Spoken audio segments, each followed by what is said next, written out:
meeting is a hybrid. Council and the public are in chamber and on Zoom. Members of the public may also view and listen to the meeting live on Spectrum Channel 3, AT&T, UVerse Channel 99, or El Segundo TV at youtube.com. And Mr. Hensley, did you want to comment on the mask order, please? Yes, Mayor and Council, for purposes of tonight's meeting, people are allowed in the chamber if either one, they have provided proof of being vaccinated, which under the county order, that means the first and second shot, or if it's just Johnson & Johnson, the one shot, or provide proof of a negative test 24 hours in advance for an antigen test, and 48 hours in advance, or within 48 hours of PCR test. Otherwise, people can attend by Zoom or by telephone pursuant to the instructions that are on the posted agenda. Thank you, sir. All right, we're going to have the invocation led by Reverend Dinah Ferguson of St. Michael's Episcopal Church. It's great to see you, Reverend. It's been a while. It's been a while. And then we're going to have the Pledge of Allegiance led by Council Member Giroux. So if you could all please rise.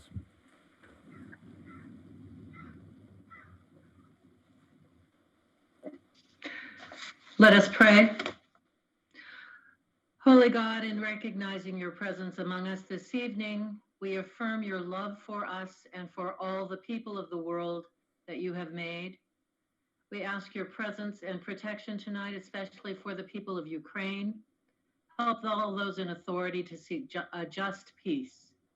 Help us to pray for your ways of peace in our lives and in our world. And help us to see that you are the one on whom we must rely for ordinary people to do the extraordinary work of leading a city. Our city council members have undertaken a duty of service to the lives of each and every one of our residents. We ask you to be with them tonight in their discussions and decisions, guide them in all they do, help them to lead the people of El Segundo into a future full of hope. Let their efforts to serve the community not only bring us together, but remind us that they cannot do it all and they cannot do it alone. Inspire every member of our city to be involved in helping them make El Segundo a better place. We ask all this in your name. Amen.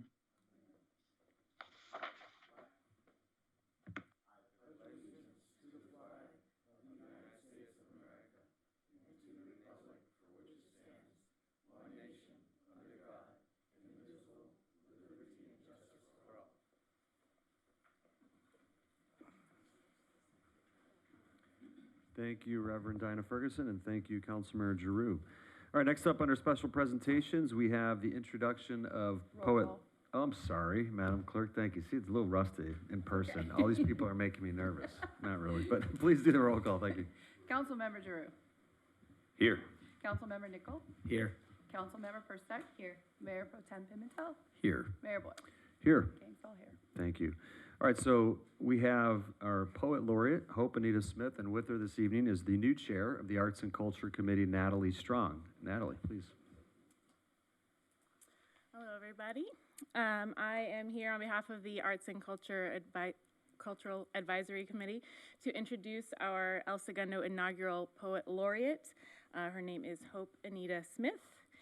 She was selected for the role by a panel of ACC and DEI members and library staff. She's an award-winning author, poet, illustrator, and motivational speaker. She has garnered the Coretta Scott King Award, the American Library Association Notable Children's Book Award, and the School Library Journal's Best Book of 2008. She teaches poetry and writing workshops to writers of all ages and lives here in Los Angeles. Hope? Good evening. So I'm very happy to be with you today, and I just wanted to talk a little bit about what I envision happening with poetry here in El Segundo. And I just wanted to start by saying I was speaking to a friend of mine who said to me, you're not an educator. And I put up both my fists because I was ready to fight because I think I am an educator. But he said, you're an inspirer. And I think that's my job here in El Segundo, is to let people know about poetry, how wonderful it is, the voice of poetry, and to bring that alive for them in various ways. So I just wanted to tell you a few ways that I have planned. I'm not going to give away all my little secrets, but I wanted you to know some of the things that are coming. The very first thing is we are asking the community to write a poem, a love poem to the city of El Segundo, an ode to El Segundo. And so we are working on that right now, and when that is done, we hope to have it printed up as a small poster, maybe have someone do artwork to go with that, and that would be available for people in the community to then take home and make a part of their homes. Another thing we are starting in April is called The Amazing Poet, and I don't know how many of you have ever seen The Amazing Race, where they travel all over the world. So we have passport books that will be given out to everyone who wants to participate, and every couple of months we will visit another country. So when we go to Ireland, I don't know, we might write a limerick. When we go to Italy, we'll do a sonnet or a villanelle. When we go to Japan, we'll do a senryu or a haiku. So they'll get a chance to experience different types of poems, and you'll get a little sticker for your passport book when you attempt one of these styles. Another thing that is coming is a podcast, hopefully to be called Poetry Online, and it will be a place where people can just tune in, and I will read a poem, talk to them maybe about a little bit about the poet that wrote the poem, or just some interesting fact that goes with the poem that might relate to their life today, or something that's going on in the world today. And we have coming up in June a Daddy Day with the fire department, and we will be doing poetry there. Dads will be writing poems to their kids and vice versa. We'll have some donuts and milk and a little story time. And I will read another book of mine called My Daddy Rules the World, and those are all poems about dads and how great they are. And this is not happening on Father's Day because we want people to be able to do their own thing, but I believe that there are never enough days for us to give credit to dads, and so you guys get 2 days special in the month of June. All right, so those are a few of the things. I don't think I missed anything else that I had wanted to share. Oh, we do plan on doing some open mics around. There are some restaurants that said that they would be interested in having you go in, and sometimes you hear music, someone will play the guitar, but how nice to just go in and have someone sharing a bit of poetry. So those are a few of the things that we're working on, and that should get us to the summer, and then we'll take it from there. And I did want to share with you a few poems, just so you know that I'm legit. So the first poem is by Edna St. Vincent Millay, because there are so many amazing poets, and I want to be able to share all of them with you. This is Edna St. Vincent Millay's Love Is Not All, and poetry can be found in the most amazing places. So this poem I learned when I was probably, 14 years old, and I learned it because I was watching all my children. My mom and my grandmother watched soaps, and I could not watch cartoons or TV until their soaps went off, and so they were kind of embedded in me. And so on this soap, Mark Dalton was in love with someone, and he read this poem to her, and we didn't have VCRs. I'm dating myself, but I had a tape recorder, and I recorded Mark Dalton reading this poem, and it was amazing. And so this is by Edna St. Vincent Millay, and it says, "Love is not all. It is not meat, nor drink, nor slumber, nor a roof against the rain, nor yet a floating spar to men that sink and rise and sink and rise and sink again. Love cannot fill the thickened lung with breath, nor clean the blood, nor set the fractured bone, yet many a man is making friends with death, even as I speak, for lack of love alone. It may well be, in some difficult hour, pinned down by pain and moaning for release, or nagged by want past resolution's power, I might be driven to sell your love for peace, or trade the memory of this night for food. It may well be, but I do not think I would." And this is a poem by,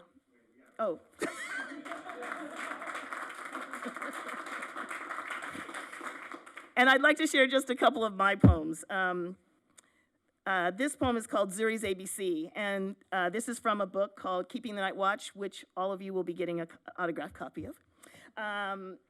And their dad has come home, but there's a difference in the family in that everyone is afraid that it could happen again. You know, it's a thing that you never expect, that your father will leave. Even though he came back, there's, you know, the security that was once there isn't anymore. So his youngest sister has written this letter, and it's called Zuri's ABCs because it uses every letter of the alphabet in the first line of each of the 26 lines. All of the family got one. Byron, Mama, Daddy, Grandmama, and me. Our names carefully penned in Crayola candy apple red.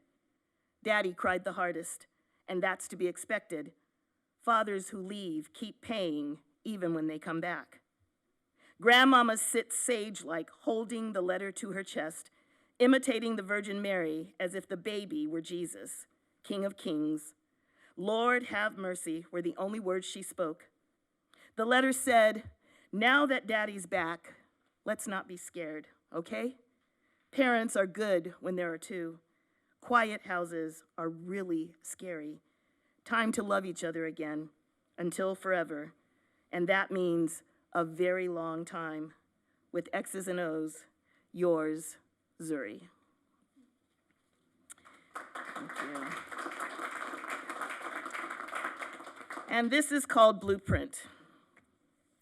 And this is the 14-year-old son writing about, you know, how their family was shaken by this thing when their dad left. When the quake hit, it hit hard, shook us to our core. Our fine bone china security fell to the floor and shattered. Emotions were strewn about, and still we just kept stepping over, around, and on them. Now Daddy is home, and the aftershocks are keeping us all on alert. Our earthquake kit is always close at hand. It contains all we need so that disappointment won't catch us off guard. Fool me once, shame on you. Fool me twice. I search my family's faces trying to figure out why they're not afraid. You know the answer, Grandmama says. You just don't know you know. She smiles, and I smile back because I do know. I know this. The original floor plan for our family is sound. In spite of everything, our foundation is firm. Our house is still standing. And lastly, thank you, from a book that I wrote called Mother Poems. And I lost my mother when I was 12 years old. And the book is my relationship with my mom. And this is my favorite poem from that book called I Got a Mama. I got a mama who combs and plats my hair with gentle, soothing rhythms, fingers dancing everywhere. I got a mama who wraps me in her arms like I'm some kind of present, says I'm her lucky charm. I got a mama who loves me through and through, and can't nobody love me like my mama do. Thank you guys so much for your time.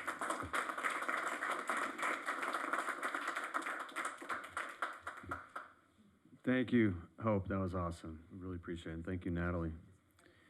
More to come. More to come. Stay tuned. All right. Next up, we have the American Red Cross Proclamation, and I believe we have Gerald Thomas here to accept. Is that right? Yes. Thank you for being here, sir. I'll read, and then if you'd like to say some words, that'd be great, please. Okay, proclamation reads, whereas in times of crisis, people in El Segundo come together to care for one another. This humanitarian spirit is part of the foundation of our community and is exemplified by American Red Cross volunteers and donors. And whereas in 1881, Clara Barton founded the American Red Cross, turning her steadfast dedication for helping others into a bold mission of preventing and alleviating people's suffering. Today, more than 140 years later, we honor the kindness and generosity of Red Cross. Volunteers here in El Segundo who continue to carry out Clara's life-saving legacy. They join the millions of people across the United States who volunteer, give blood, donate financially, or learn vital life-preserving skills through the Red Cross. And whereas in El Segundo, the contributions of local Red Cross volunteers give hope to the most vulnerable in their darkest hours, whether it is providing emergency shelter, food, and comfort for families devastated by local disasters like home fires, or donating essential blood for accident and burn victims, heart surgery and organ transplant patients, and those receiving treatment for leukemia, cancer, or sickle cell disease, supporting service members and veterans along with their families and caregivers through the unique challenges of military life, helping to save the lives of others with first aid, CPR, and other skills, or delivering international humanitarian aid. And whereas their work to prevent and alleviate human suffering is vital to strengthening our community's resilience, we dedicate this month of March to all those who continue to advance the noble legacy of American Red Cross founder Clara Barton, who lived by her words, "You must never think of anything except the need and how to meet it." We ask others to join in this commitment to give back to our community. Now, therefore, on this first day of March 2022, the mayor and members of the City Council of the City of El Segundo, California, hereby proclaim the month of March is American Red Cross Month and encourage all citizens to reach out and support its humanitarian mission. So I will turn it over to you, sir. Gerald, Mr. Thomas, if you'd like to say some words, thank you. Sure, thank you, sir, and thank you to this body for recognizing, you know, the many volunteers that go forward and support their communities. Volunteers that are going forward today to support, you know, our military members that are in and around Ukraine, supporting that war. The volunteers that wake up at 2 and 3 in the morning to, you know, go help a family that's standing out on the curb because of a home fire. I mean, it's because of those volunteers that are part of this great community that help us do our work. And I'm happy to be here representing them today. And thank you again for representing them or recognizing them for their hard work. Thank you so much, Mr. Thomas. If you want to do a photo, we'd love to do a photo with you with the proclamation. Thank you. Absolutely.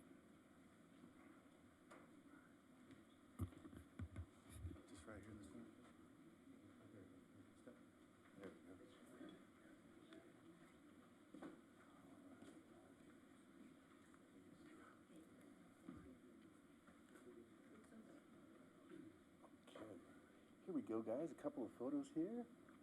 And give me a couple more. And a couple more. And I think we're good. Thank you. Thank you very much.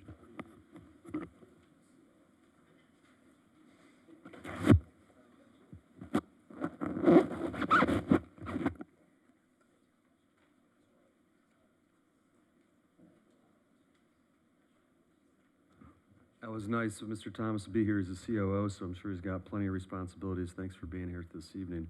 All right, now is the time and place for public communications. Is there anyone in the chamber wishing to address the public dais? Sarah, I'm sorry if I messed this up. Jonathan in the chamber? You're welcome. Come on up and speak.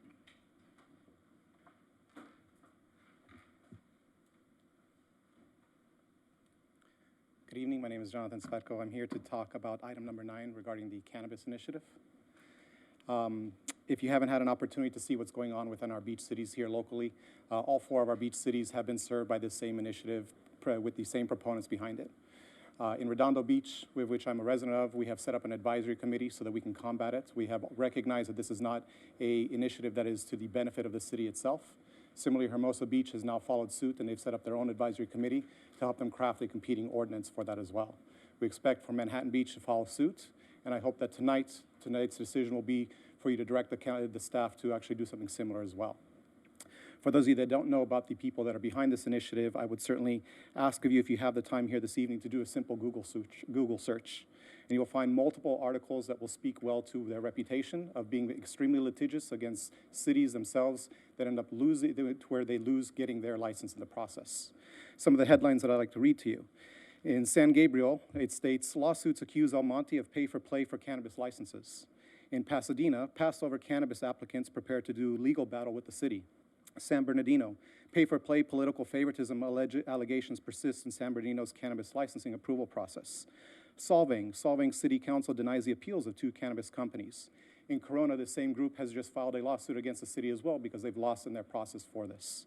LA Times recently reported in Costa Mesa saying cannabis hopefuls are up in arms with Costa Mesa's application process as it rolls on without them.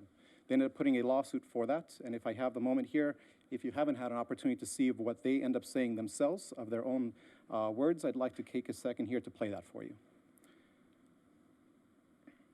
pardon me here.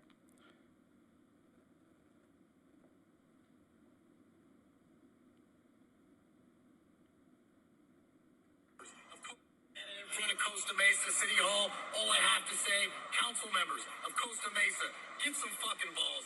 This process has been atrocious. Here's the lawsuit that we just filed. It's on file at Orange County Courthouse. It's gonna be a zinger. We're gonna fight this to the death, and next time, in this country, in this democracy, when you wanna change something, you take it to city council, you have a public debate, you have the balls to vote it, yes or no? These are the people that are behind this initiative. In Redondo Beach, they did not like that the city council had voted against their initiative and passed our own, to where they have just recently filed a recall effort that they're funding against one of our council members. I highly implore you, do not adopt the initiative as it is tonight. Please direct staff to explore putting your own competing measure, one that will take citizens' input from that on here, and we can certainly help you with setting up that advisory committee as we have in Hermosa Beach. I have plenty of experience with this. I end up heading up the county statewide trade association for cannabis. I serve on the LA County Cannabis Board of Supervisors Advisory Council, to where you've seen probably 2 weeks ago, the board had voted to start adopting those measures as well. I've helped out here with the South Bay City COG as well, where we've held multiple workshops on this topic, to which your city participated in as well. Wherever I can be a support, please allow me to help you on that should you need it. But above all else, please do not just adopt this initiative. Please know who is behind it. It is not to the benefit of the city. Thank you very much. Thank you, Jonathan.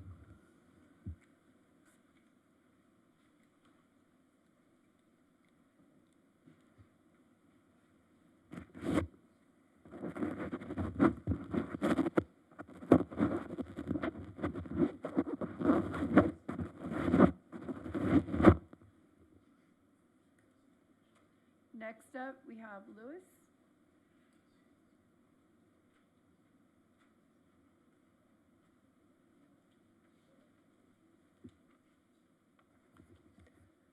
Mayor Boyles, members of the El Segundo City Council, thanks for the opportunity to speak with you today.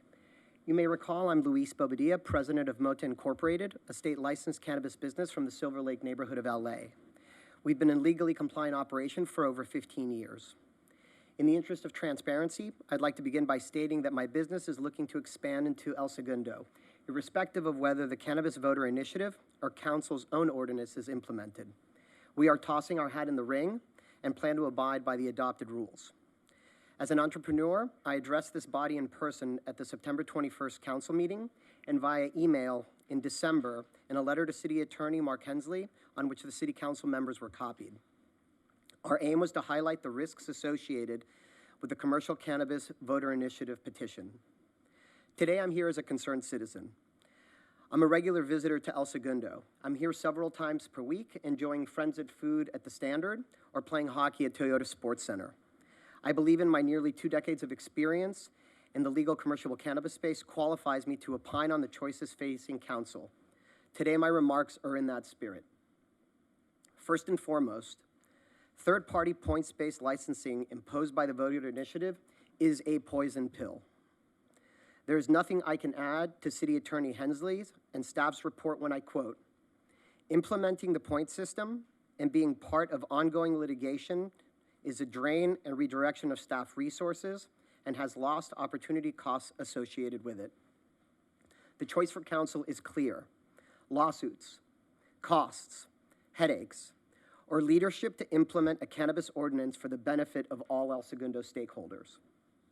Second, the people of El Segundo have voted overwhelmingly to support legal regulated cannabis. Nearly 2/3 voted in support of the Adult Use of Marijuana Act in 2016. More recently, the voter initiative gathered 2,500 supporting signatures, nearly 20% of registered voters, despite pandemic restrictions. Cannabis is coming to El Segundo. The only question is in what form. That being imposed by Big Cannabis via this ordinance, or one drafted by the city itself for its own benefit. Finally, the Adult Use of Marijuana Act envisioned community leaders tailoring commercial cannabis to fit their particular needs and the goals of their own communities. Unlike recent legislation from Sacramento, which is mandating increased density in residential zones, AMA gives the city council the power to craft how policy is implemented. Council has a choice. Does it want liquor store-like cannabis retailers on Pacific Coast Highway, forced upon it by outside interests, or it can choose to craft an ordinance incentivizing community partners, partners willing to make substantial capital and human resource investments, delivering an experience similar to the successful microbreweries and distilleries in appropriately zoned areas. Thank you for the opportunity to speak today. I look forward to continuing the conversation and supporting council in drafting an ordinance that benefits the El Segundo community and all of its stakeholders. I'm happy to stick around and chat or answer questions if you guys will find it of value. Thank you very much. Thank you.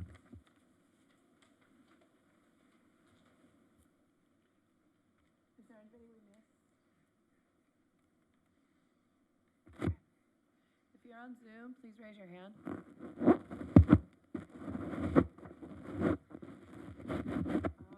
going to move over Andre.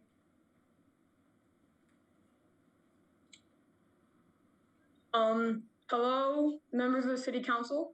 My name is Andre Sugden, and my two group members in my 8th grade community action project are Spencer Osborne and Dominic Perfetti. We are 8th graders at the El Segundo Middle School, and we are contacting you about our 8th grade community action project. We are trying to decrease the number of traffic accidents on Main Street. Main Street is in the center of town and is a frontage road to the freeway, an entryway to the high school, and a major part of our town's commercial center. We believe that pedestrians walking along Main Street should be as safe as possible. Our idea to increase safety is to add flashing crosswalk lights that will be installed in the road. In the past, I have noticed them at the intersection of Grand and Sheldon next to the Beach Cities Baseball Academy and Sweet Spot Media. Recently, though, I have noticed that the lights don't work anymore and either have been uninstalled or are not being powered on. I think that these lights were very helpful here, as kids and parents are frequently crossing this intersection from the teen center, rec park, or beach cities.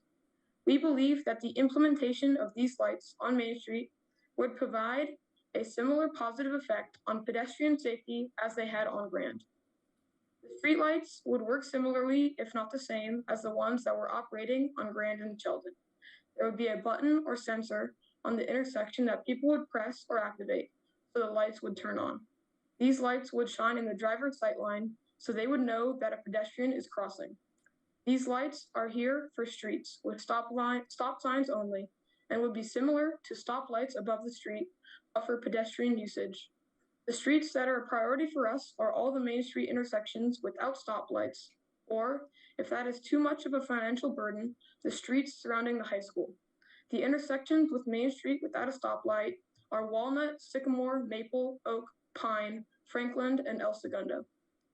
Along with all the intersections on Main Street, we would like to add lights on the intersections around the high school, which include Standard and Mariposa, Oak and Eucalyptus, Oak and Sheldon and Paul. These lights would decrease the number of accidents and would make the roads safer for everyone. They are especially useful at night when people are walking without vibrant colored clothing or light up material. It can be difficult for drivers to see these pedestrians at night, and as fog builds up frequently in El Segundo, it can be near impossible for drivers to see anything without their headlights on. In America in 2019, upwards of 6,000 pedestrians died in vehicle crashes, and in 2020, upwards of 6,700 died. As we are 2 months through 2022, we think it is apparent that our community is kept safe this year and for years to come. Our project and the purpose of our project are supported by many people and groups of people in our community, as it is a very important aspect of keeping our community safe.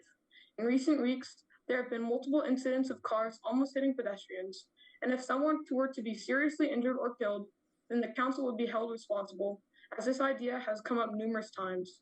As a student, the risk of getting hit while walking along the sidewalk is frightening, and I don't think it is fair for a student to be worrying about those situations. As students of El Segundo Middle School, we know that you are very busy with other city affairs, but we kindly request that you look into our idea on how to keep our students and pedestrians safe. I sent an email to the elected officials' email address with a copy of the speech, and at the bottom of the page is my contact information, as well as my group members. We hope you look into our idea, as it would be a great way to keep our community safe. Please email us at any of the 3 addresses listed in the email for further information. Thank you for your time. Thank you, Mr. Sugden, Osborne, and Perfetti.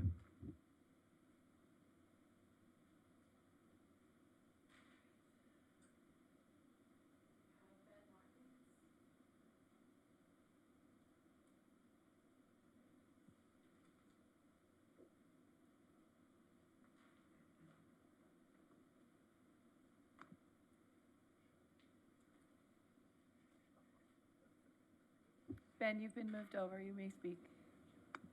Comment. Good evening, City Council members. My name is Ben Watkins. I'm here today on behalf of the Sweat Equity Alliance. I wanted to chime in because we noticed on the agenda for today is approving the appointment of Daryl George as interim city manager. And we also noticed he's a Calpers Annuitant, which means it's a temporary placement. And just wanted to register some questions with regard to what the process will be in terms of finding a permanent replacement. We know the last time there was a search for a permanent city manager, we ended up with Scott Mitnick, who was coming over after being fired by the city of Thousand Oaks after some very problematic actions. And so we have a few questions. One of them will be, how is the search going to be done? Is it being done in-house, or is there an outside firm doing that? Will we know who that firm is? And more importantly, what directives will that firm be given in terms of looking for the right candidates? And the last thing, and I think, I mean, this goes for all of it, is will this be a transparent process so the citizens of El Segundo will know exactly what this city council's priorities are, and we'll also know how this city council is moving forward in order to try and meet those priorities so that they can best serve our city. It'd be great if when you get to that agenda item, you could give us some sense of where you stand on those questions. Thank you. Thank you, Mr. Watkins. Is there anyone else on Zoom wishing to speak? No other hands are raised, Mayor. Thank you. Mr. Lilio, would you like to weigh in on any of those 4 public comments?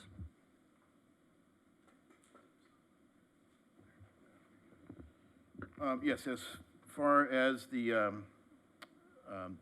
Mr. Sugden's comments about the flashing crosswalks, I'll have the Public Works Director, Elias Sassoon, reach out to those 3 individuals that were on the same Zoom call together.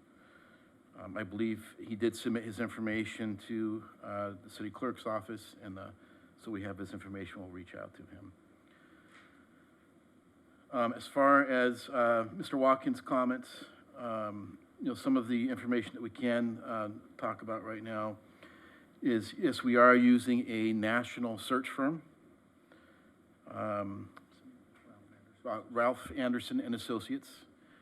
That job posting has already gone out live on Ralph Anderson Associates website. So that is, we are using an independent firm. The process will be very transparent. There's a flyer that has been posted on that Ralph Anderson website that is really comprehensive, talks about council's policies and what council's looking for in the next city manager. So that's very transparent. It's already out there. There's also a video, a recruitment video that's been made, and it's posted on that website as well. And that's something that's kind of breaking ground. Very, very few government agencies actually use a video for recruitment. So that's really kind of, I think, groundbreaking for the city to do. And council, each of you council members are on that video, giving the potential candidates what you're looking for in the next city manager.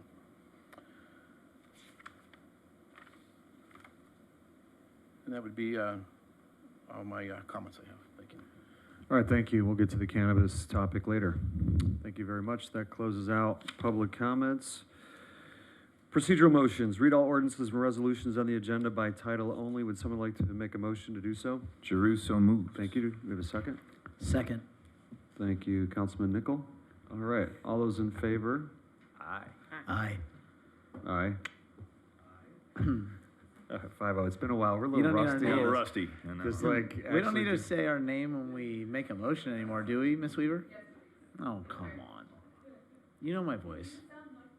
Oh, that's why I stated it for you, Scott. I was hopping around. I'm so much nicer. Okay, we moved up a couple items. Item 12 has been moved up on the agenda. This is temporary appointment of Calpers retiree Daryl George to interim city manager pursuant to Government Code 7522.56 and 21221H. with a couple recommendations. One is to adopt a resolution authorizing the appointments of Calpers retired annuitant Daryl George in compliance with that same government code. The other is to approve the employment agreement with John Jones for the interim appointment to the position of city, oh, this is not right, it says city manager. This should say city community services director, interim. Okay, thank you. And Mr. Lilly, I see Rebecca Reddick, HR up there. Please, Rebecca. Mayor Boyles and members of the City Council, the first item before you tonight is a resolution and temporary employment agreement to appoint the Calpers retiree Daryl George to the interim city manager role. Mr. George is a Calpers retired annuitant who, prior to retirement, was city manager for the city of Duarte for 16 years, so he's very well qualified for this interim role. The adoption of the resolution confirms that he meets all the requirements under Calpers. So I am available if you have questions, but I do have Mr. George here tonight as well. All right, any questions for Rebecca? Mr. Mayor, Rebecca, is it worth for the people at home letting them know what the time span is that the annuitant can work? The Calpers rules say that the retired annuitant can work no more than 6 months or 960 hours. This is a one-time appointment. It cannot be extended. Thank you. Thank you, Mayor Pro Tem Pimentel. Any other questions or discussion? Did you want to say a few words, sir? Yeah, please, if you wouldn't mind. We gotta, you know what though? We have no objections. Hold on one second. I want to make sure we do this properly. Let's see. If there's no other discussion, we'll read the resolution by title only. City Attorney, please.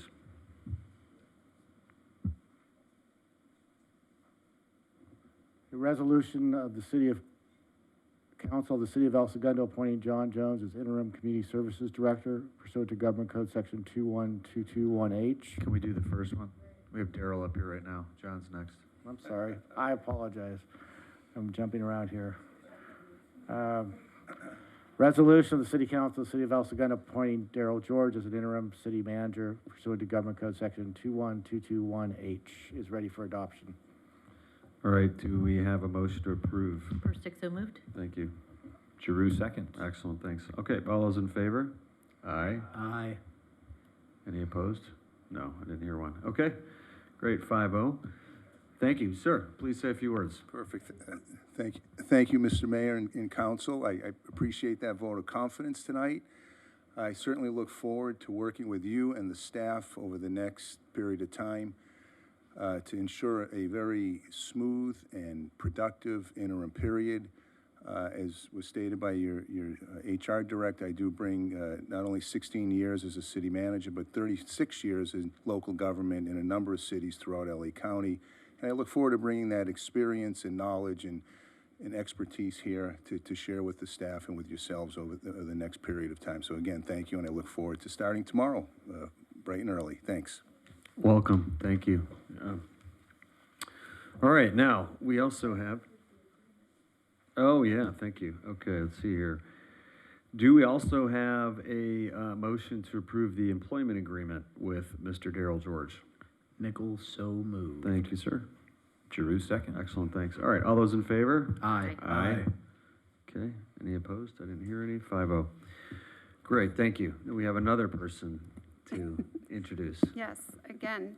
The second item before you tonight is another resolution and a temporary employment agreement to appoint a Calpers retired annuitant, John Jones, to the interim role of Community Services Director. Again, this is for a period not to exceed 6 months or 960 hours. Mr. Jones is a Calpers retired annuitant who served previously as the Community Services Director for the City of Torrance. He has approximately 40 years also in public service. So Mr. Jones is also well qualified, well known in the recreation field. The adoption of the resolution confirms that Mr. Jones meets all the requirements under Calpers for employment after retirement for Calpers annuitants. All right, thank you. Any questions or discussion? No. All right. Someone like to make a motion to, well, let's first have, we need a resolution on this one too. Mayor and Council, a resolution of the City Council of the City of El Segundo appointing John Jones as an interim community service director is ready for adoption. Great. Who would like to move approval? Nichols, so moved. Thank you, sir. Giroux, second. Thank you. All right, all those in favor? Aye.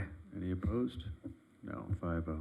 Okay, thanks. I also have Mr. Jones here tonight as well. Yeah, let's do the employment agreement before you have him come up. Yeah. All right, we also have a motion to approve the employment agreement for Mr. Jones. Would someone like to move approval? Jeruso moves. Thank you. First, second? All right, thank you. All those in favor? Aye. Aye. All right, 5-0. Thank you. Mr. Jones, would you like to say a few words?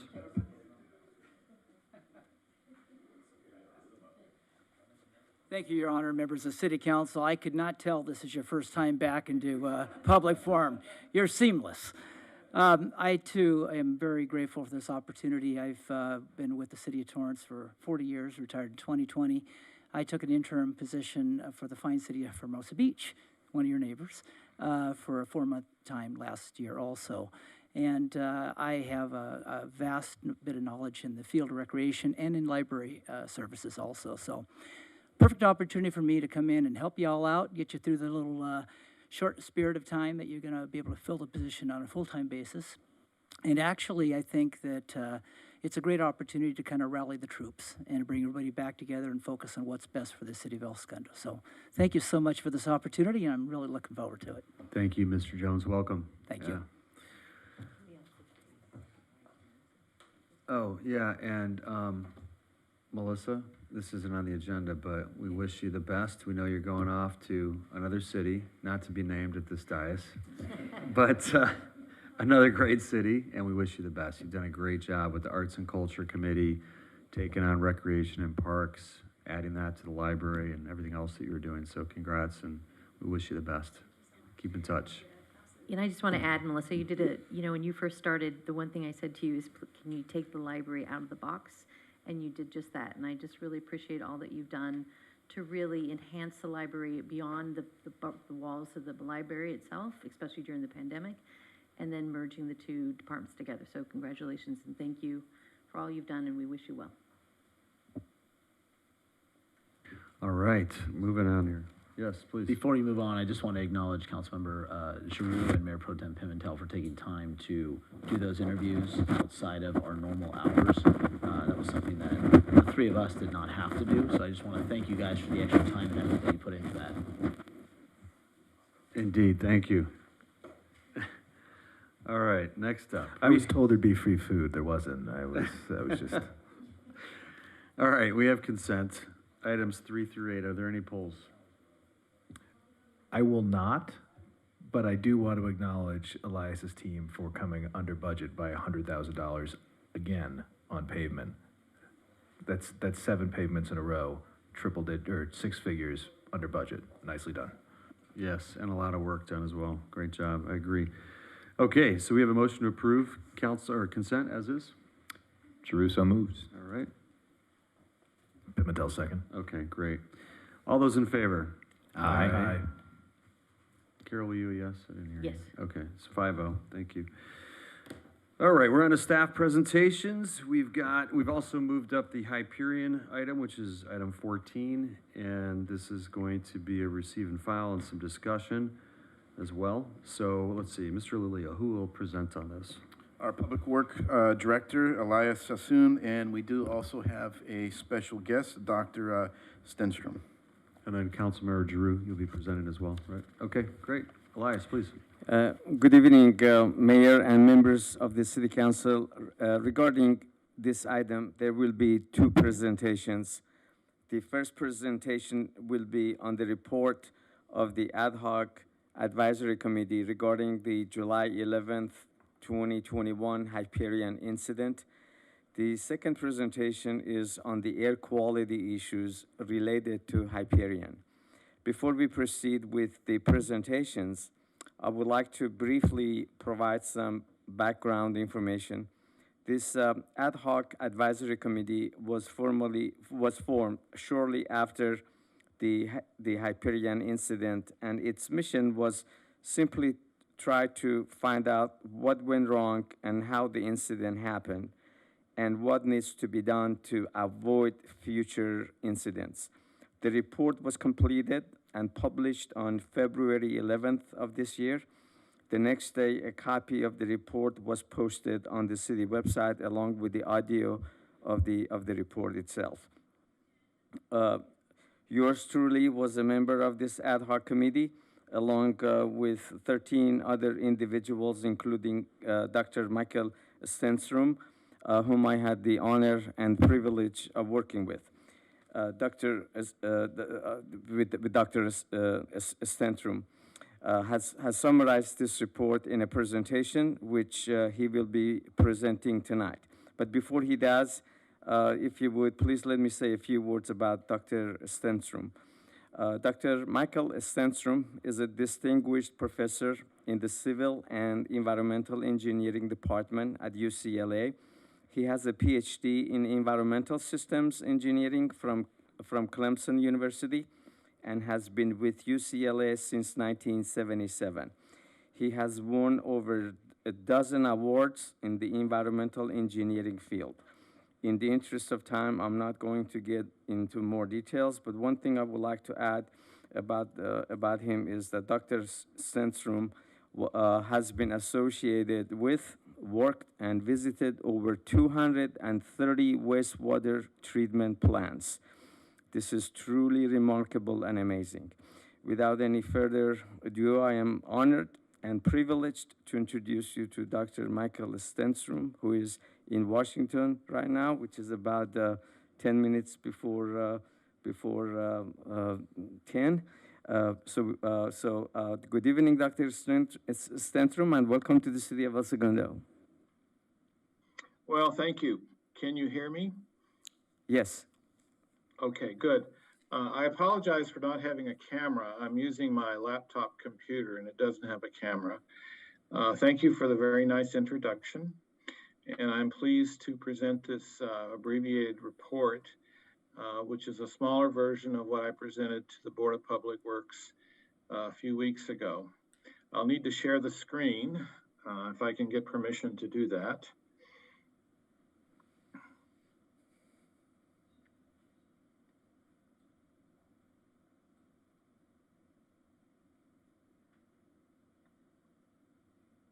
So you should be seeing my title slide. Speak up if you're not. Sometimes we go with these Zooms and we don't exactly know what we're doing. We see it, but it's fine. Good, good. So I was contacted in August of 2021 by Greg Good, who was then the president of the Board of Public Works of the City of Los Angeles, to become the principal author of a report describing the events of the flood and causes and potential fixes. And I was very pleased to do that. I'm familiar with Hyperion. I first visited the Hyperion plant in 1978, and it's changed a lot since then. And so I accepted the appointment. And I've written a report which was heavily contributed to by the 14 members of the ad hoc committee. The report is available. It describes the event and things that this committee recommended for improvement. Tonight, I'm just going to give you some of the highlights of the report and the causes. So what you see now is a simplified diagram of the hydraulic profile of the Hyperion treatment plant. And I have to say that in the process of this analysis, we looked at the event of July 11th, but we also took a longer-term event, a longer-term look of what needs to be done in the future with Hyperion. They want it to become a water reclamation plant, and there are many things happening with respect to water conservation and a number of events. So we took a longer-term look of what needs to be done. So what you see here is this abbreviated hydraulic profile, which is a pretty standard way of examining treatment plants. The influent wastewater flows by gravity to Hyperion, and then it flows through bar screens into a grit chamber, and then the primary clarifiers. And then you see it's flowing downhill by gravity. And this flow results because of the early history of the plant. It is then pumped up to the secondary system and then out to the ocean. So the red lines show potential points of flood failure. And what happened on July 11th is that the bar screens blinded. Blind is a term that means fouling at the surface. And so the bar screens fouled, and that caused water to not be able to flow through this path that I'm showing you, and had to get out of the plant some other way. So this is a schematic that I drew of a bar screen. And you can see the raw wastewater comes in on the left, and there's a barrier. A barrier, sometimes called a stop log, is a device to allow the screens to be isolated for maintenance.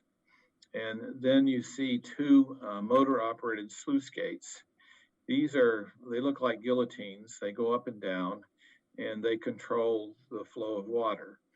And again, they're for maintenance, so that you can isolate the gates and the screens and maintain them. So in the middle of this diagram, you see the screens on an angle. Now, bar screens, they're called bar screens because they typically have bars that are maybe 1/4 inch thick by 1 inch wide, and the thin axis points into the wastewater. And so you can see the wastewater on the left of the screen, and it's flowing through the screen. And on the right of the screen, there's the wastewater again at a slightly lower elevation. And that difference in elevation controls the flow through it and causes the flow to occur. And then again, you have a sluice gate and a manually operated stop log. And so the screens are an inclined device, and they're of two types. One has a scraper that moves up and down, and the other type has a scraper that runs around continuously. The first screens were of the scraper type, moving up and down, and the more recent screens are of a continuous cleaning. And at the material is captured on the screen, transported up, and then drops into what we call a sluice. And there's different ways of removing the screenings from the plant. But Hyperion, because it's a big plant and that there are 8 screens, they have a sluice that crosses all of the screens. The material drops in and flows by water to chopper pumps that then grind up the material and allow it to be thickened to get out of the plant through trucks to a landfill. And so after the water goes through the screenings, they normally would go to the grit chamber. And that's the normal operation. Incidentally, this was designed about 1998 and has worked without a flood since then. So this is a schematic on the left of screens that I use in my class. And you can see the flow comes through at an angle, and there's a rake that moves up and down and scrapes the material up into a hopper of some sort that gets it out of the plant. And you can see there's a small amount of head loss. And this is a little bit different than the Hyperion screens because the Hyperion screens are a continuous scraper. On the right, you see pictures of the screens itself. There are 8 screens. These were new screens installed in 2019. And in the process of being on this committee, I examined these screens, and they are considered good screens by other engineering firms. And I would note that the city of LA used a sole source purchase order in order to get better screens. So I don't think the screens were a problem with the 2021 failure. And you can see they're at an angle, and they're covered with plexiglass materials to allow visualization, but also to control odors. When these screens were replaced, which was a multi-million-dollar project, It was to improve screenings in order to promote reclamation, but it was also for odor control because the previous screens were open. And so these screens were covered in order to prevent odors from leaving the plant. And so this is a schematic of the plant headworks and how it functions. Headworks is a term that describes the front part of any treatment plant, which includes pumping, screenings, grit removal, and those preliminary operations.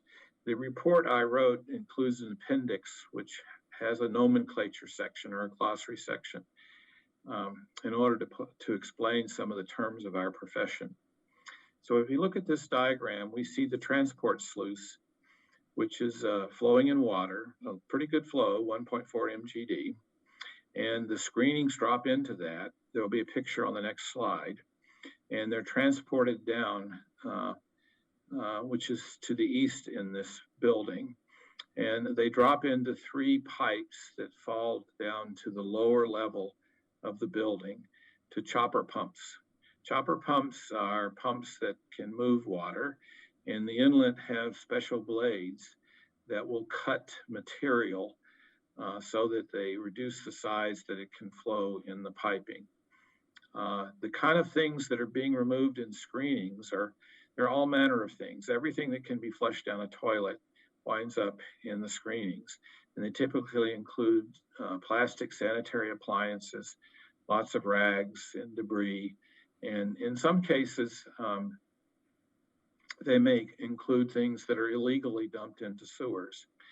The staff at Hyperion initially thought that the screenings were overwhelmed by a large dump of material that blocked them.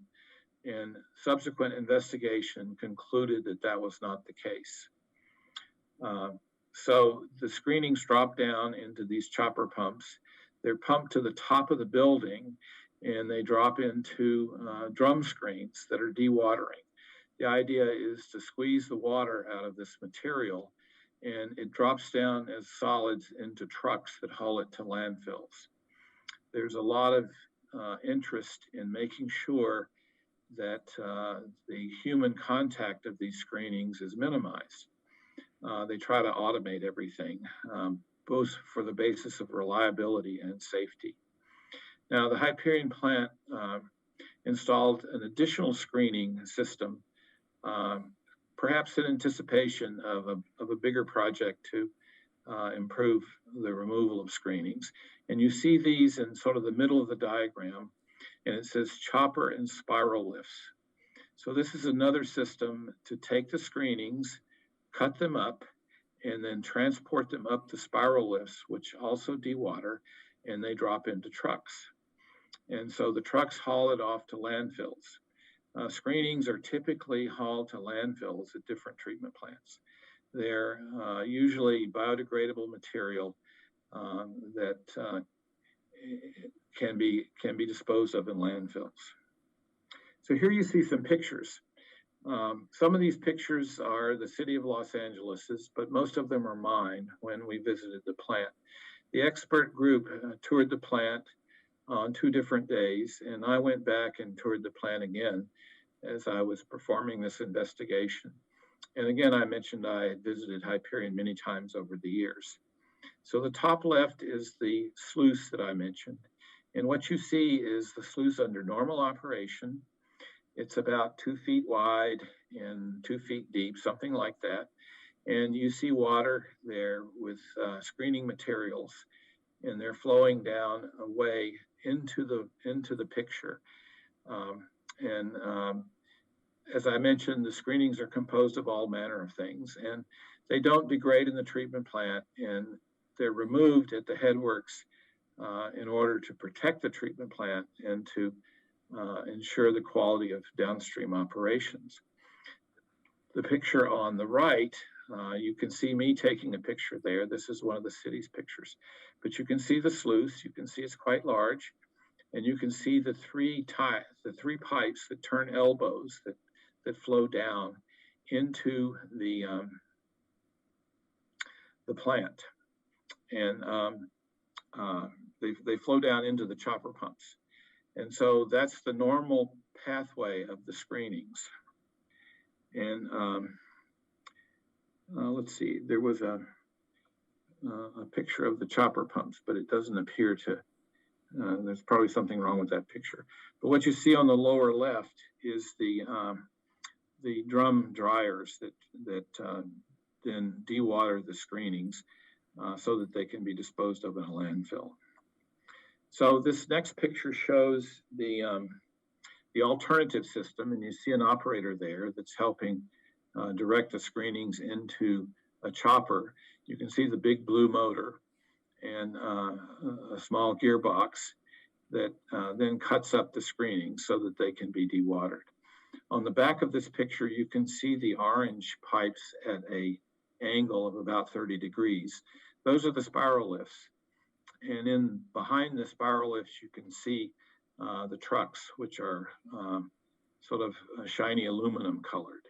And so that's the way the screenings get out of the plant. Now, what happened in this event, as far as we can tell, is that enough of the various choppers failed. The system that you see on the left has two parallel paths, but if you take one down, the other one goes down as well. And so we think that the chopper pumps failed, the records show failures, and the screenings could not get out of the plant. And that created a recycle. Now on the right, you see a weir, and you see it's adjustable with the screws in the tracks that they can move up and down. And this is there in the case of a failure of removing the water so that you don't flood the building. So what happened in the event on July 11th is that the water rose up and overflowed that weir, and the screenings went with them. And so what was really happening is that the screenings were being recycled and not getting out of the plant. And that caused the bar screens to be overloaded, and they eventually blind. So this is the... Dr. Strom, so I understand that this is Chris Pimentel, Mayor Pro Tem. So the bar screens were functioning properly.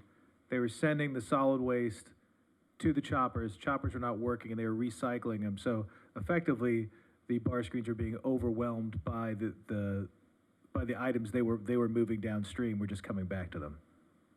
Yes, that's my best understanding of the event, and that's the consensus of the committee. On this slide, you see some pictures that the Bureau of Sanitation took that they gave to me. You can see the bar screen building, which is the same equipment that I showed you earlier, and you can see the water level. And the middle picture in the top is a picture of the screenings. They couldn't get out of the plant, so they opened up the back of the screening equipment, which allowed the material to tumble out on the floor. And you can see what it looks like. And there are a couple of screens that are open there. And the fact that the screens failed meant that the water level rose to the height you see on the left, and then flowed out the doors and into different areas that were then damaged by this flood. The water flowed down into the screening buildings and shorted out a bunch of electrical equipment.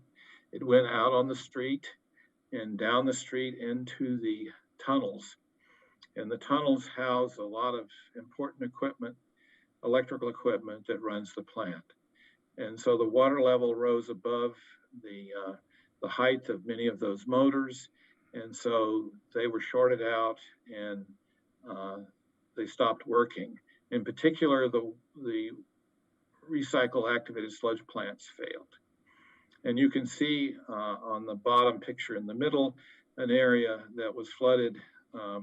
That's all raw wastewater that flowed into this new construction area. And on the top right, you can see another area that was flooded. So a great deal of the plant was inactivated by this flood, and a lot of damage was done. And I can also mention, though I don't have a picture, but there were parking areas underground where a lot of vehicles were destroyed. So the causes that led to this were threefold. And in my analysis of failures, it turns out that usually a failure occurs not because one thing goes bad, but several at the same time. So at the Hyperion plant, the failure was caused initially, in our opinion, the best understanding of the problem, by the failure of these chopper pumps to get the material out of the plant. And there were three. Two should provide enough capacity, but I think there was only one online. And the other two, the newer ones, were not online. So that's the first cause of the problem. The second cause was that a high-level alarm was missed by the operational staff. We don't have evidence of who missed it or who was responsible. What we know is that the alarm appeared in a printout, and it was not enunciated by a siren or a horn. And one of our recommendations is that the plant go through its alarming system to categorize alarms into their severity. So the alarm was missed. And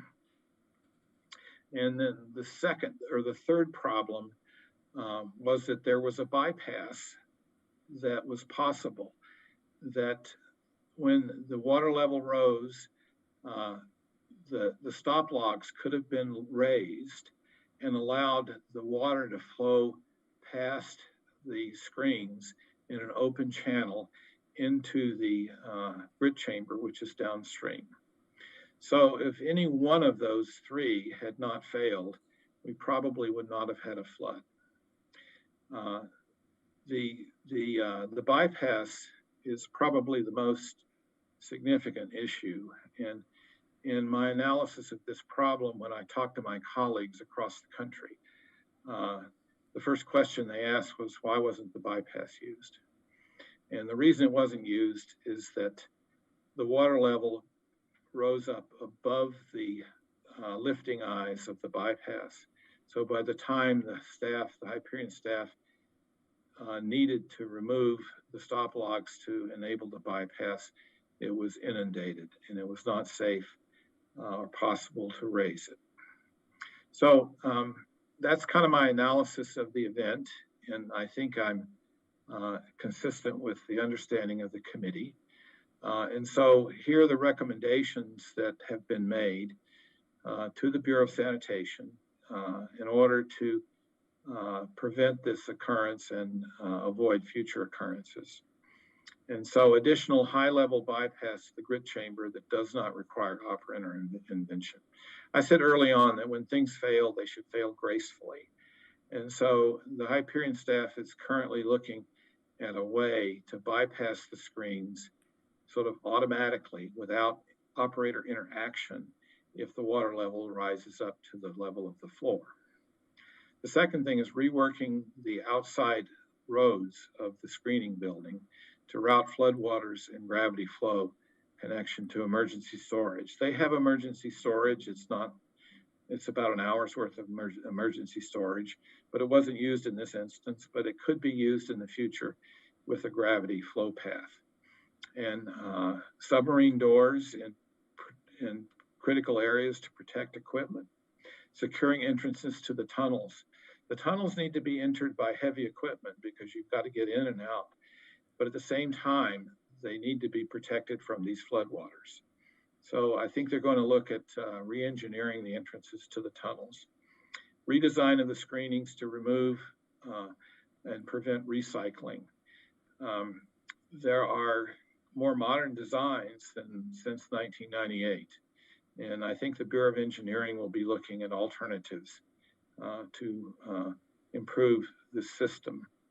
And another monitoring issue that would identify a problem is that the computer system that controls all of the facilities at Hyperion should monitor the current on the motors of the screens. And they would detect early on if the screens are experiencing high loads. And then the last thing in this category is a closed circuit TV to monitor the screens. And what we envision is something like you might see at the security zone of a high-rise building, where there's a security agent or a guard at the ground floor, and he's looking at 2 or 3 computer screens that might have 6 or 7 panels in each one. So you can see the back door and the front door and so forth. And we think that should be installed there at the screenings buildings. The conveyance system improvements. And this is a more of a long-term problem, but the Bureau of Sanitation hired Brown and Caldwell to look at the conveyance system and to provide an independent report. They hired CDM Smith, another consulting firm. And the Brown and Caldwell firm used new technology to look at the various sewers to see if there was any possibility that a large amount of material accumulated that then gagged the screens. And their conclusion is that there wasn't evidence for that. But they also found a few problems with the collection system. And they were able to get under the sewers, under the LAX runways, which had probably not been inspected in 50 years because they're just not accessible with ordinary technology. So we recommended that the problems found by Brown and Caldwell be repaired. The BOS develop a program to use the new survey technology routinely. BOS and the Bureau of Engineering to participate in nationwide programs to identify increased accumulation in conveyance systems caused by reclamation. You may be interested to know that the flow at Hyperion has decreased from about 400 mgd in a period 15 years ago to about 280 mgd now.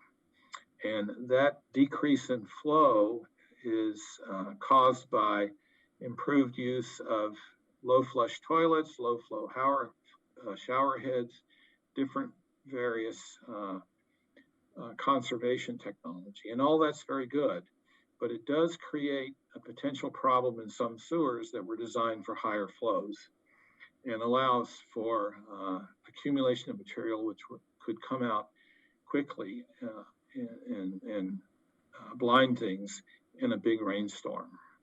And this is not a problem unique to Hyperion. It's a problem that's happening at lots of different treatment plants. And our recommendations are that the Bureau of Sanitation participate in nationwide programs to understand this, communicate their findings to other agencies. Assessments and audits. Hyperion needs to rank the alarms so that an alarm like high level flow, a high level in the headworks building needs to be high priority, mobilizing operators from different areas, as opposed to another alarm which might be less important.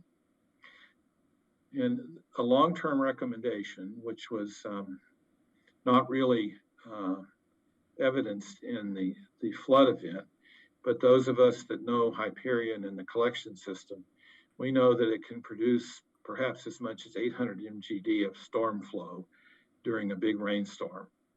And currently it treats on the average of 260. So we're recommending that the Bureau of Sanitation, the Bureau of Engineering conduct a study, determine the peak flows, and then figure out if the plant needs to change anything to accommodate this 800 mgd. So that's a long-term recommendation to avoid floods. Review the needs for emergency power. Hyperion has a couple of sources of emergency power. It's distributed to different places in the treatment plant, and we're recommending that that be reviewed. And there are still things going on to analyze the event and the timing and so forth. And in particular, there's a distributed control system, which is a computer system, and that was not completed. And it wasn't completed because of problems with Honeywell, the provider of that system.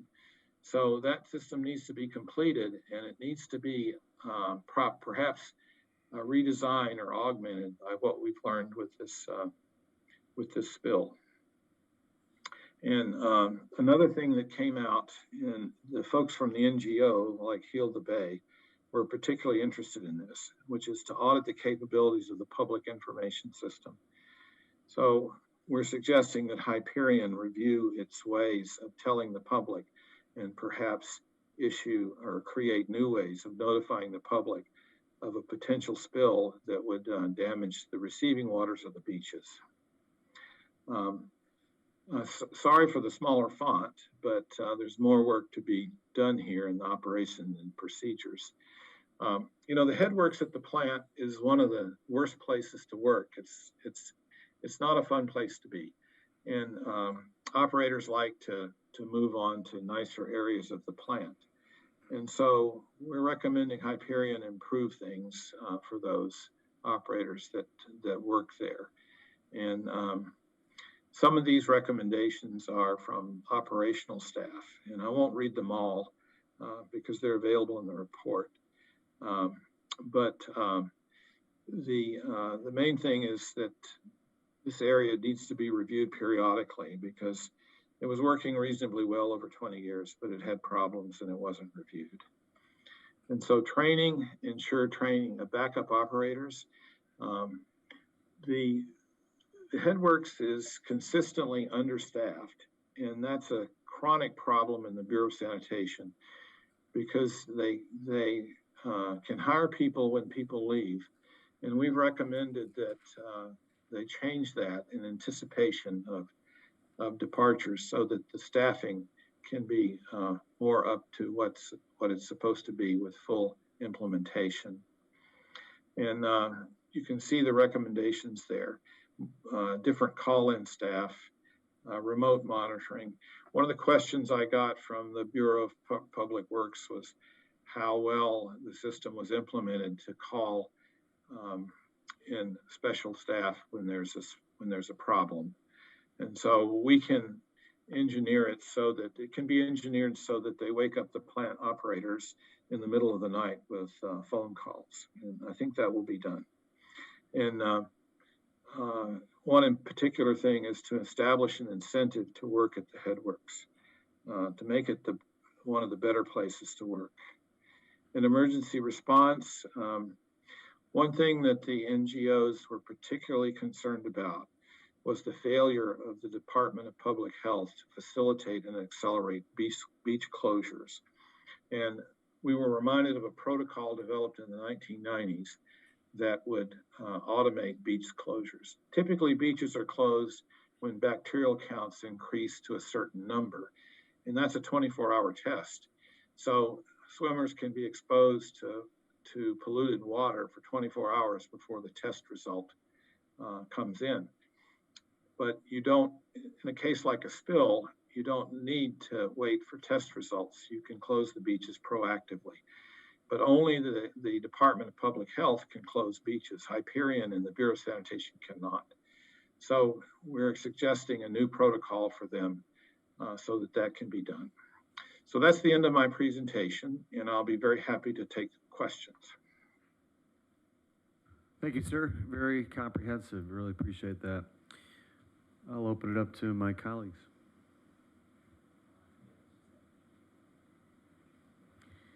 Thank you very much. I think that information was very good. It's just quite interesting that a lot of the improvements that were identified some of them were quite common sense.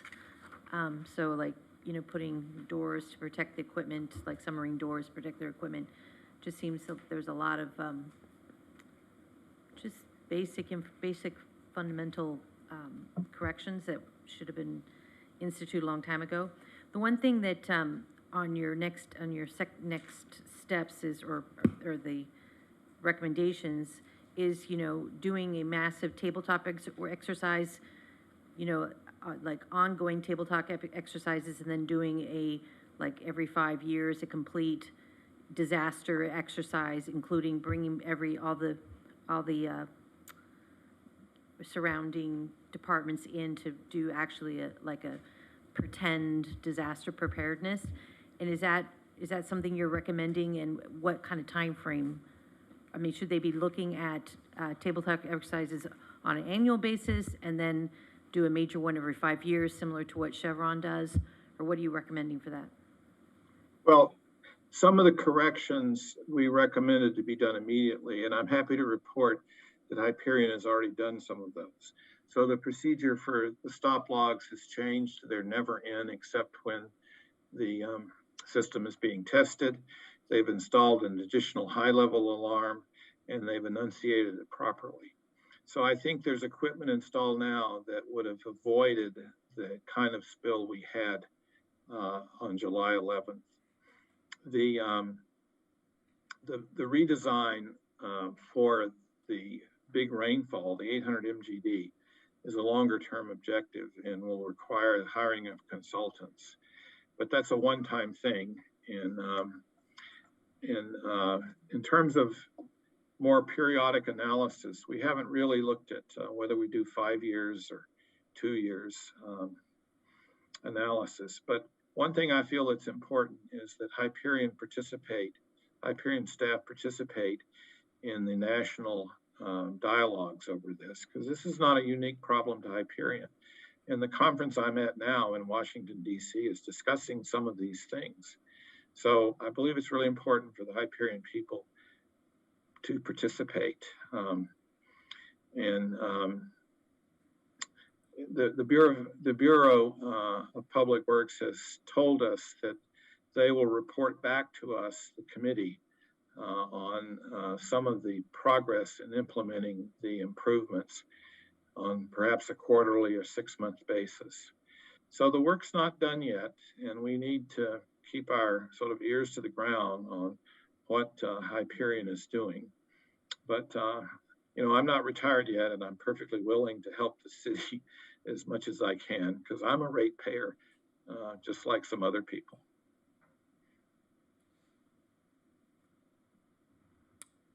Not so much a question, Doctor. Thank you very much for the presentation. But I think that what's surprising out of this is that, well, there are not a lot of surprises because we've been through so much of this.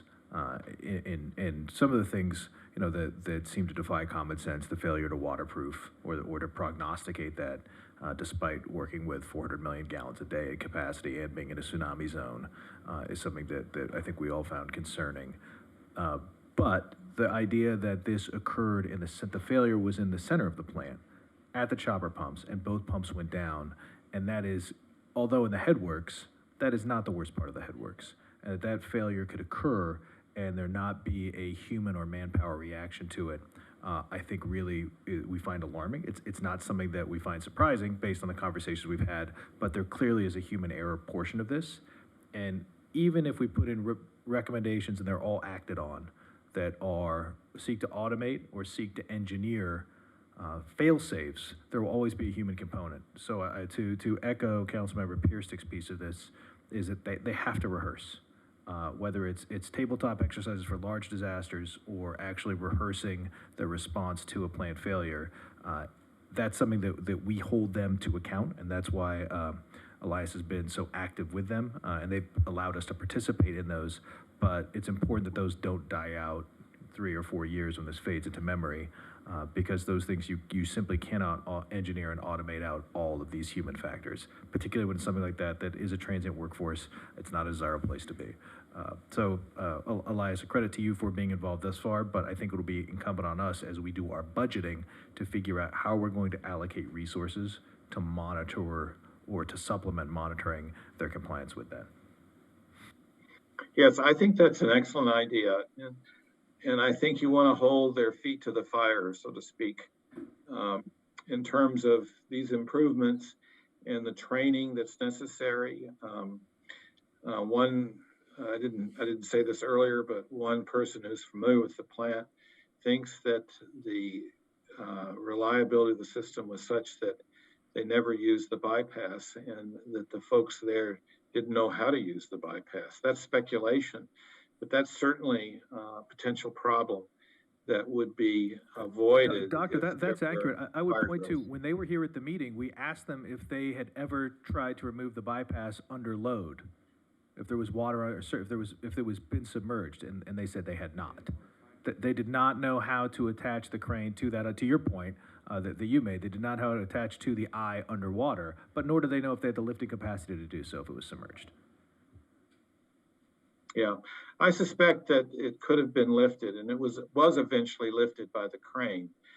But the fact that they waited until it was underwater was really the problem. I have a question for Dr. Stenstrom. Given that you're so close to it, to me, this looks like just a complete leadership failure all around. You think about the maintenance that could have happened, the training, the rehearsing, the what-if scenarios, the quality assurance, just the staffing challenges. So what's changed at Hyperion or at the sanitation department in terms of leadership? You had a catastrophic failure. There's a GM whose point is to run that plant safely and efficiently. So what's changed?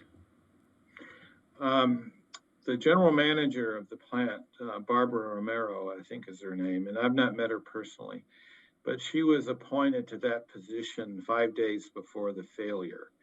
So she doesn't have any history with the failure. There's 3 other people involved that are in the management positions: Hee-Sung Kim, Tim DeFita, and Tracy Menamidi. And Tracy and Hee-Sung I've known for, not well, but for years, and they've kind of worked their way up through the ranks. I don't know Tim.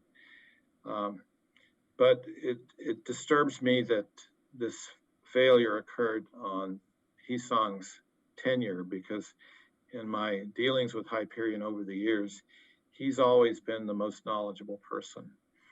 I think that, I guess I have to say in my observations of Hyperion is that the management has not been as top down as it could have been. If you compare Hyperion to, say, the county sanitation districts, you see that the county sanitation districts has a more strict management of facilities. And I think that whole culture needs to change at Hyperion.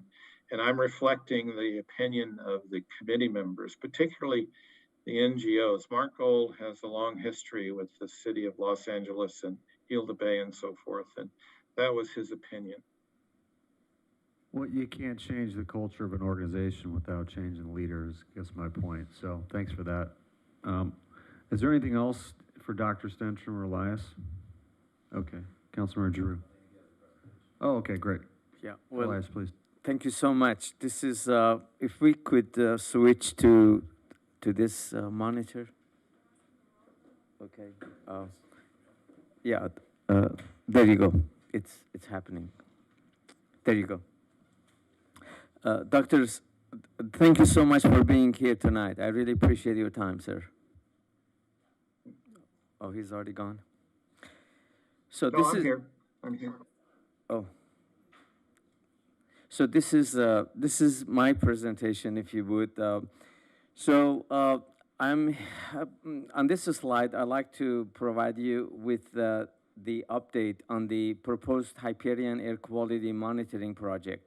As you recall, when I briefed the City Council previously, there were going to be 2 mobile trailer units that initially were to be installed by end of January on temporary basis. Well, now these 2 units are scheduled to be fully operational by end of April. So that the schedule has slipped. After that, Hyperion plans to transfer these 2 mobile units into 3 permanent stationary units by end of this year. They still plan to do that. Public will be able to access the information and the data online whenever that system is installed, even the mobile units. And these units are designed to detect only hydrogen sulfide, H2S emissions. Yes, sir. Before you move on, just real quick for the public's just knowledge, there's a project going on at Hyperion that was in the works for the last few years, which was upgrades to the road on the eastern end of the plant. The road had eroded, and it was essentially going to collapse into the plant. So there's road improvements going on, Correct. which where the construction company, the contractor is going in and out to fix that road, and where these temporary stations are going to be set up is being affected by that construction currently that's part of the delay. So it's just, I don't want the public to think that they're dragging their feet on purpose. This is just a poor circumstance to the fact that that road improvement has been on the docket for a while and is being done now. And if you walk your dogs up there and you see trucks and construction equipment, they're actually accessing their road to do the work through the DWP easement there. Yeah, they already are in process of getting the parts, and they dug the tunnels and not tunnels. I'm sorry, the ditches they need to install, the duct work and the electrical. So it's going on. The delay has been mainly because they haven't been able to secure all the parts and the construction. Yeah. So, sorry, before you move on, that last thing you have there, the units, back one more. The units are designed to detect only hydrogen sulfide emissions. What about NOx? We have talked to Hyperion about that, and they indicated to us that they would not be willing to do that, to add the software so the NOx could also be detected. They declined to do that. Correct. That's interesting, since that's the biggest problem that we have.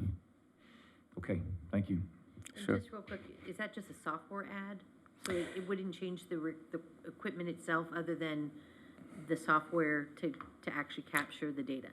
Yes, ma'am. So I'm not really a specialist in that area, but the software could include other gizmos and gadgets that would detect anything you want, basically, as long as they are included in there and they're programmed to detect any particular emission that you would like to.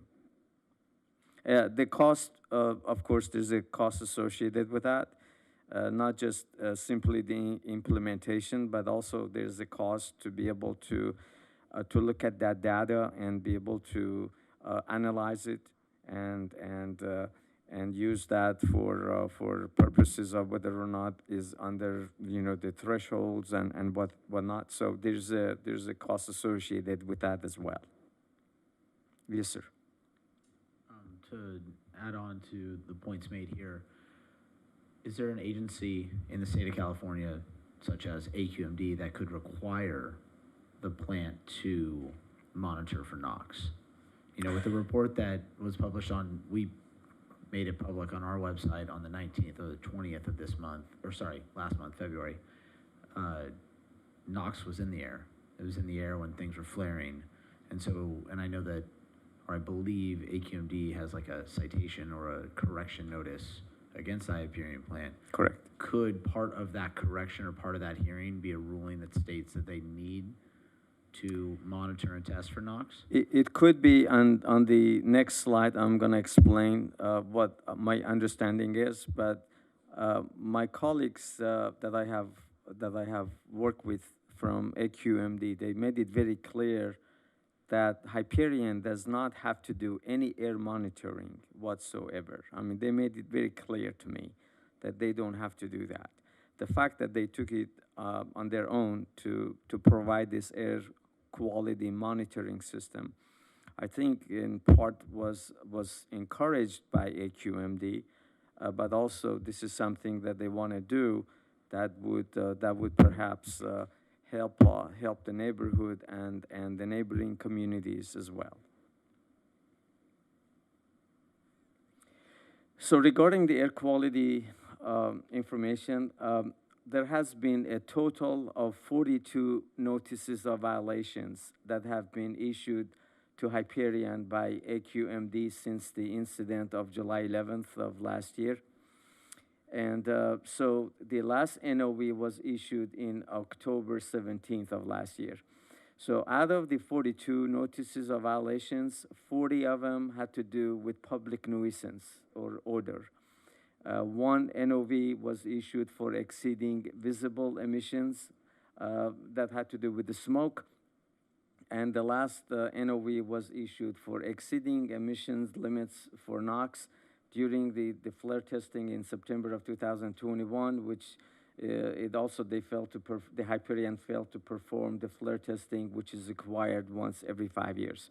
So what is AQMD is doing about that? AQMD has taken the following action. So they are taking Hyperion basically to their South Coast hearing board and requesting the board to issue an order for abatement for exceeding the permitted NOx emissions rate for flare equipment. The hearing date is scheduled for March the 9th of this year at 9 a.m. and that is open to public. There is also ongoing communication between Hyperion and AQMD regarding the settlement, regarding the smoke and the odor-related NOVs. The next step, as it was mentioned before, Hyperion staff is going to brief the City of Los Angeles Public Works Board regarding the recommendations that were made as part of the Ad Hoc Advisory Committee report by mid-2022, by mid-month of year 22, and then every 6 months thereafter. So we specifically talk about that on the February 11th when this report became public, and the Hyperion staff was there, and they committed that they would get back again by mid-May and report back to the Public Works City of LA board with the recommendations and how plan to implement them, how it would affect their budgets and so forth. And a few of those recommendations already implemented. They have installed a siren, a light already. And then every 6 months, they would update the board with respect to whatever steps they were going to take. At this time, I would be more than happy to answer any question.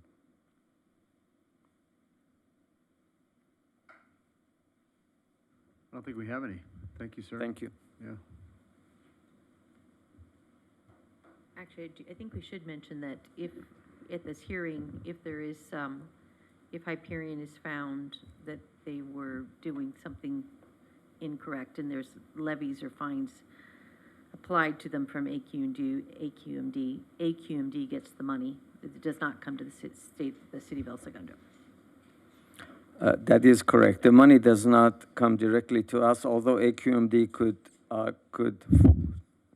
effectively force or promote Hyperion to do some positive things to make up for the adverse impact to the environment, if that makes sense. Well, and I just find it interesting that one of the key factors that's triggering them to have this hearing is the rate of the NOx, yet that's something that they don't want to or refusing to test for. So it seems out of whack here.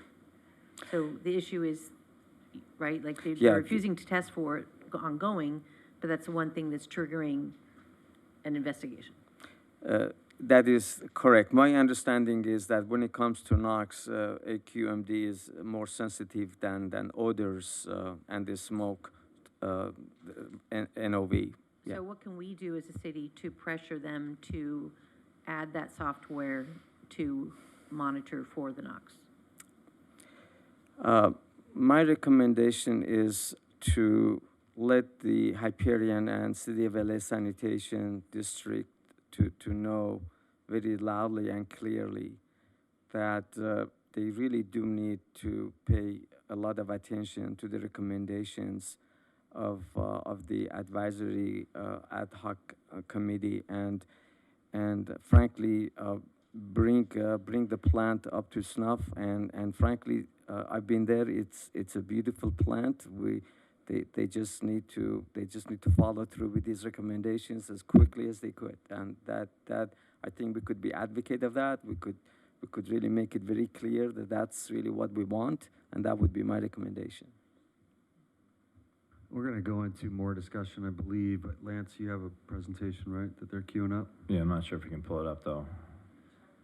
Trying. And let's see if we have some magic here. Go up. Well, if we can't get it up, I have it printed out. I can just talk to it because it's more of a bullet point situation anyway. So we heard a lot about the technical aspects of what happened. There's been a lot of data behind it. Obviously, the presentations tonight were very in depth. Oh, here we go. Let's see if we can get that a little bigger here. So what I want to do is kind of wrap it up a little bit of a bow and talk about what we should be doing maybe as a city, because we've talked about so far what everybody else is doing. And really it's kind of based on the facts of the case. So if you can go to the first one there, Joe. So look, the first fact is the independent report concludes that the spill was caused by both system and human failings. That is absolutely the truth. That is a fact. It is undeniable. Go to the next one. So the AQMD piece is really interesting because Hyperion has been out of compliance with AQMD standards since 2015. LA Department of Sanitation is required to perform a test of Hyperion's flare systems at least once every 5 years. Hyperion was last tested in 2015. During that test in 2015, the system exceeded the permitted level of digester gas by 515 standard cubic feet per minute. 2 of Hyperion's 6 flare stations exceeded levels of nitrogen oxide. Again, all facts. Flares 2, 3, and 4 also exceeded by an unspecified amount the permitted limit for nitrogen oxides. So in the flare testing, when it was time for Hyperion to conduct more flare testing in 2020, LA Department of Sanitation failed to conduct the required tests. While the flare problems were discovered as a result of the AQMD's investigation into the spill, it was determined they were not related to the spill itself. So these issues were happening prior to this. The exception to this, obviously, is the July 15th flaring incident, which came just days after the spill. LA San was forced to perform a source test on flares 1 through 4 on September 20th, actually forced Hyperion, on September 20th, 2021. AQMD officials said they had to repeatedly ask for results. Reports were submitted on December 10th, but they were incomplete. So I think they're demonstrated a complete lack of accountability on all this. And again, this is just based on the data that we've got received on this. So according to AQMD, despite staff requests, LA Sanitation has failed to provide certain information to assist in evaluating the reports. This includes calibration procedures for the fuel flow, meters, and stack exhaust flow rates. Once the reports were evaluated, it determined that flares 3 and 4 exceeded the NOx emission limits. The amount Hyperion exceeded these limits was not immediately available. So again, we know that they exceeded, but they won't tell us by how much. On December 27th, source tested flare 6. There was still no report from LA Sanitation about that test almost 3 months later. Hyperion has still not source tested flare 5. Spokesman Elena Stern has declined comment on why Hyperion didn't flare test in 2020 or why sanitation officials didn't give required information to AQMD. And again, AQMD issued a notice of violation on October 8th, 2021 for 2 of the 6 Hyperion flaring stations, and the agency is still seeking information from Hyperion about the remaining stations. So basically we have a pattern of bad behavior here. You have bad neighbors. So in 1985, all right, well, let's say since 1985, we mentioned Hyperion has had 48 AQMD violations since 1985. As Elias mentioned, 42 of those happened since the spill, which tells us that AQMD has been equally negligent in holding Hyperion accountable for what they're supposed to be doing. AQMD only requires testing once every 5 years. And again, the other piece, Hyperion has had 178 state water board violations since 2000. The effects of the NOx exposure on our community is really the big issue here. That's really the elephant in the room that nobody wants to talk about, including Hyperion, which is, I feel, one of the reasons why they don't want to invest in the proper software to measure this. So according to a 2016 EPA environmental study by the EPA, short-term exposure can cause respiratory issues and may be associated with cardiovascular problems as well as premature death. The EPA study goes on to state that the long-term exposure to the pollutant has been tied to the development of asthma in children. Sensitive receptors are children, elderly, asthmatics, and others who are at a heightened risk of negative health outcomes due to exposure to air pollution. According to the AQMD spokesman, Nahal Mogharabi, NOx can cause respiratory diseases and increase the severity of asthma. So, conclusions. Neither Hyperion nor LA Department of Sanitation have been honest and forthcoming with information. They have, in fact, attempted to mislead, delay, and cover up. Whether through gross negligence, poor management, or structural incompetence, LA Sanitation Hyperion has done irreparable harm to our community, our residents, and the environment. They have quite literally slowly poisoned our community and continue to do so. The effects of this have been and will continue to be felt for a generation or more. With this data now part of public record and deemed factual, we need to act. So for the past 7 months, we've been telling our constituents since this happened that we needed to wait until we fully understood the facts of what happened in July 2021. We have them now. Now we realize that not only was the spill itself a catastrophic failure caused by negligence and ineptitude, but LA Sanitation and Hyperion have been complicit in covering up the fact they have been poisoning our air and our people for at least the past decade. With all this information at our disposal, we need to discuss our options. This is no longer a question of what an acceptable smell level is. It is a question of of long-term health and wellness effects of Hyperion on our city and its residents. So, Mr. Hemsley, I really would kind of like to have a quick discussion about with this going on, what are our options as a city? Because including litigation, because this is obviously something that has been going on for a long time. There is no easy fix to it, and we're dealing with entities that are far more powerful than we are.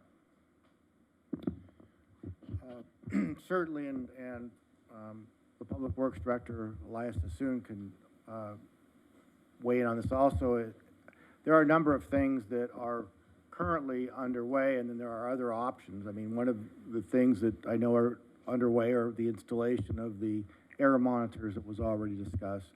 There's going to be a hearing in front of AQMD, which will be a mini trial of sorts about the failures and the responsibility and potential fines. AQMD does have a fair amount of latitude as to what they want to do as far as trying to, as far as taking actions to prevent this kind of occurrence in the future.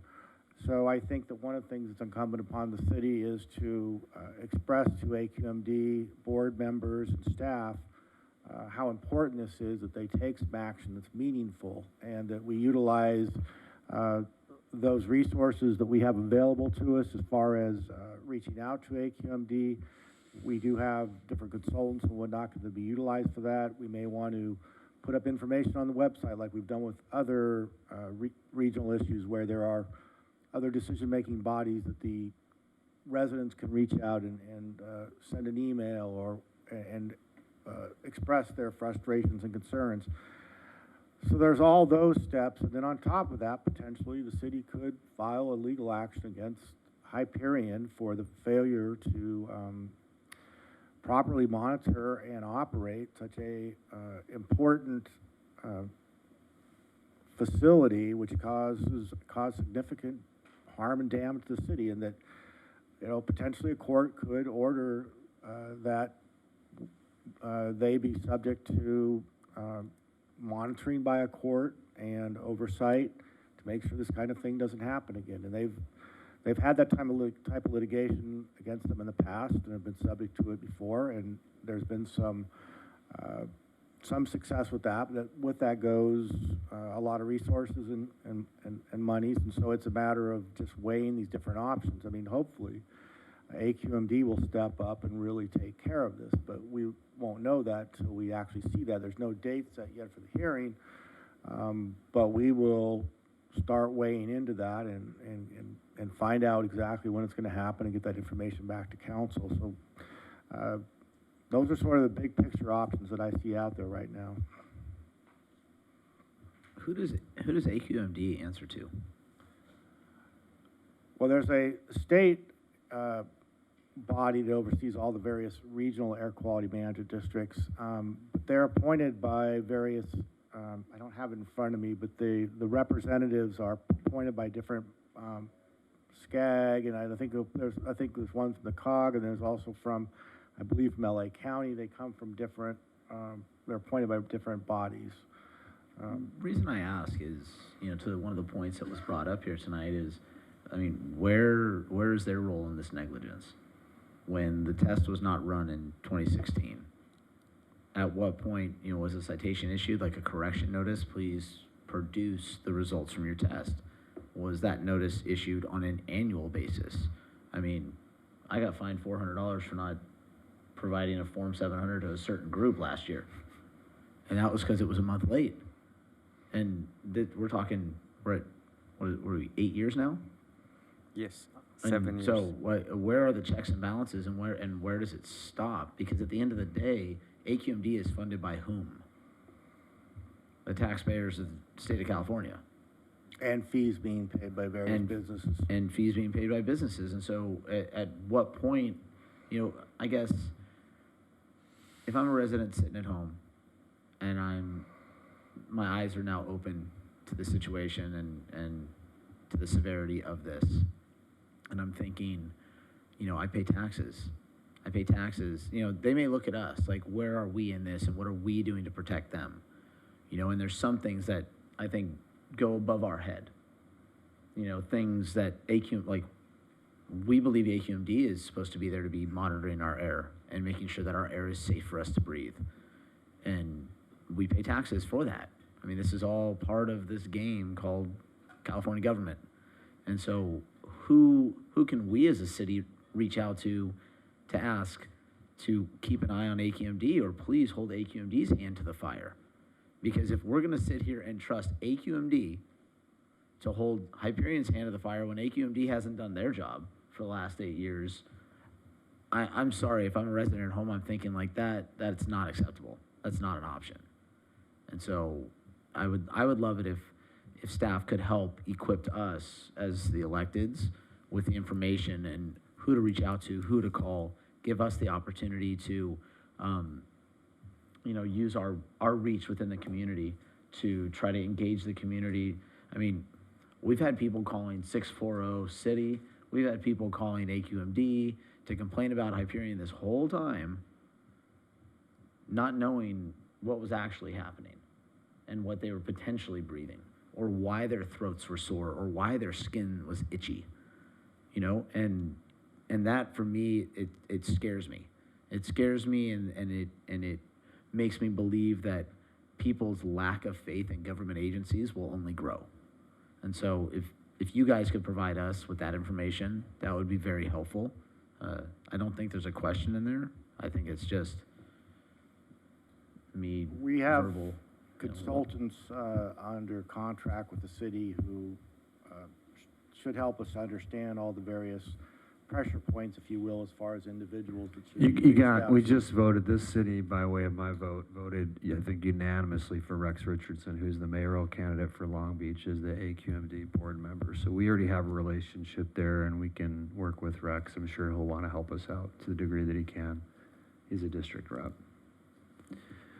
Chris, were you going to say something? I mean, I guess I'm just piling on, but it's really difficult to not be furious, right? A failure of oversight that a major facility like this is not in compliance, and no one noted for a year until they dumped, 1 billion gallons of filth into the ocean, and then, oh, by the way, they're out of compliance. But then, if you look at the minutes, they were here on September 21st.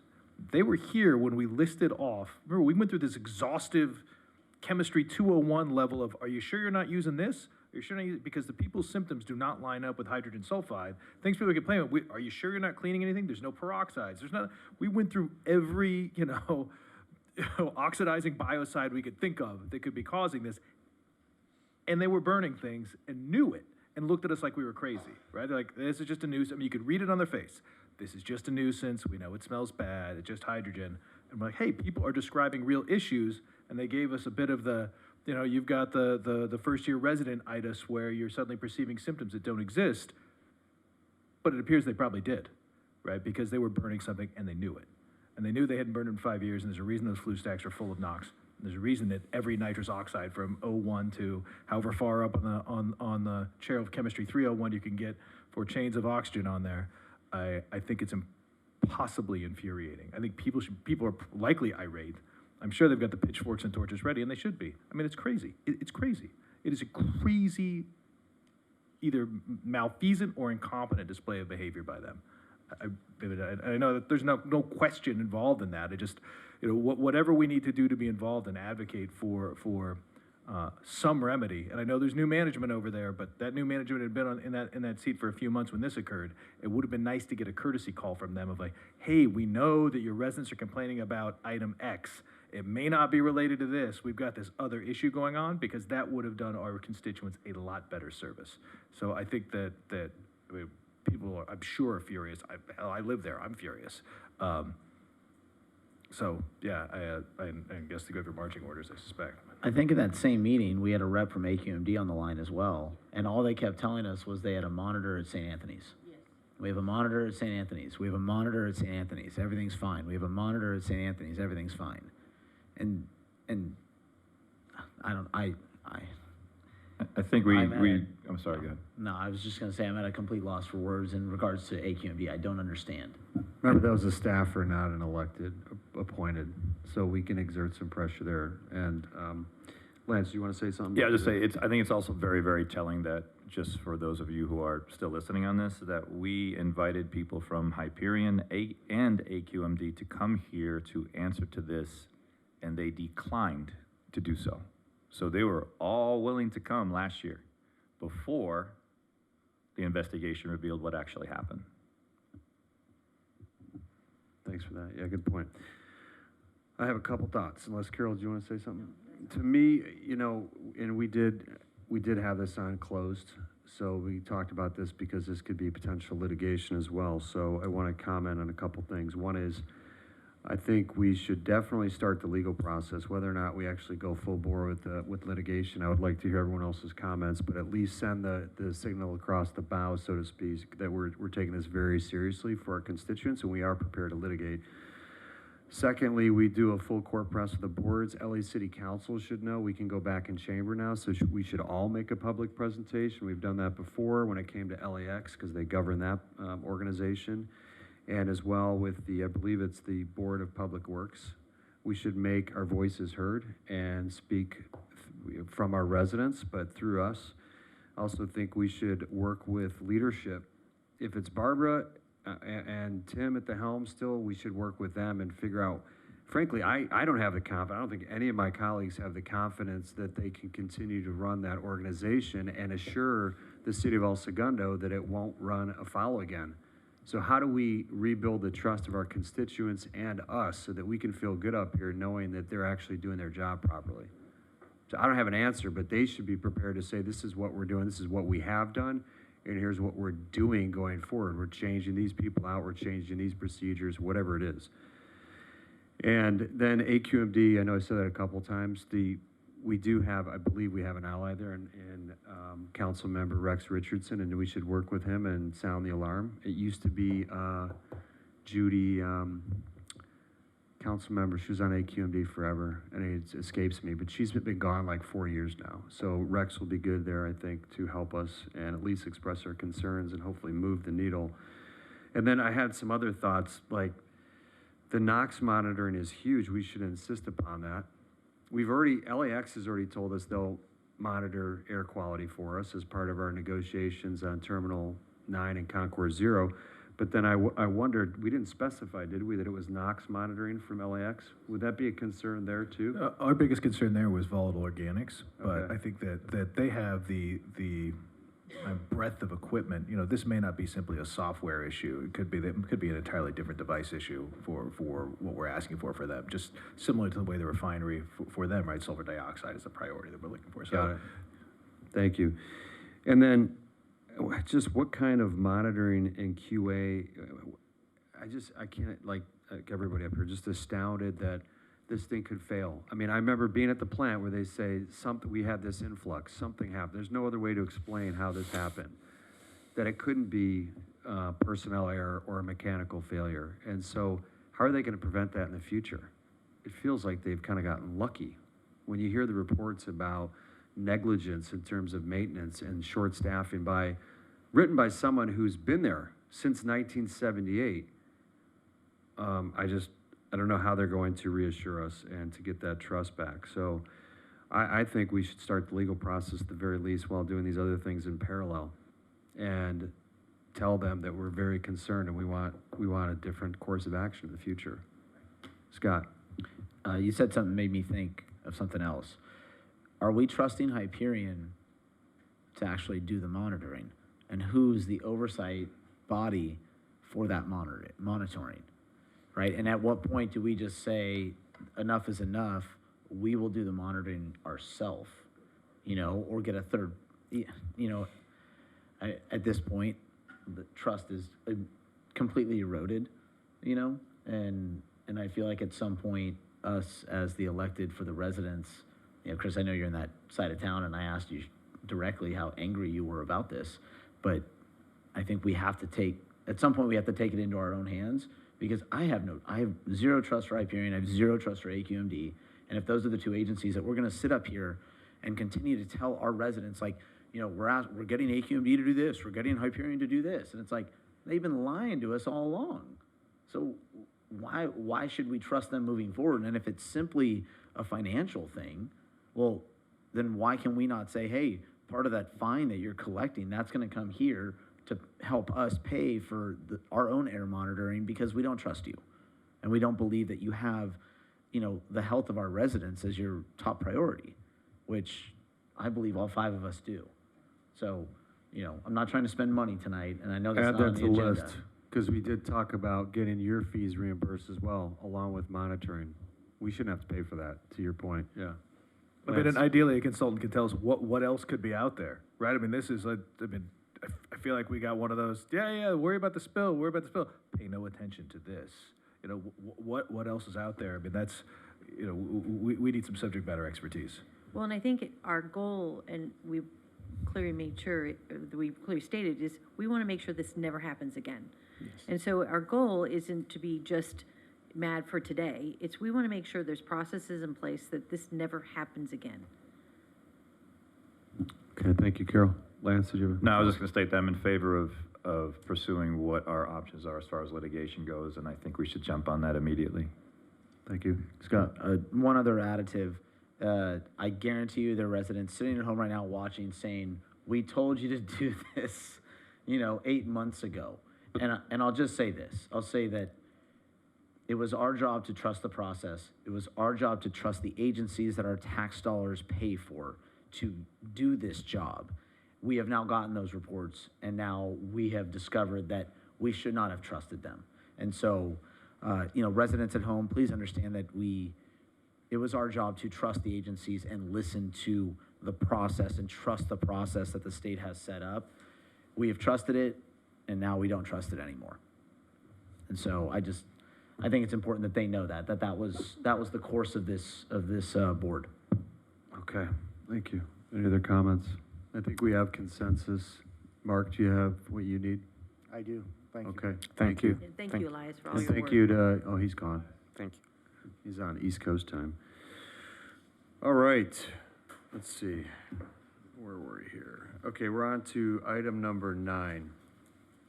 Oh, you know what? We got to do a quick vote on receive the update. So Nichols, so moved. Yeah, we don't have to vote on it necessarily. We have consensus, right? No one's opposed. We're good. Okay. Item 9, resolution certifying sufficiency of commercial cannabis voter initiative petition, city council direction on voter initiative ordinance, and direction on potential city initiated ordinance. There are 3 actions associated with this. Mr. Lilio, who will report on this item? City Attorney, Mr. Hensley, and Michael Allen, our Development Services Director. And while I'm presenting this, perhaps we could queue up the aerial that we have of the sites. Back in July, there was an initiative petition that was presented to the city clerk's office, which was the start of the process by which a person can put something on the local city ballot, if you will, and get it passed into law. And it was about allowing 2 cannabis retail stores to operate in the city of El Segundo. It could potentially go up to 3 if it was pursuant to a court order. And as you've probably already gleaned from some of the comments that have been made, litigation in this area is relatively common. The actual initiative petition attaches an ordinance which, if it is approved by the voters, becomes part of the city's municipal code and can only be amended by another vote of the people. The ordinance itself, that's part of the initiative petition, is very comprehensive as far as the planning issues and dealing with security and aesthetics and all the things you normally would see associated with a business, again, with enhanced issues or regulations with regard to the cannabis retail sale. The county registrar came back and determined that the number of signatures that were necessary to place it on a ballot or for the council to adopt it were in place, and so that's why we're back in front of you tonight. So the options you have in front of you tonight are, as far as what you're, well, one, and this is a ministerial action, you need to adopt a resolution approving the city's clerk's certification of initiative petition. You're just saying that it has the number of signatures required, which is, again, just ministerial. You're obviously not counting them personally. This is like election results, if you will. It's been through the process. You're just certifying this by a resolution. But the next part of that is, and there's three options at this point, is the council can adopt the initiative as an ordinance and do a first and second reading, and it would become the law as though it had been through a vote of the people. Your next option is to vote to put it on the November 8th election, which is your next municipal election. And finally, you will still have to take one of those first two actions, but you can delay taking those actions by up to 30 days to have staff study issues you may want studied related to the initiative petition and cannabis retail sales in the city. You may recall that back in September, it was on September 7th at your council meeting, we brought this forward to you and presented the general issues to the council and what the process was and what some of the impacts were. And so that was the last time I think we've reported formally to the council. As part of this process,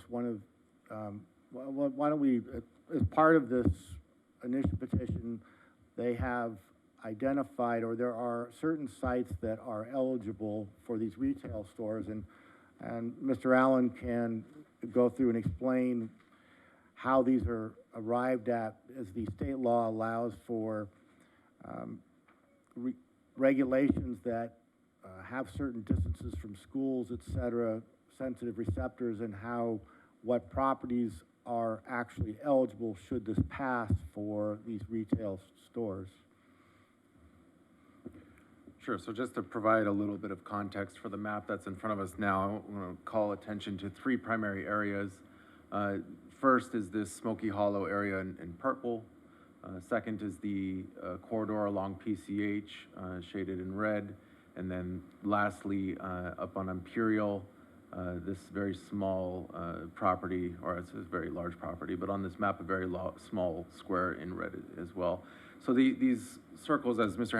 Hensley explained, are indicative of the 601,000 foot buffer that's required from distance from schools, parks, nurseries, et cetera. And so there's a 600-foot buffer shown in blue, and where you see the little bit of a larger circle, it's because it's taken from the perimeter of the parcel. And so the 600 feet is taken from the outer boundary of each parcel. And similarly, the 1,000-foot buffer is taken from the outer boundary of each parcel. And so you'll see there's several clusters of sensitive uses, which is what the parks, schools, nurseries fall into, is this sensitive use category. So a little disclaimer as well, this map was generated about 3 to 4 months ago. So it's entirely possible that in the last 3 to 4 months, a sensitive use may have been added or dropped from this map. And so moving forward, we would want to update this map, make sure we have the most relevant information as we continue to consider this initiative. But what you do see... Michael, can I ask one question? Because there is a park on the the eastern corner of PCH and El Segundo Boulevard, and that's the Raytheon Park that we now have access to, so that piece is missing. So that's not, it doesn't fall into the category that is written by either state law or the initiative because it is a private park. But I think you raise an interesting question that now that the public has access to it, we should probably consider and look into that, because that could alter this map. It won't actually change anything on this map, because you'll see if you drew a buffer from that corner here, it'll probably overlap fairly similarly. So it might rule out a little bit of this corner, which brings me to one of my points is that, we're not going to zoom in so, people can go start spec buying or leasing up land. But if you did study some of these areas, you'll find land uses of businesses, establishments that have been there and are likely not going anywhere anytime soon. And so that's one item to consider. But I just wanted to point out that what this does show is in Smoky Hollow, you'll see with the area shaded in purple that does not have any overlapping buffer area in red or blue would be the properties that could be subject to this initiative, which is very consistent with state law boundaries or buffer requirements on PCH from Holly, from El Segundo, all the way up to Mariposa, with the exception of this property on the northeast corner. And on Imperial, this is the Embassy Suites property. And so, as Mr. Hensley was explaining, there is a select few number of parcels that would be subject to the initiative. And again, disclaimer, this map is a moving target. And so as we move through time, sensitive uses may come and go, and we'd have to update this map accordingly. And so what the people of the city, or the residents of El Segundo, will be voting on is whether to allow 2, and again, potentially 3, pursuant to court order, to go on those limited areas that are depicted on the map. And one of the issues that from the city, where I sit, is concerning is there's this point system embedded in the ordinance where there are points awarded based upon security systems, ownership issues, aesthetics, a number of areas, and it's arguably somewhat subjective, and it's these point systems rather than, which is, from a land use perspective, that's not how cities normally do business. It's not, we're only going to allow a couple of types of a business, and if you score the most points, well, then you're the winner. That's not the way land use is normally done. It's, here's the zone where it's allowed, and if you can meet the zoning requirements, then whether it's one business or 6 or 8, whatever, then you can have that use. And so this point system is what's leading to the litigation that you've heard about, because as these points get awarded and there's these limited areas and limited number of businesses too, it's highly competitive for these companies to come in and then challenge each other, and including the city, with regard to the awarding of these points. And it's a very time-intensive process. Now, the applicant does have to pay for the staff's review and the process of awarding these points and making decisions about who the successful applicants will be, and they also have to defend and indemnify the city against litigation. But with that said, it is still lost opportunity cost, as Mr. Allen's department has to oversee these issues. Even though the litigation expense will be covered, my office will have to be, overseeing what's occurring. It is a diversion of our resources and our time. So one of the things, and we had some conversations with the advocates or proponents of the initiative to determine whether there was any other potential alternative to what they are proposing, and as is stated in the staff report, they are open to withdrawing their initiative, which they can do up until about the first week in August. if the city would adopt an ordinance, which is very similar to what they've proposed, but they are open to having the point system deleted from that, and also having the area slightly reduced in size as far as the number of properties. And then if the city were to adopt that type of an ordinance without a cap on the number of businesses, then they would agree to withdraw their initiative. So we wanted to present that to council. You know, the advantage of that is that it likely reduces the energy and time that would be spent on litigation by the city, because then it wouldn't be a subjective point system. Again, it would be more in line with how the city normally awards land use or grants applications. That is, here are the properties that they're zoned for this, and if you can meet the requirements, then you can have that use. Also, you know, it's, again, there's no guarantee with this, but it didn't seem likely to staff that, well, there's a number of these properties, particularly on PCH, that already have other uses on them that aren't likely going to go away for purposes of selling or leasing to a cannabis retail outlet. But also, it's just a matter of demand and supply that doesn't seem likely you're going to end up with several of them right next to one another. Again, can't guarantee that, but it just doesn't seem like the market would support that. So it is an option, and another advantage of the city adopting something is that if it wants to amend it in the future, it can. If this ballot measure gets adopted, then the only way to amend that is to go back through a vote of the people. So, again, in front of you tonight are, one, the resolution, which essentially the council really has to adopt. It's a ministerial action. The second part is whether you want to, the council again can adopt the initiative as its own ordinance, or it can agree to place it on the ballot, or it can punt this issue for up to 30 days while it asks staff to look into additional information. Now, the council's not meeting on the first meeting in April, so either we could continue this till the next meeting, or we can continue this regular meeting to a date certain within 30 days.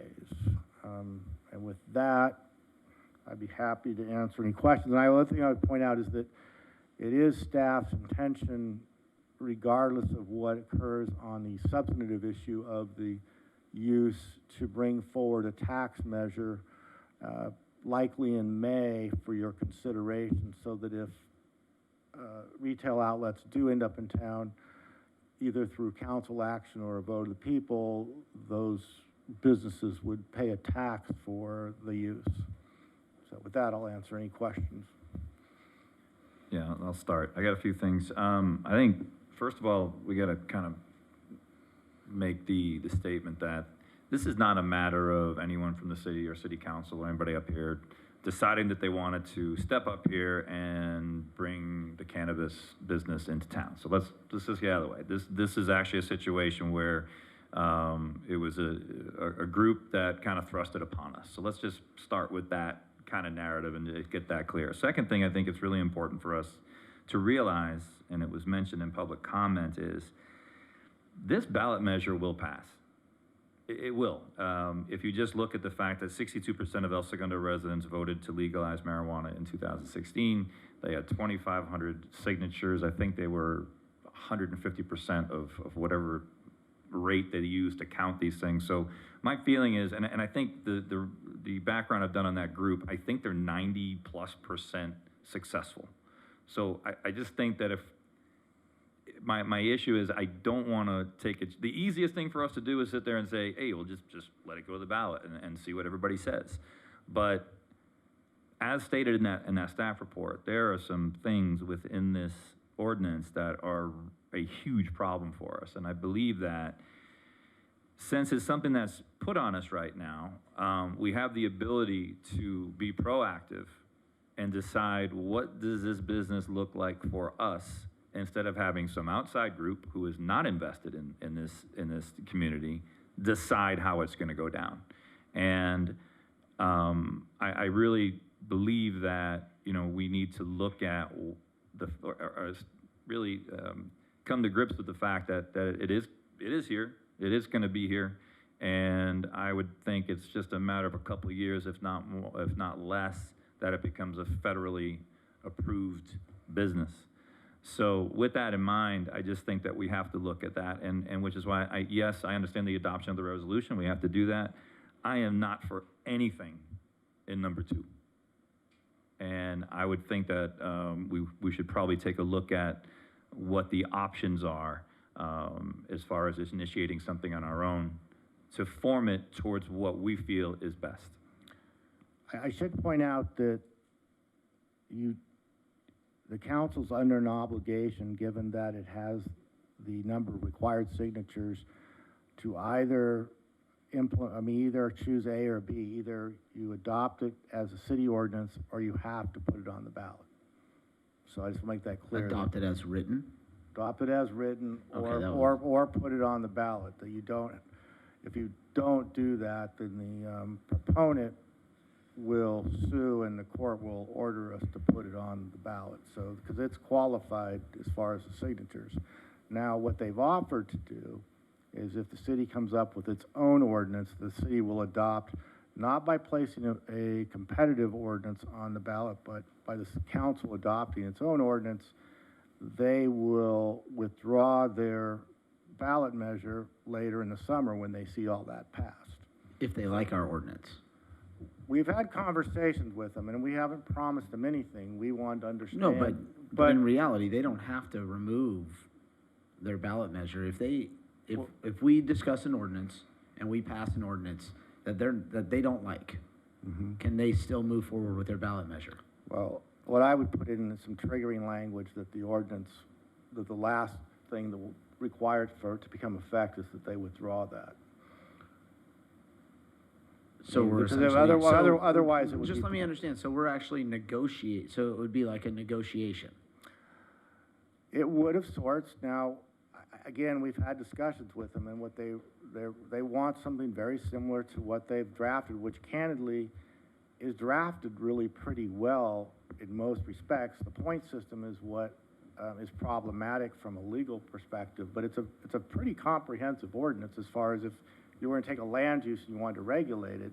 They've done a pretty good job of drafting it. So that part, that part isn't troubling. It's the point system that is going to be what's going to get the city involved in litigation as there's competition for these 2 spots. So otherwise, it's a relatively well-drafted ordinance. Can I just make one comment? 2016 was a pretty popular election, presidential election. What's the voter number drop off on a non-presidential November election? Non-gubernatorial or gubernatorial or whatever they call it. I would say this midterm, though, is likely to be pretty well attended. It would be one thing if we did an April. Well attended by whom? Your point. No, taken. I'm just your point taken. Because the point I'm trying to make is I don't think it's a guarantee. This is what I know about life. There's nothing is a guarantee, and I don't think that we should operate off the standpoint that 62% of the residents voted for this to pass it in the state of California. That was in the state of California. That wasn't in their town. And on 58, I think it's 58 here. No. I'm saying of the voters in El Segundo voted to legalize it in the state of California in 2016. Yes, because that was the the decision given to the voters. Yes. Correct. And so, but what the point I'm trying to make was, if they were asked to put it in their backyard, is it going to be that same percentage? And the question goes back to you: are you willing to take that chance? Well, it seems like we either choose an ordinance that this petitioner agrees to, or it goes to the voters. Because if let's say we draft our own ordinance and they're like, we don't like that, they can leave theirs on the ballot and go to the ballot.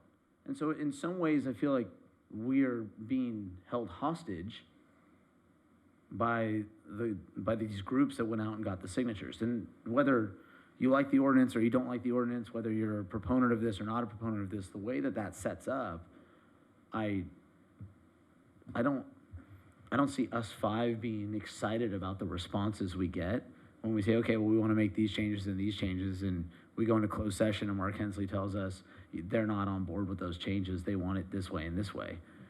I think it's important that we have this discussion so our voters can hear that it's like, hey, do you want this in your backyard? Because, I mean, yes, we're not going to zoom in on this map, but there happens to be a vacant bank on a primary corner on this map that would be available that has a vault in it. You want to talk about it not being not a good idea, or people need to know, like, okay, there it is. You got In and Out on one corner and you got Cannabis on the next. Do you want that in your town, yes or no? You know, so I think there's as much a chance for us to campaign against this, and I'm not saying you need to be for or against it tonight.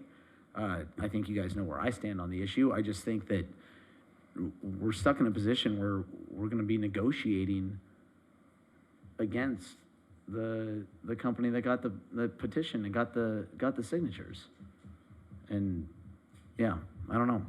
I don't like that at all.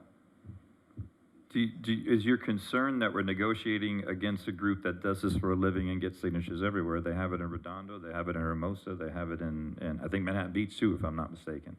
So this is what they do for a living. So my thing is, I don't like my, you know, being a gun pointed to my head by a group that could care less what happens inside of the borders of the city. So if we have an opportunity to if we say we wanted to put on a competing measure that's just different, but it fits at least what we would like it to be, I'd be more than willing to do that, because at least we are being proactive on it. I just hate the idea of being reactive in something like this, because then the decision is forced upon us, and now our hands are completely tied forever until we decide to put another measure on another ballot at another election to try to reverse it. And that's my concern. True, but if you were one of the people that signed this petition, and you now come to find that this petition was presented to you in maybe not the most honest way, and that it was... I'll say it. The guy who came to my door was a sniveling little liar. I mean, he just lied right to my face. So this is what I'm saying. Yeah, I would have choked him if it wasn't my house. So I do not believe every person from the city of El Segundo that signed that petition is going to continue to be like, that's the right thing for our city. You know, it was a well-run campaign. The signatures were accepted. And yes, I see your point. I don't want something being forced down our throat. I don't want to just go to the voters and the voters say yes, and now we have a high-speed train going down Main Street. I'm picking up what you're putting down. I think when push comes to shove and someone is because right now, if you want cannabis delivered to your door, you can order it and it can be delivered to your door in El Segundo. Right? There's no law that stops that from happening. It is actually illegal. It's just... Okay, but then there's no means by which for us to stop that in the city of El Segundo. Enforcement... Are we enforcing it? Enforcement is very difficult. There you go. Okay. But do you want to be explaining to your kids every time you're at the stoplight heading to Campus Fields, what's that green leaf on that sign, Dad? It's just a question. And so I would say at the end of the day, the voters are the ones that signed the petition. The voters are the ones that said, yes, we want this on our ballot. So let them be the ones. And if that puts us in a bad spot with only two companies that fit some mold with some mathematic equation, then shame on the voters. Just so I'm clear, Mark, if we do not accept their, we don't negotiate with them, the hostage situation, et cetera, and we just go and put this on the ballot, it is exactly as it was drafted, correct, with the point system in place? Yes.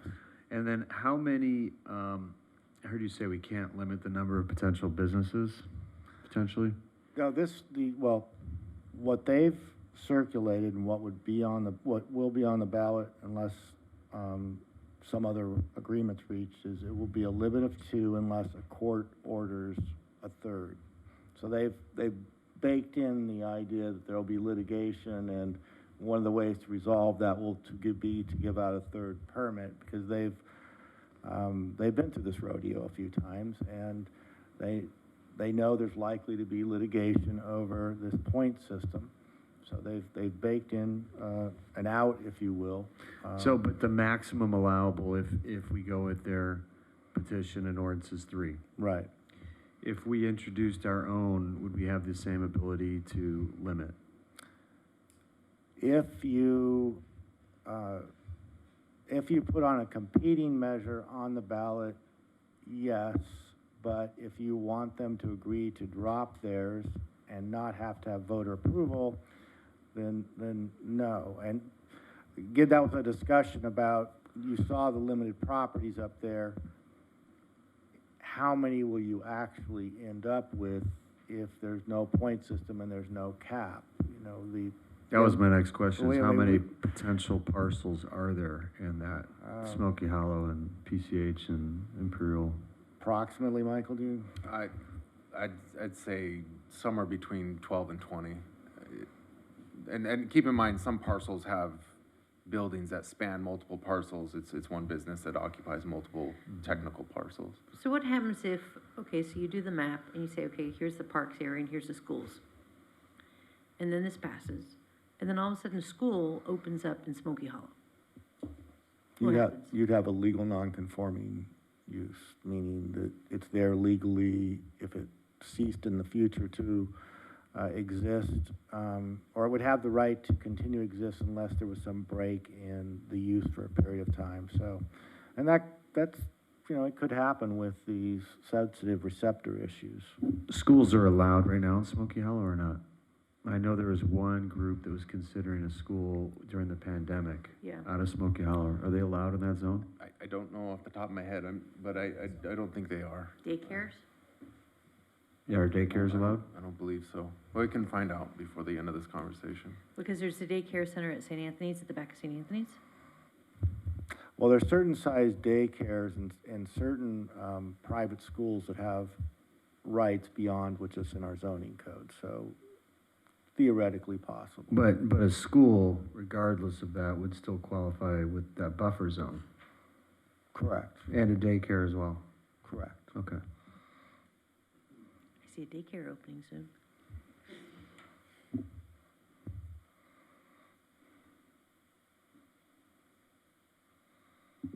How much time does it take is it 60 days to change zoning?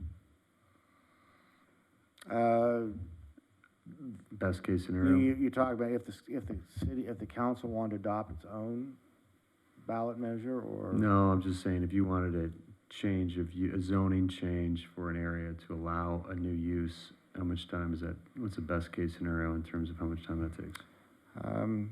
Well, the biggest factor is the California Environmental Quality Act as far as the level of CEQA review that's necessary. If it's minimal, you're probably looking at 90 to 120 days with staff time. That's with a negative declaration? Or an exemption of some sort. If it's anything more significant than that, then you're looking at 6 to 9 months or longer, depending on what the use is and the zoning changes you're making.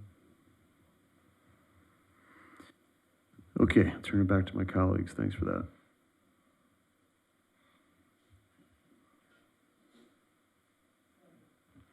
I've got a few questions.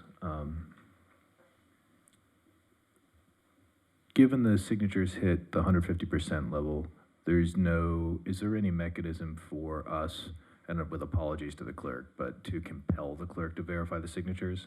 It seemed to me that with 32 failing out of the first 500 or 600, that there's a puncher's chance that some of these, I mean, given the really straight-laced young man that came to my house, that I think there's a chance that some of these might also not stand scrutiny.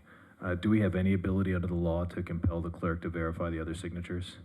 No, it's met the legal requirements for, it's actually the county registrar that checks the signatures, and given the percentage that they hit over, then there's no further counting. And or no further comparisons or county. Is there any additional examination we can do regarding the petitioner? I know that, Gigi did say we can require 100%. Really? I mean, I know one of the other cities had their petitioner was a full-time college student in Colorado whose home of record was You know, our California. our interpretation of that is that you cannot, because it went above the percentage. It's when it's between the bandwidth of, now it was 80 and 120, that you can, or the county has to, but we went above the 120. Is that even subtracting out the fraudulent ones we got rid of? Yes. That's unfortunate. But that's the city attorney's legal opinion.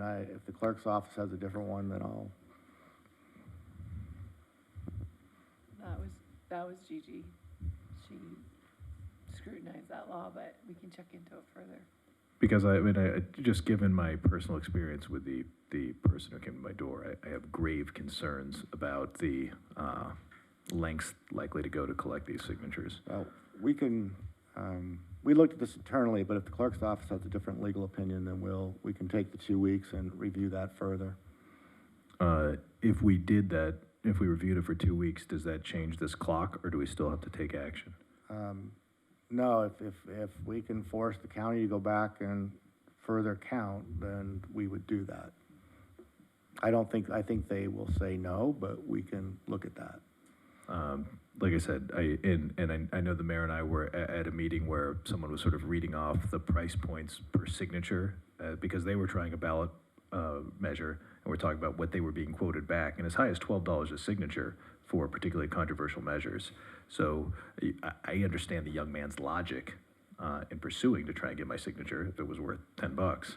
I mean, that's $2 of Girl Scout cookies, but the lengths he went to were did not speak well for this particular petition. Well, I would say this too, that even if that does occur, and even if the county says it will check, that given the percentages and the way they've done the statistics on this, I would assume it's going to pass. That's going to have the number of signatures. Now, it's possible that it won't, but they've worked out algorithms to, verify this. So with that, if there's, in addition to looking into the clerk's legal opinion over the next couple of weeks, we can, if there's other issues the council wants us to look at, we can do that.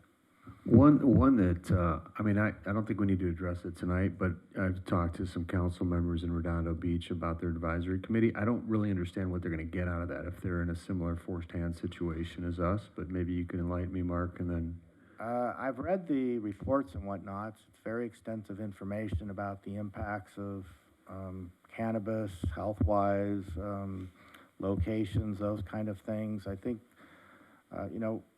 it's a lot of information, and I think Michael and we talked about it, stuff that we've seen before by and large. I don't think there's anything that was new in it. Now, I think Redondo Beach is in a little different situation than El Segundo, in that it's a much bigger city, both in territory and in the number of residents it has, and with the number of potential areas that these businesses could go. So I do think they're a little bit of apples and oranges as far as what the issues were, and I don't think at the end of the day going through that exercise would accomplish much for the city of El Segundo, and it would be very time consuming. If we're going to take the 2 weeks to look into whether or not the likelihood of the ballots or the petition being certified, or at least get the county to take a second look at that, maybe we could inquire and just see what the end result is a little bit deeper. And we can make available, there's a very comprehensive staff report and studies and whatnot that Redondo Beach put out. We can circulate that to the council and to the public. It's extensive information about cannabis that anybody who wants to read and understand cannabis more can read. So we can also do that. Is there anything else that? If we were to push that, if they did 2 weeks, if they took 2 weeks to look at this, that puts us on the 30-day. If presuming, let's say they look at those, they say the signatures are valid, then that means we have to move pretty quickly because we head into the spring break recess. Right. And then that puts us up against 30 days from March 15th.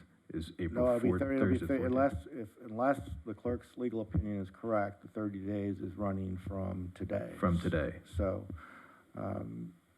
you know, if the county says it will go back and review all the signatures, then it'll be from the 30 days when it comes back to you again. So you know, if that goes back to the county again, then when they return it, we put it on the council agenda, the 30 days will start running again. So, Is it likely we'll have a response back by the county before March 15th? yes. Okay. Well, no, they're gonna tell us whether they'll count them or not. Now, if they say they're going to count them, I think it's gonna probably take them longer than that period of time to verify 100% of the signatures. Now, which is an interesting issue too, because they were supposed to do all of it within a certain time period, but we will deal with all that. You know, I really love when groups outside of El Segundo show up to tell us how to do stuff, as you know, whether it's golf courses or housing or social hosting. But I am inclined either way to join Councilman Nickel on this, that I think that it's one thing to ask people conceptually how they feel about cannabis.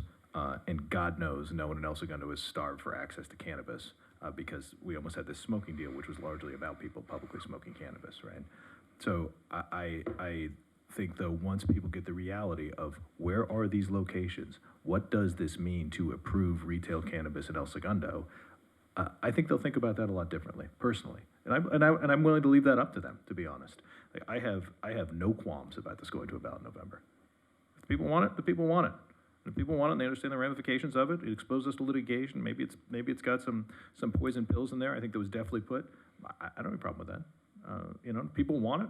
I could be outdated. I get that. I'm willing to put faith to that. But I suspect, I have a hunch the signatures probably aren't what we think they are. And that being said, I think when people are confronted with the reality of what these things are, there's a lot of things people want legal that they don't want to cross the street from Little League, or on their way to get their burgers from Little League. So I think that I'm willing to see this thing go through the ballot. It doesn't bother me any. Thank you, Mayor Pro Tem. I just have one other question for staff. With regards to the tax associated with it, is that something that we have to vote on before the measure goes to the voters? No. Or is that something that we could then, after the fact, after we see what the voters do? It's a separate ballot measure. The tax portion would be a separate ballot measure. Correct. Okay.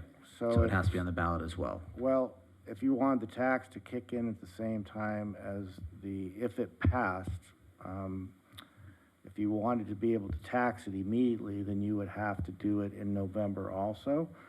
Otherwise, for a general tax, you would have to wait till the next general municipal election, which would be 2 years. So you're looking at November 2024, unless you want to do a special tax, which you can put on any election. But that takes 2/3 approval as opposed to 50%. So. Anytime we open up a new business sector that has an impact, you have to attach a funding source to address those impacts. I mean, that is, look, I did if anybody wants a horror show of reading, read the state of Mississippi by referendum legalizing cannabis without a mechanism to fund impacts. And it was a train wreck. I mean, they went through a constitutional rewrite effectively to be able to put cannabis, to re-legalize cannabis with a funding mechanism around its impacts. I mean, that is, if we are going to put this on the ballot, then that is something that in May we should be having a discussion about funding sources to address it. That is, I think that we would be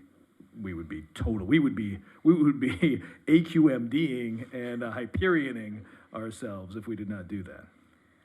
So at the end of the day, we have, I mean, basically, to Chris's point, we have to put something on the ballot in November anyway. In all likelihood, unless the county is going to count these and then there's less than the required number, then yes. Or unless you want to do something, again, where you are negotiating of sorts with the proponents of this ballot measure and put something on there as an alternative, or adopt something as an alternative, that is an option. So if we decided to go with the ordinance avenue, we would still have to wait until we passed a law on the taxes in November, correct? Like we couldn't, if we passed an ordinance could we delay the start until we actually passed a tax in November? You could. Now, what the proponents are going to be looking for is, they will want it in place before their time, and you would also, if you want to negotiate with them, is you'd want it in place so that they had time to pull theirs. So that means you would really need to have it in effect by the end of July.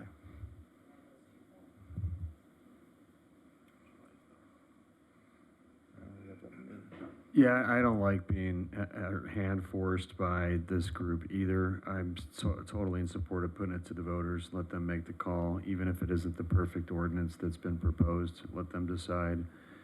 I'm not sure where it's going to go. I don't think any of us know, and let's let them decide. That's the way I feel. So I just want to make sure I understand something. We are willingly making a decision that is going to get us sued. According to your report, staff report, we talked about this. Let's say 100%, nothing's 100%, 100%. Yeah. Okay, let's just say, let's go 80-20 rule. Judging from what we've seen in every other municipality who's gone this route, it ends up in litigation. The dispensaries don't even get opened because you're in litigation. And the net. And what we're really relying on is that people didn't know what they signed and that they're going to vote against it is essentially what we're really relying on. I just want to make sure I understand, because we have an opportunity to be proactive, and it seems to me that we're just taking the easy way out by saying, well, let's just see what happens. And I just, with all the oversight that comes from the state of California limiting what we can do, you have an opportunity to do something, and it doesn't seem that we're entertaining it because it's a very difficult thing to entertain. There's a stigma attached to this. I get it. Should there be a stigma attached to it? That's a discussion for another time. But you're in a town that has breweries, distilleries, opiates sold at Walgreens and Rite Aid. We got vaping products. We got tobacco. We got it all. So why is there a stigma on this one thing is, I guess, my question. To me, this is more akin to Sacramento forcing a housing mandate on us and telling us exactly how it's going to go down. There's no winning here. First of all, the decision I'm making up here is not my personal belief on cannabis. It's what do I think is in the best interest of the residents, and I don't know where they're going to stand on this. But this is pretty much a lose-lose situation. We accept their ordinance as is, let the voters decide, or we draft a substitute ordinance, which is also going to be litigated because they've specifically put in there a provision to allow them to litigate. He's already said that. Either way, we're going to be in litigation. Mark, did I miss something there? I think it's, personally, I think it's less likely that you'll be in litigation if the council adopts an ordinance that doesn't have a point system, and I think it's less likely. Can I guarantee you won't get in litigation? No, I just think it's less likely because you're taking that subjective element out of it. Doesn't mean somebody won't figure out or come up with some other reason to sue. Just my legal opinion, it's less likely, not that it won't happen. But either way, we're drafting an ordinance and we're bargaining with this group. Yes, you are to some extent bargaining. They backed us into a corner, and they specifically put in a provision to allow them to litigate for a third location, possibly more. I thought I heard you say that earlier. Well, I don't know, it's for them. I mean, if they're going to have 3 sites, they're putting in a release valve in the event there's litigation over these 2 sites, so that, I suspect, so that they can get it resolved, and then all 3 businesses can open so that they're not fighting with each other because they probably just want to open up and make money rather than be involved in litigation. You don't make money by litigating, you make money by running a business. So I don't know if the release valve is necessarily for them, it's just to get the parties out of litigation. They have done the math, I'm certain, so they kind of know who the players are out there and how many are likely to come in and fight over it. What's the likely outcome, in your legal opinion, of litigation? The only thing that makes it a little difficult to judge is the landscape is changing a little bit as far as the demand for these these shops. And if the South Bay is going to have a number of them come online at one time, what then is going to be the demand for these stores relative to what some of the areas that were first in line, if you will, like the San Gabriel area, where they were opened up before this area. And so is really the competition going to be as strong as it was when that litigation occurred? I can't predict that, but that would be maybe one reason that it would be less likely, but again, that's... No, I'm sorry. No, I'm not asking you for the likelihood of litigation. I'm asking you for the likely outcome of litigation in your legal opinion. Well, that's really difficult because this point system is pretty subjective in my opinion. So, you know, we're going to have staff members sitting down and assigning points to these various categories, and then you're going to have various parties attacking that analysis, and then some judge reviewing that. Now, whoever the successful applicants are will defend and indemnify the city, so we won't be paying for that.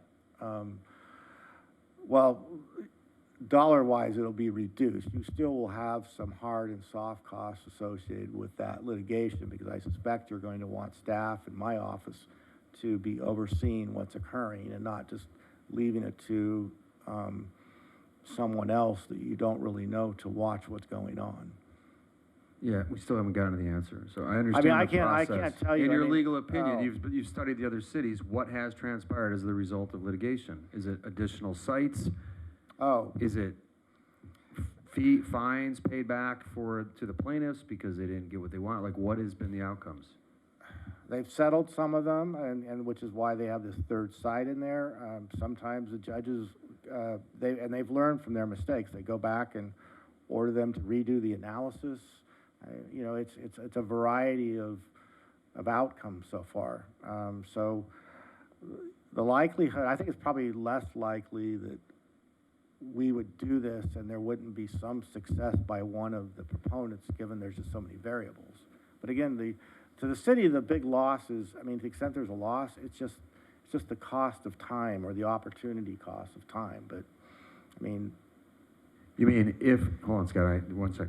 So if litigation does occur, you're saying it's the opportunity costs associated with that? Right, it's Michael's time and my time that we're spending on that kind of issue. And while we're not working on other things, and while that may not seem significant, there are a lot of projects and things going on in town. And, yeah. And I mean, Michael's staff's time, and you know, and city managers, and you will also get lobbied, and you know, it's just a very, they're a very energetic group of people.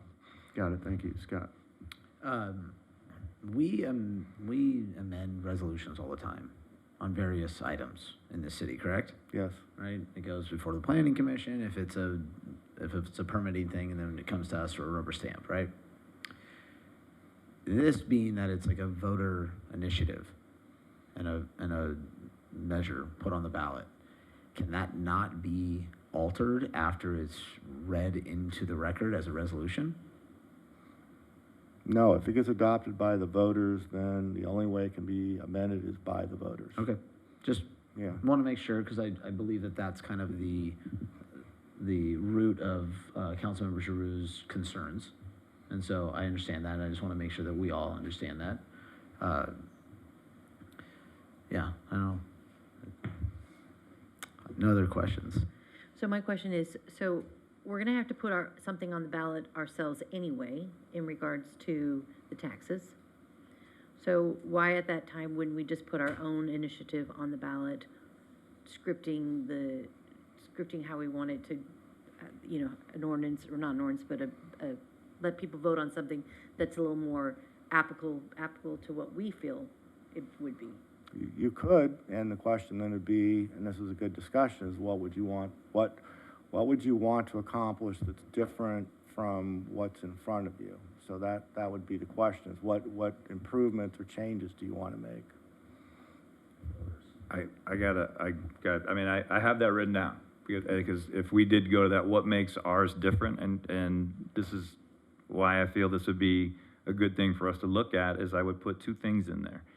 I would put that the business itself has to be a minimum of 5,000 square feet. What this does is it keeps it from popping up a bunch of cannabis liquor stores around town, all right? It makes the people, and also add a cultivation element to it, because what that does is it, no pun intended, it weeds out the smaller players from the people who do it professionally, very much like our breweries and distilleries and such, right? They've had to put untold hundreds of thousands of dollars into a business, and they're in it full time. They're not in it to hit and move. So if you got rid of the third party, add those two elements in, it's going to severely restrict how many people can actually come in and the level of business person that comes in. That's for what it's worth. But to that point, you put that in there and we go back to the group and they're, nope, we're putting our measure on the ballot. That's fine, and then it's a matter of competing ballot measures then. I understand. I guess, again, at the end of the day, I truly believe that not one of us was asked at any of our, like, meet and greets, at any of our election panels, were we asked to weigh in on this subject, and were we judged upon our answer on this subject. And so I do not believe that this is a subject matter that should be left for the five of us. I believe we take it to the voters. I think we let the voters make their decision. And at the end of the day, we have to live with the decision. And as Mr. Hensley said, it's an opportunity cost of time. And I'm, you know, staff, I do not want you to think for half a second that I do not respect your time, that I do not value your time. It is quite valuable. But at the end of the day, I'm not going to take a position, get backed into a corner and say, okay, let's put forward our own resolution and pass it so it doesn't go to the voters, because they backed us into a corner and that's what they want us to do. No, I'm saying they both go to the voters. They go to the voters and give the voters an So opportunity. if you're willing to let people vote on one of them, why wouldn't you let them vote on the other one? I'm totally fine to do that. Because we're gonna have to do something anyway. We're gonna have to put something on the on the ballot anyway about the tax. So that's a given. So we put the tax on there and our own initiative on the ballot. Or initiative that's- Let's just say you're walking up and you're a voter on election day and you got two ballots that are both proposing cannabis. What message are we signaling? See, that's the fear. But you just have to do voters aren't education. You have to do education, because you're gonna have to want them to pass the tax anyway. I think that's Because we're gonna idealistic. have to push the tax initiative anyway. So we're gonna have a campaign. We're gonna have to communicate to our residents to push. But that's them. the point the mayor's making is, what are we campaigning? We're campaigning for cannabis? Well, I mean, So that's the mixed message. it is a mixed message, but it's like, it's better to have, if we're stuck painted in a corner, we're gonna have to have something on the ballot anyway. We're buying 2 weeks, I heard, right? I'm sorry? We're buying 2 weeks. Yes. We established that already, right? Yes. So we don't need to continue this conversation this evening.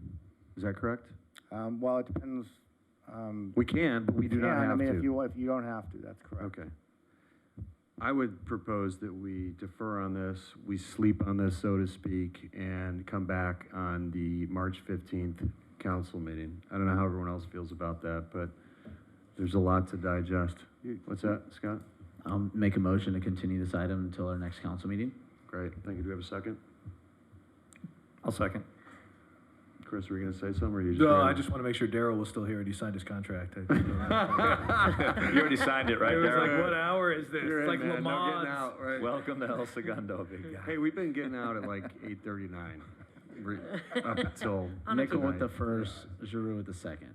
All right, Wearing an astronaut diaper. all right, all in favor? Aye. Aye. Aye. Okay, 5-0, thank you. Yeah, let's do a break. We will come back at, let's see, 21:10. 10 minutes, too much time, or is that good? Yeah, 9:10.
Back in session, we're on to item 10. Progress update on local early action planning grant, inclusionary housing study. And Mr. Lilio, who will report on this item? Our Community Development Director, Mr. Michael Allen. Mr. Allen, thank you. Thank you, Mayor. We'll make this presentation brief tonight. I'm going to hand it over to our principal planner, Paul Samaras, who's going to be joined by a consultant team to give a brief overview of where we're at. And just in quick summary, the specifics of inclusionary housing or policy have not been developed. We haven't done any deep analysis beyond studying feasibility, and I'm probably repeating some of what will already be said, but we're here now to say, hey, we understand what potential feasibility is, and now we're at a crossroads. We need to decide whether we do move forward or we use these grant funds on something else to accomplish the goals of the grant. So with that, I'll hand it off to Paul.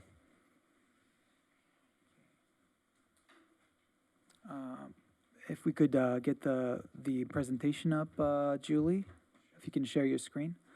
Great. Good evening, Mayor Boyles and fellow council members. This is a presentation regarding the preliminary work staff has done pursuant to the LEAP grant that was awarded to the city in 2020. Specifically, our work is focused on studying the feasibility of an inclusionary housing program. In this presentation, we will first touch on our LEAP grant status and scope, cover some basic information on inclusionary housing, and briefly describe the preliminary feasibility analysis that we've conducted. And then we'll ask for your input and direction. So with regard to the LEAP grant program, the city submitted a grant application in 2020, which received preliminary approval from the state.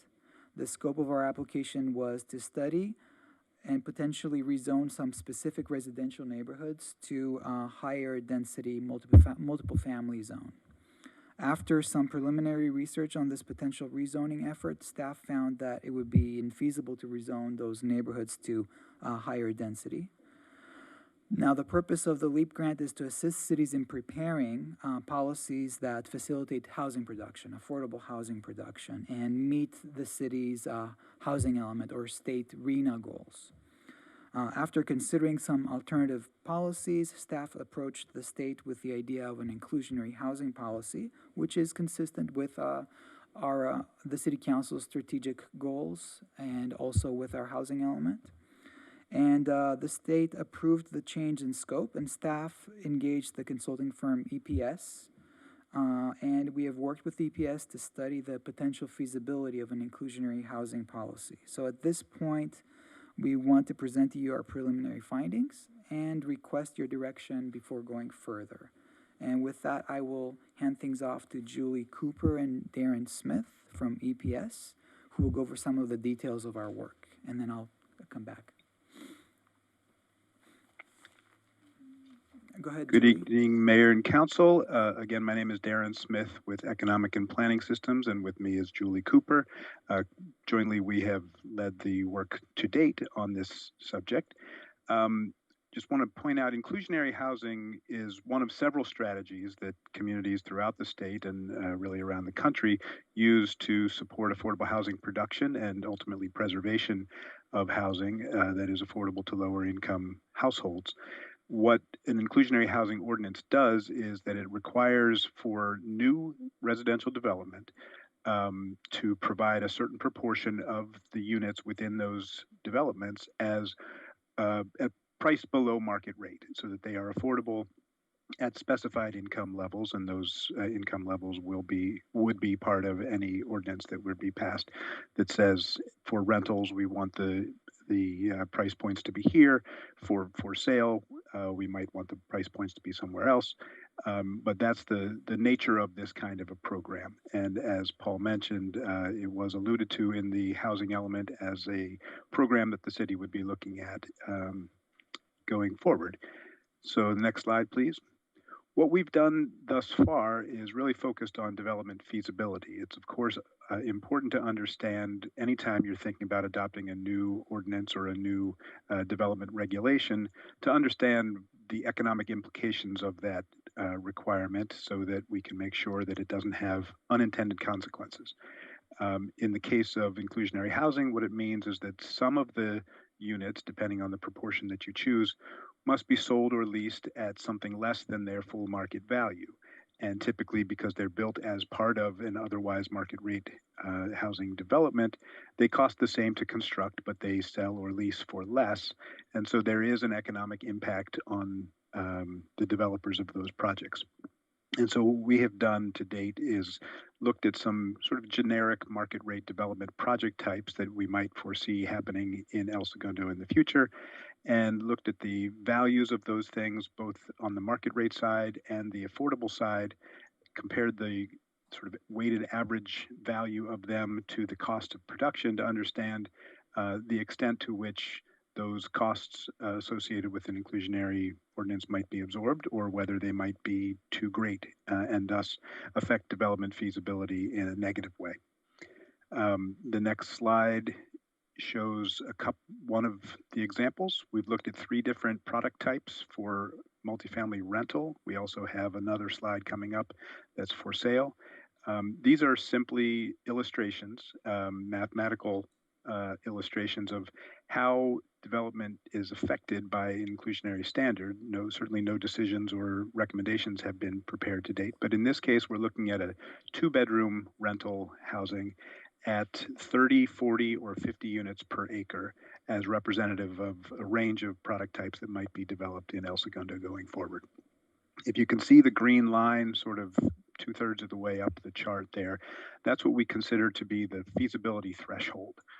That is to say that a development that yields a 5% return on cost, and that's measured as the operating income, the net rents essentially from the project, have to be at least 5% of the total cost of the project in order for the project to be financed by the regular lending and equity markets. So the left-hand columns represent what we believe to be the case without any inclusionary policy. And what that shows is that at each of the income, or rather each of the density levels, the threshold for feasibility is exceeded, meaning that rental housing is feasible in El Segundo today with no inclusionary housing policy. And illustratively, we've shown what might happen if you required 5% of the units to be offered at very low income, or 8% of the units to be offered at low income. And what this shows is that each of those, as I mentioned, would depress the feasibility of those projects a bit, but still kind of hit the mark in terms of the feasibility threshold that we foresee. So what that suggests is that there is some room to do an inclusionary policy if you so choose on the rental side. The next slide shows a similar analysis on the for sale side, looking at single family detached units, that's the orange bars, and townhome units, that's single family attached units, are the blue bars. And in each case, again, we show that there's, here the metric is a profit margin, a percentage of, the percentage to which the sale value of the units exceeds the cost to produce them. And so we show that with no inclusionary ordinance at all, there's a significant profit margin, and we believe well above the minimum required for feasibility. And if you were to adopt an inclusionary standard at one of the 3 examples that we've shown here, it would have a depressing impact on the profit margin, but still exceed the feasibility threshold that we foresee. So the findings, just to summarize, we do think that there is room in terms of feasibility for these types of products that might be built in El Segundo to absorb the costs of requiring a certain proportion of them to be inclusionary units offered at below market rate prices. Single family and townhomes appear well able to absorb those kinds of costs and still yield an attractive return. Multifamily is a little more sensitive to it, but also has some room to feasibly provide those units, particularly at higher densities to the extent that those projects might come.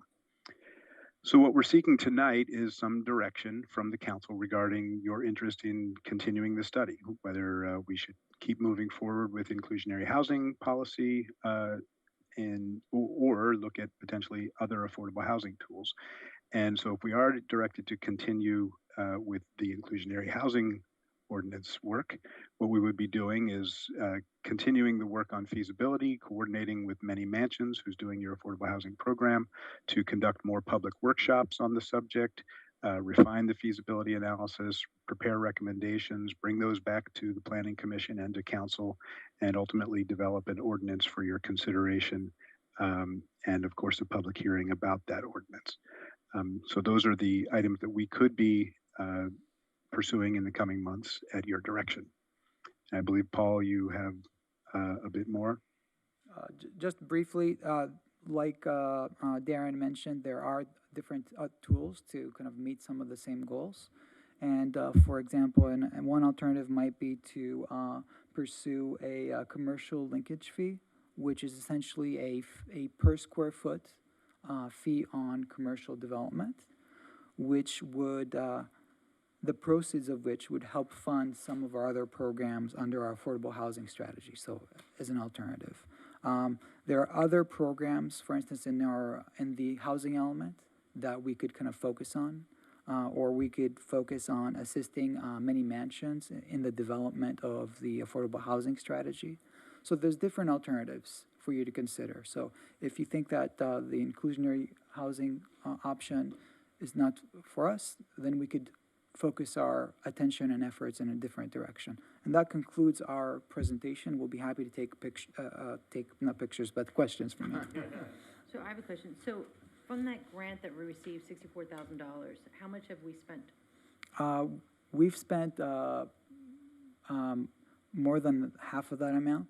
Some of it has been in administration, meaning interacting with the state, submitting applications, revising the scope, and so on. And about half of that cost has been the work that we've been doing with EPS to research the city, research the market, do the feasibility analysis that we've done so far.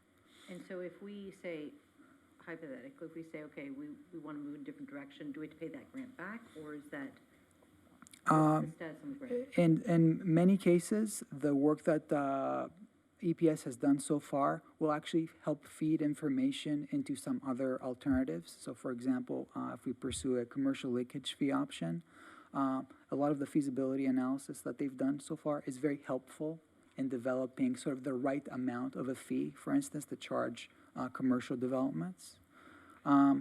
If you recall, during the housing element discussions that we had, we talked about those housing overlays and the right standards or the right sort of density that we should require in those select sites. The work that EPS has done so far could actually help us to kind of fine-tune what those overlays should be. So when we come back to you in about a year's time to adopt those new overlays, EPS could have helped us kind of fine-tune it so that we know what the appropriate density is with more certainty. So there are ways to utilize those funds and not necessarily have to return the funds to the state. So at this juncture, we're at a point where they've done the initial analysis. So I'm unclear of what this next step would be if we continued with them, what that would be. Sure. Versus the other stuff we're working on the other housing element piece with the arena numbers and looking at like the zones, the overlays, and so I'm not sure what the difference is, and if you could explain. Yes, I'll do my best. So when it comes to the inclusionary housing program, we know now that it is possible to require developers to reserve some units in their developments for households with lower incomes. It is possible to do that without jeopardizing the development. You know, they will still pencil out, as they say.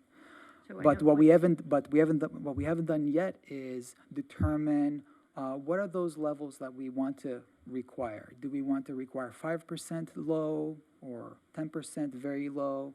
So we have to make some policy decisions about those particular levels, or some other decisions related to that policy. So I hope that helps answer that part of the question. When we talked about like the SB 9, SB 10, one of the things we talked about, and then the ADUs, is adding a component that they have to be for portion for low-income housing. Yes. So I feel like we're talking about low-income housing in many different buckets, and it doesn't seem to fit together. Yeah. Paul, maybe I can Sure. jump in. So, I think, if we go back to our conversation related to the housing element, we talked a lot about, hitting the ground running, starting the following day so that we're not here in 8 years feeling like we're up against the wall, backed into a corner, having to adopt policies that we don't have control over. And so we're starting that. This effort started in April of last year. And so it precedes much of that, but we're starting that, and what that means is a lot of these things happen concurrently, and a big piece of that will be the larger scale affordable housing program that Many Mansions is currently working on. This, whatever direction we take this study, is going to help inform that larger development, and they will be working in tandem, regardless of the policy that we ask them to consider, whether it's inclusionary housing or some other policy-related decision that we want to take forward. That's going to inform the overarching affordable housing program. There are a lot of different pieces that are going to have to move, including the rezoning of sites throughout the city for the overlay zone, and so it will feel like that we're having lots of different conversations, but we almost have to because if we don't do it now, we're just kicking the can down the road, and we don't necessarily have the time to wait for Many Mansions to put that program together, which is going to take the next half a year to a year to formalize. In the meantime, the clock has already started ticking on the deliverables that we have to meet in terms of the housing element objectives for the overlay zone and increasing density for those overlay zones. So if we wait for that plan, we're going to be missing the deliverables that we've committed to. I'm sorry, we didn't commit to them. We were forced by the state to accept these deliverables in meeting these deadlines. And then we're playing catch up again. So this is furthering our effort to try and get ahead of the ball so that we're not, being penalized down the road. And so as we get going, and this is partially, on me and our staff, it's going to feel like we're doing things a little bit bifurcated. It's the best word, but we're doing our best to try and bring it all together and do it in tandem with one another, because that's the only way we're going to be able to do it at this time and still keep up with these expectations that the state has, or at least for this next 12 to 24 months, until we get into a place where we can start talking about planning for the following planning cycle and not be 8 years from now having the conversation that we did, several weeks ago and without, much choice in front of us. Because when we talked about the SB 9, SB 10, and we talked about the affordable component of it, in which I believe we added it in there, correct? Yes. Yeah. So I just want to make sure that we're not, I know like you said, it's got to come together, but it does seem very bifurcated in my head, and so I'm sure it's confusing to others. Yeah. And I just want to make sure that we kind of map out put them together, so it's. If I may just add one quick thought on that, Councilwoman, it may help. We are pursuing we're pursuing several tools to help us get to our goal, and kind of at the same time. So you did hear about SB 9 the other day, and about the affordable component there. So that helps us get part of the way there to our goal. And inclusionary housing ordinance is another piece of it. And then we're working on a few other sort of tools and pieces. It would just be great if when it's presented, it's like, it's presented as a comprehensive plan. We're doing this, and rather than, this night it's this component, this night it's this component, it seems very, We are working with Many Mansions, and we are hoping to bring a larger strategy to you in the next few months. One of the things I brought up to Michael and to the rest of the council is, we talk about going green, we talk about, the expansion of, less reliance on oil, and like if you watch the Super Bowl every ad was about an electric car. And, a lot of the houses in El Segundo are older, and as we look at developments for SB 9, SB 10, I'd like us to look at putting some kind of requirement in there that if you're going to remodel or like subdivide, that there's a requirement that all the structures on the property then get upgraded to 240-watt electricity, so that it's a little more green, and then we have the capacity. So just something we can think about as we look at our building codes. Scott? Yeah, thanks, Carol. How'd you know I had a question? Paul, just take a walk down memory lane with me. And this might be for your benefit, Michael, but maybe you already know this. So in the staff report, it talks about, coming to council and asking, to go out for this grant to then do a study as to the feasibility of the properties east of Washington Park, basically east of the power lines there on that DWP land.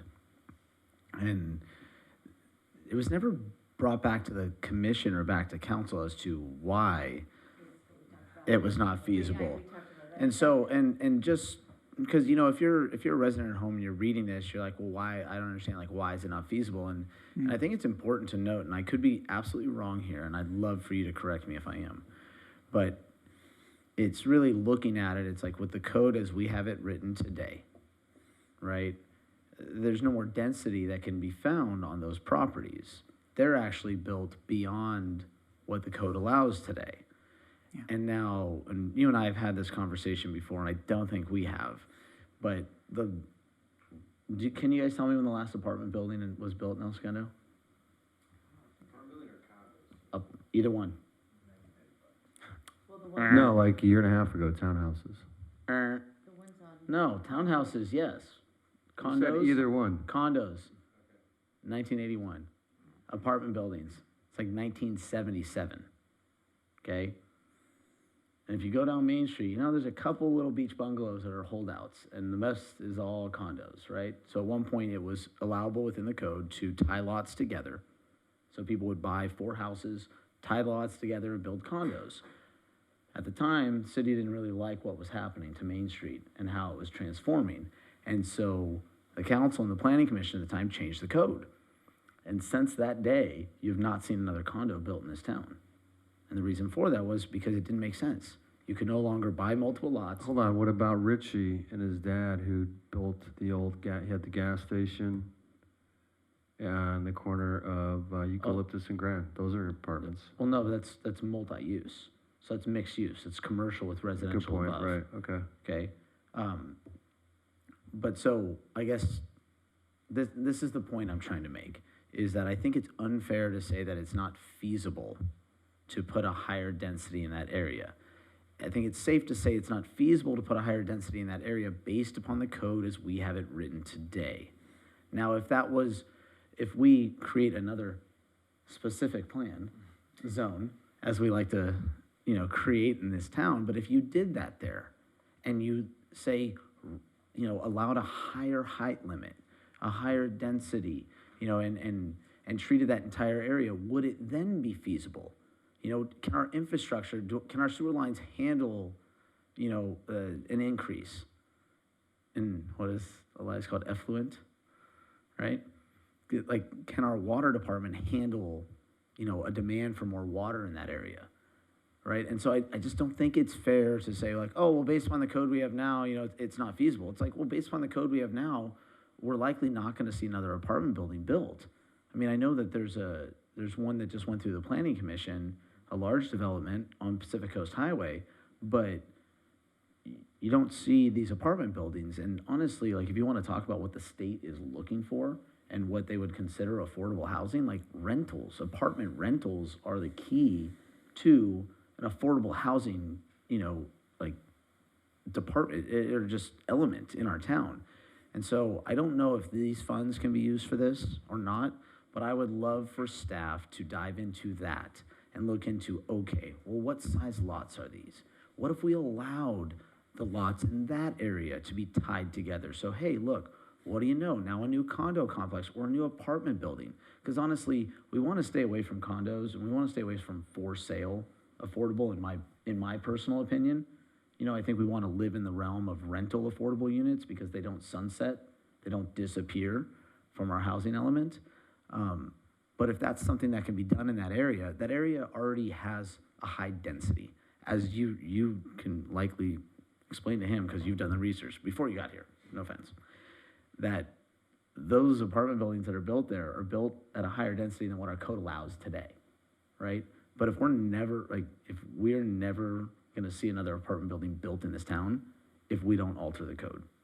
Hold on, Councilman Nickel, we're talking about inclusionary, which is one component of affordable. You're talking about the overlay zone, right? Is it related to tonight? It is. specifically? Well, it is because this money was originally meant to study the feasibility of density in that area. And so what I'm saying is, like in the staff report, it says that it was found in the fall of 2020 that it's not feasible.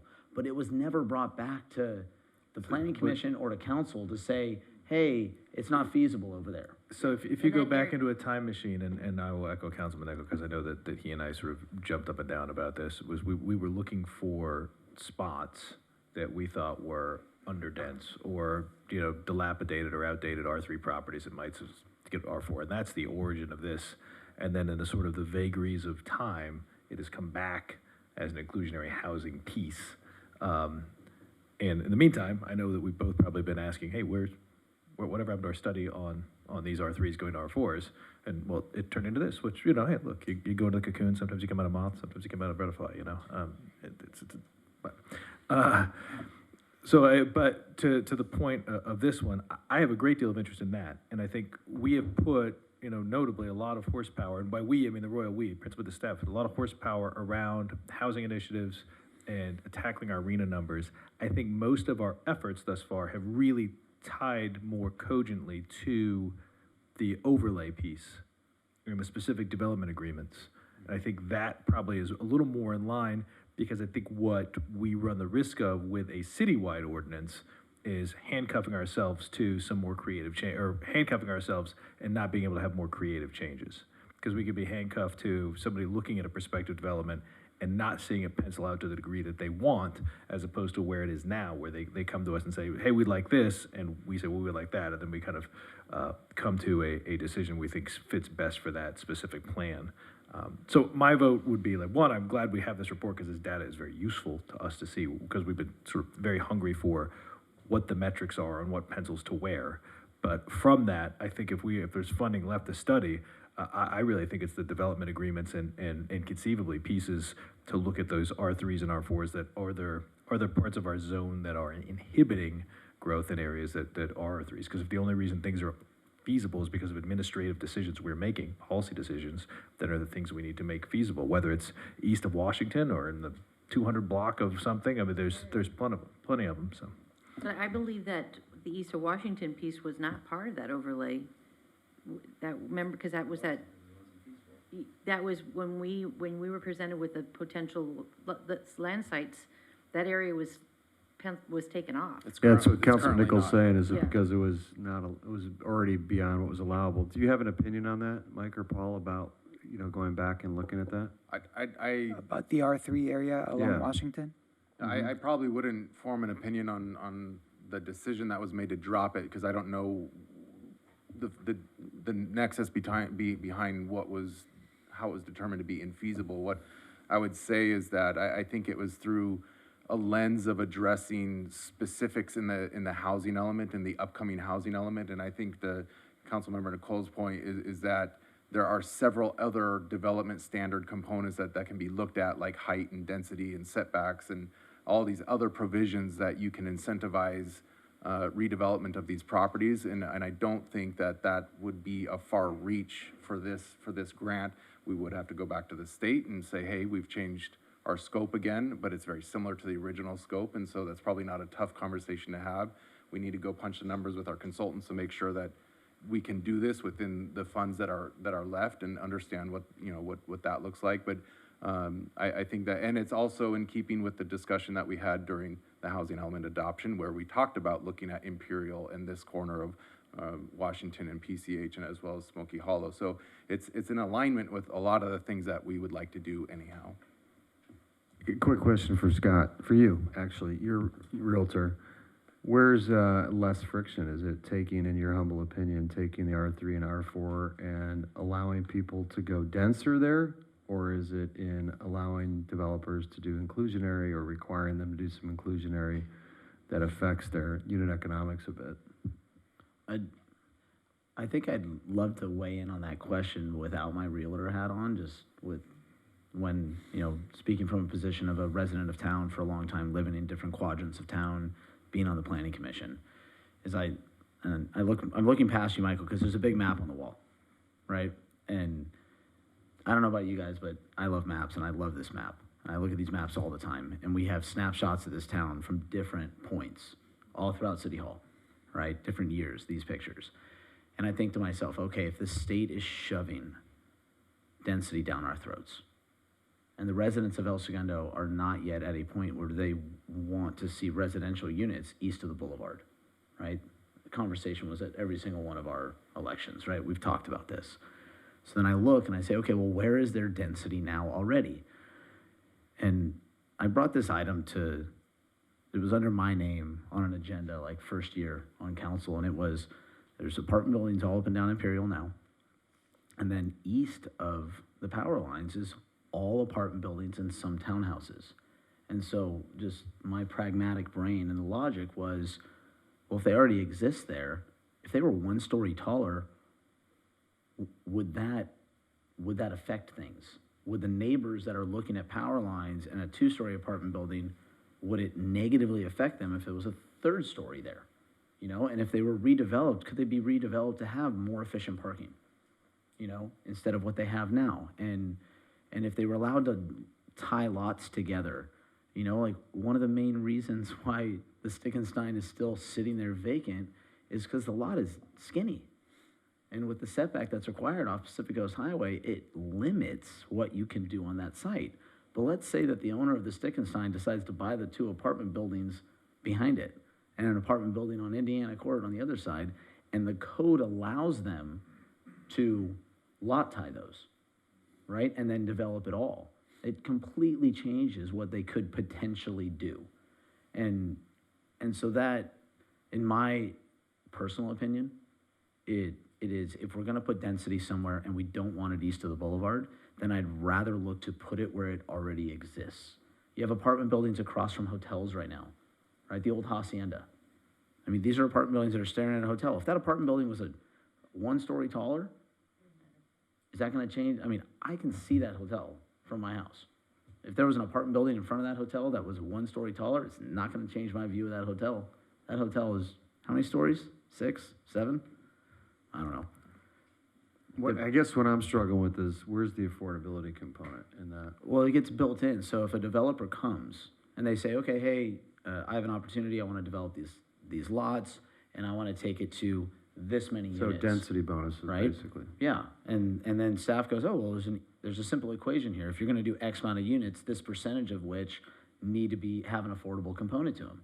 We add them into our arena numbers. We have many mansions handling, you know, okay, well, who qualifies for this? Here it is, doing all of our reporting for RENA. And so it's not, because right now, if you're telling me that we as a city have to come up with these units and we have to develop these units, we have not created any affordable units as a city. Developers have, right? And there's a couple projects in the pipe that are potentially going to bail us out, right? And they pencil for those developers. Those developers are still interested in doing those deals, even though there's a huge portion of those units that are required to be affordable. So in my humble opinion, I think if we're gonna put density somewhere, it should go where it already is, and we should then try to allow even, and this sounds bad, density is such a terrible word, right? When I put this on the agenda, I got hate mail, and it was awful. You know, because density is this dirty little word, but the reality is the density is already there. You know, it already exists there. And so that's why I wanted it looked at originally. And I think when it was looked at, what I'm seeing now, the lens that it was looked at was like, well, we don't have a tool in our toolbox that would help create more density there. And it wasn't like, okay, well, let's create a new tool. Let's alter the R4 code east of Washington Street. So if you're an R4 zone east of Washington Street, you're allowed to do X, Y, and Z. If you're R4 zoning anywhere else in the city, you're that part of the code. And there's lots of sections. In the R1 zone, there's an entire section chiseled out for if your lot is 25 feet wide or less, right? completely different standards, different setback standards, right? And so I just think it would be advantageous for staff to look at, and I don't even want to use the word feasibility, but I would love staff to look at what can be done within our code to potentially make it feasible for more density in that zone. What about Imperial? You mentioned that earlier. Why wouldn't you look at both?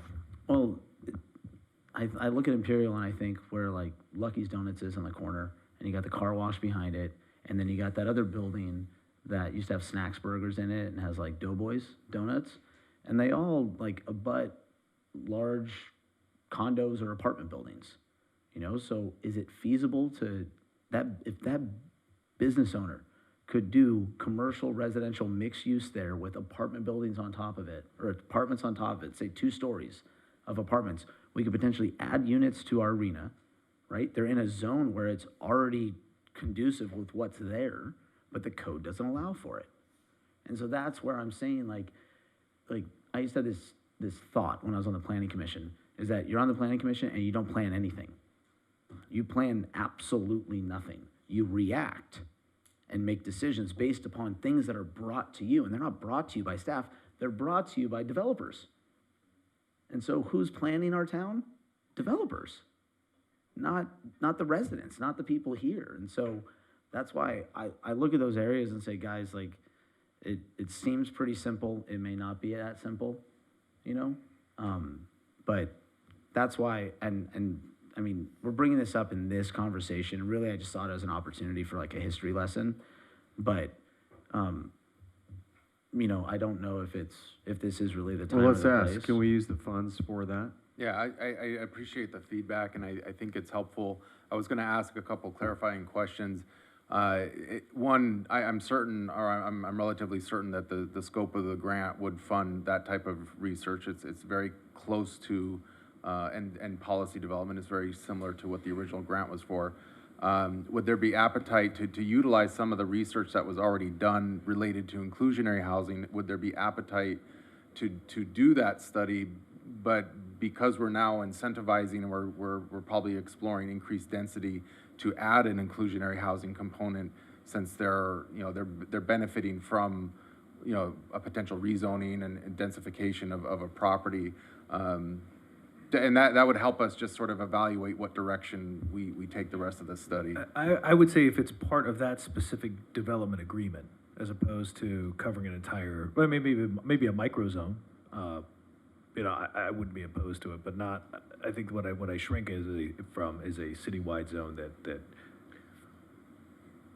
You're saying anywhere you build in the city, you would want to be required to include. Yeah, I think that, you know, recently what we've been looking is as part of these sort of development agreements having basically inclusionary components in them. And so if we're looking at specific micro zones and say, okay, if people are going to go from R3 to R4 or build out R4, there's an inclusionary component there, that I'm fine with. But that's really ties more into the development agreements than it does necessarily an inclusionary ordinance. I'll give you an example. In the housing element, and I think we briefly talked about it, we identified several several overlay areas that we're gonna have to come back and adopt an overlay zone that adopts the 30 to 40 units to the acre. Now that's a benefit that, you know, say PCC, which is a project that's coming down the pipeline, they're taking advantage of that before it's even on the books. It's a specific plan, but very similar. These overlay zones are gonna get to take the advantage of an increased density. Those would be the areas that they're specified, they're delineated, it's not citywide, that if we were to give them that benefit, then they also have this inclusionary housing mandate. Or are you saying you'd rather it be negotiated in DA? Yeah, I just think that, you know, those are spread so far around the city that I think we could end up with something that we may not want if we get too far, to paint this with too broad a brush. If I may, Councilmember Nichols, just to address a couple things you mentioned regarding that feasibility of the neighborhood along Washington Park. Well, in short, the conclusion from our sort of research was that that entire neighborhood is already built at densities higher than what is permitted today, like you said. So it was an average of 33 units to the acre. And today, the highest density that the city allows is 27 units to the acre. So that's one issue. That's one reason why you couldn't kind of redevelop. And in order to actually make it work financially, you would have to increase the density to multiple times what's there now, because there's already existing buildings there that have a high value. So it would be very hard to tear down a condo with 40 units to build one with 60. It wouldn't sort of pencil out financially. You would have to go multiple times the existing density at that location and of that building in order to make it financially sort of feasible. So that was part of the reason why staff found out that it wouldn't be feasible to just convert that neighborhood into a slightly higher density R4. It would have to be multiple times, the existing density on the ground. You mentioned the But development but having those multiple times, like, I guess there's part of me that feels like I wish that, and we've seen it before when we were talking about R1 zone and, the percentage of like the FAR, and you show us like the Legos, right? It's the visual, it helps, right? It really works. It makes it easily digestible for anybody that's watching. Yeah. I just wish someone would have come back and said, okay, well, if you're going to do it, then because when you say, oh, you're going to have to, change the density like 2 times, like 60 units per acre, like, oh my gosh. And it's like, well, here's what that looks like. And it's like, oh, that's not that bad, or whatever it may be, but then give that option. But you had another point. Yeah, that you were and I about was to just make. going to say that you referenced the development that's coming down the line. And without getting into specifics, because that's not on your agenda, it involves building on empty parking lots. So it's a lot easier to build on an empty lot and put in a structure and then units on top versus taking an existing apartment building, tearing that down, displacing residents, and then building a brand new building on top. So that's why it is a little bit more feasible on the commercial corridor where they have those large open parking lots versus in our existing R3 zones where you have buildings, you have residents, and it's hard to demolish those buildings, have residents leave, and then wait to get a new building in place. So that's why that was part of the reasoning behind but saying. Paul, not all of the properties are built out.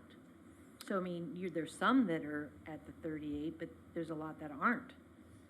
So it's not fair that if I have a property that only has 12 units, why I couldn't build to what my neighbor has at 38. So you're making the decision not to do it because the guy at 38, it wouldn't pencil for him.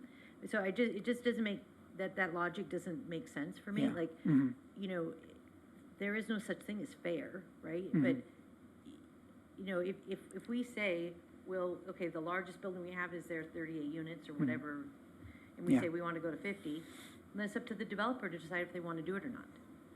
Like, we can't control what the developer wants, is going to use it Sure. to do the land or not. Like, so by not doing it because there's already buildings there that are at 38 doesn't make sense. Okay. I guess the other thought too, or fear, is that I'm going to be an old man one day. I'm really scared of that. And it's going to be the same apartment buildings, right? I mean, there's a few apartment owners in town. They've bought the buildings and they've upgraded them, right? Kind of rehab them, got the rents up. It's a decent option. But all we ever hear from our business community is there's nowhere for our staff to live, right? And so if we're just banking on what vacant land we have left, then the only answer is to go east. And, I don't know about you guys, but I don't want a pitchfork on my front lawn, And so that's my point, is just, and to Carol's point, like, let's leave it up to the developers. If that's something that they want, or if you're that apartment owner and you're like, okay, I need to remodel this entire place, the plumbing is gone, the sewer line is shot, like the roof is shot, like this building's falling down, and I have a bunch of three-bedroom apartments, and three-bedroom apartments are not in demand, I'd rather, change it to 2 bedrooms. Well, the only way they could rebuild that building new is if it burned down, right? Because it's a legal non-conforming use currently, and so, that's my 2 cents on it. I got two thoughts. One is, we don't know what's going to happen with commercial office east of PCH, so that could change things entirely. I mean, I've spoken to several business owners, CEOs who are seriously considering their leases and whether or not they need even a fraction of the square footage. So that is definitely something we have to be thinking about and how that might affect the landscape east of PCH. Second thing is, I would love for us to include, I think I mentioned this before, and I was just talking to Laura MD, who's a council member of your district, Paul, in Redondo Beach about this, about military housing and micro suites. And I know cities are moving towards smaller footprint units, and to Councilman Nichols' point, we do hear from the employers in town there aren't enough homes. And if a 2-bedroom apartment is, I don't know, what is a 2-bedroom apartment going for, 2,400? More, 28? Anyway, $3,000. And you're making, I don't know, $70,000, $80,000 as a young professional, that's a really tough nut. So is there a way to look at more innovative footprints that are smaller for people to get into a home? And that could or could not have an affordability component, but it also is military. I mean, 20 years ago when the Air Force Base was on the BRAC list or whatever that was a major issue. And it's still an issue. It's still an issue for military to get housing. They have to go all the way down. Is it San Pedro, Chris? Mm-hmm. Yeah, MacArthur down in San Pedro. Yeah, there isn't enough here, and we hear that from the military loud and clear as well. And so I would like us to figure out a way, maybe it fits an inclusionary, maybe not, but to address those two things is how can we accommodate military housing and how can we accommodate smaller footprint apartments or condos? And where are we at though? Do we have consensus on Councilman Nichols' suggestion that we're gonna use the funds towards further analyzing, because it sounds like we can do it, this east of Washington area? Do we have, yeah? Okay, good. Do you need anything further? That's the direction we need, sir. That was supposed to be a short one question. right? If once we're exhausted with those funds, independent of that study, if we have a footprint for or a blueprint for the study, there's probably other spots around town we can move that to. Absolutely. All right, thank you both. Great stuff, and thank you for being on. Appreciate it.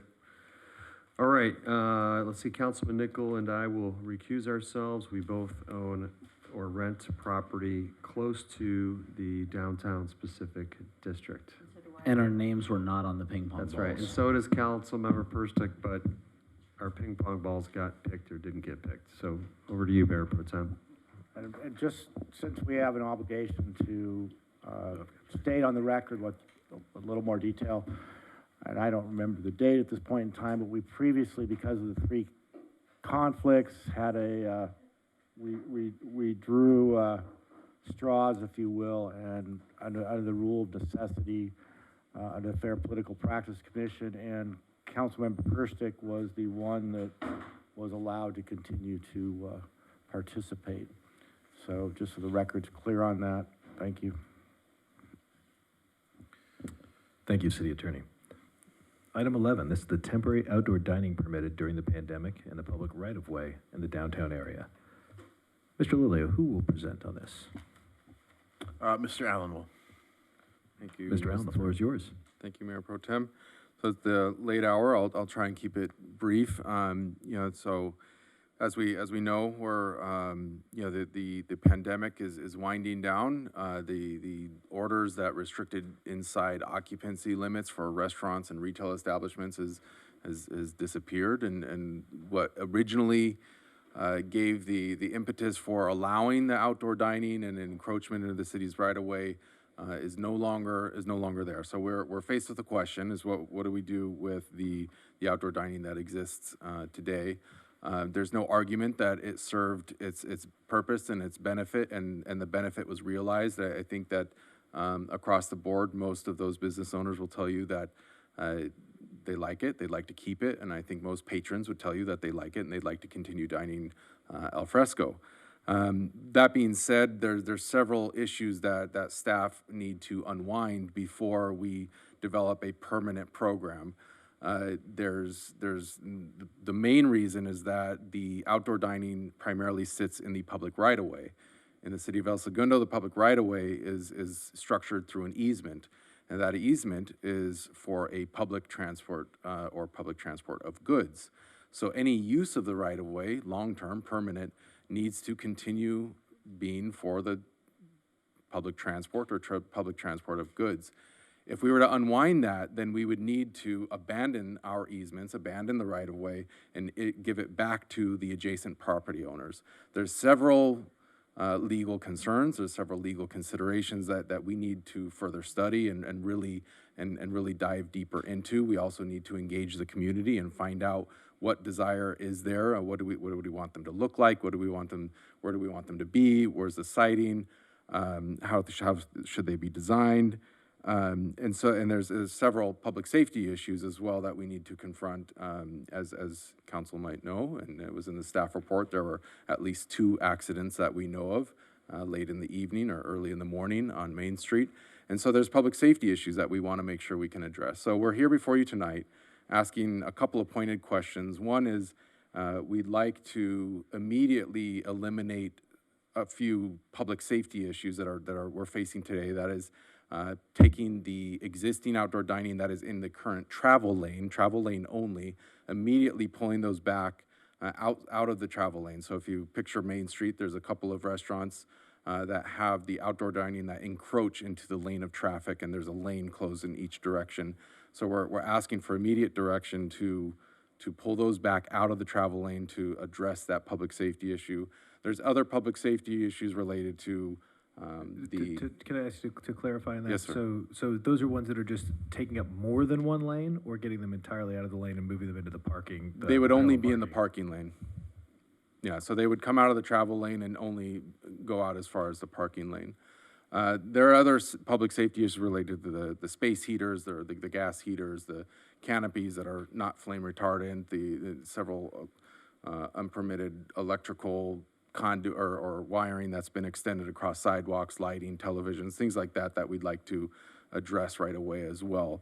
Secondarily, because the state is winding down and the county is winding down and everybody's winding down their emergency orders, we're going to lose the legal right to continue to allow them to operate at all in the right-of-way. And so we'd like to set a sunset at, regardless of what we decide moving forward, we'd like to set a sunset in October that says, all of the outdoor dining in the right-of-way needs to be dialed back out of the public right-of-way until we have a permanent program in place, if we do choose to go down that permanent program option.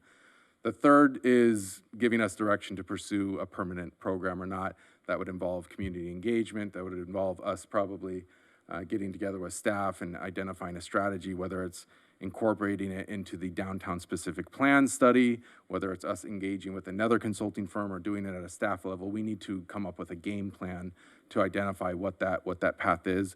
Regardless, if we do go down a permanent program path, we're probably talking about a 12-month process to be able to fully develop and do it correctly and make sure that we fully understand the implications of unwinding the right-of-way easement or developing design standards or making sure that the structures are engineered correctly to address drainage or life safety, tripping hazard, the sort of the minutia as well as the big picture aesthetics issues. And so those are the 3 main questions that we're here before you tonight. And I think I'm still joined by a couple of my colleagues at this hour, Elias and Barbara and Mr. Hensley. We've all sort of collectively put our heads together to try and daylight the issues that we need to be considered for this body tonight.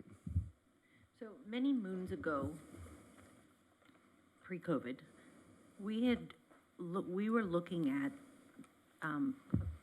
doing a test on developing a parklet.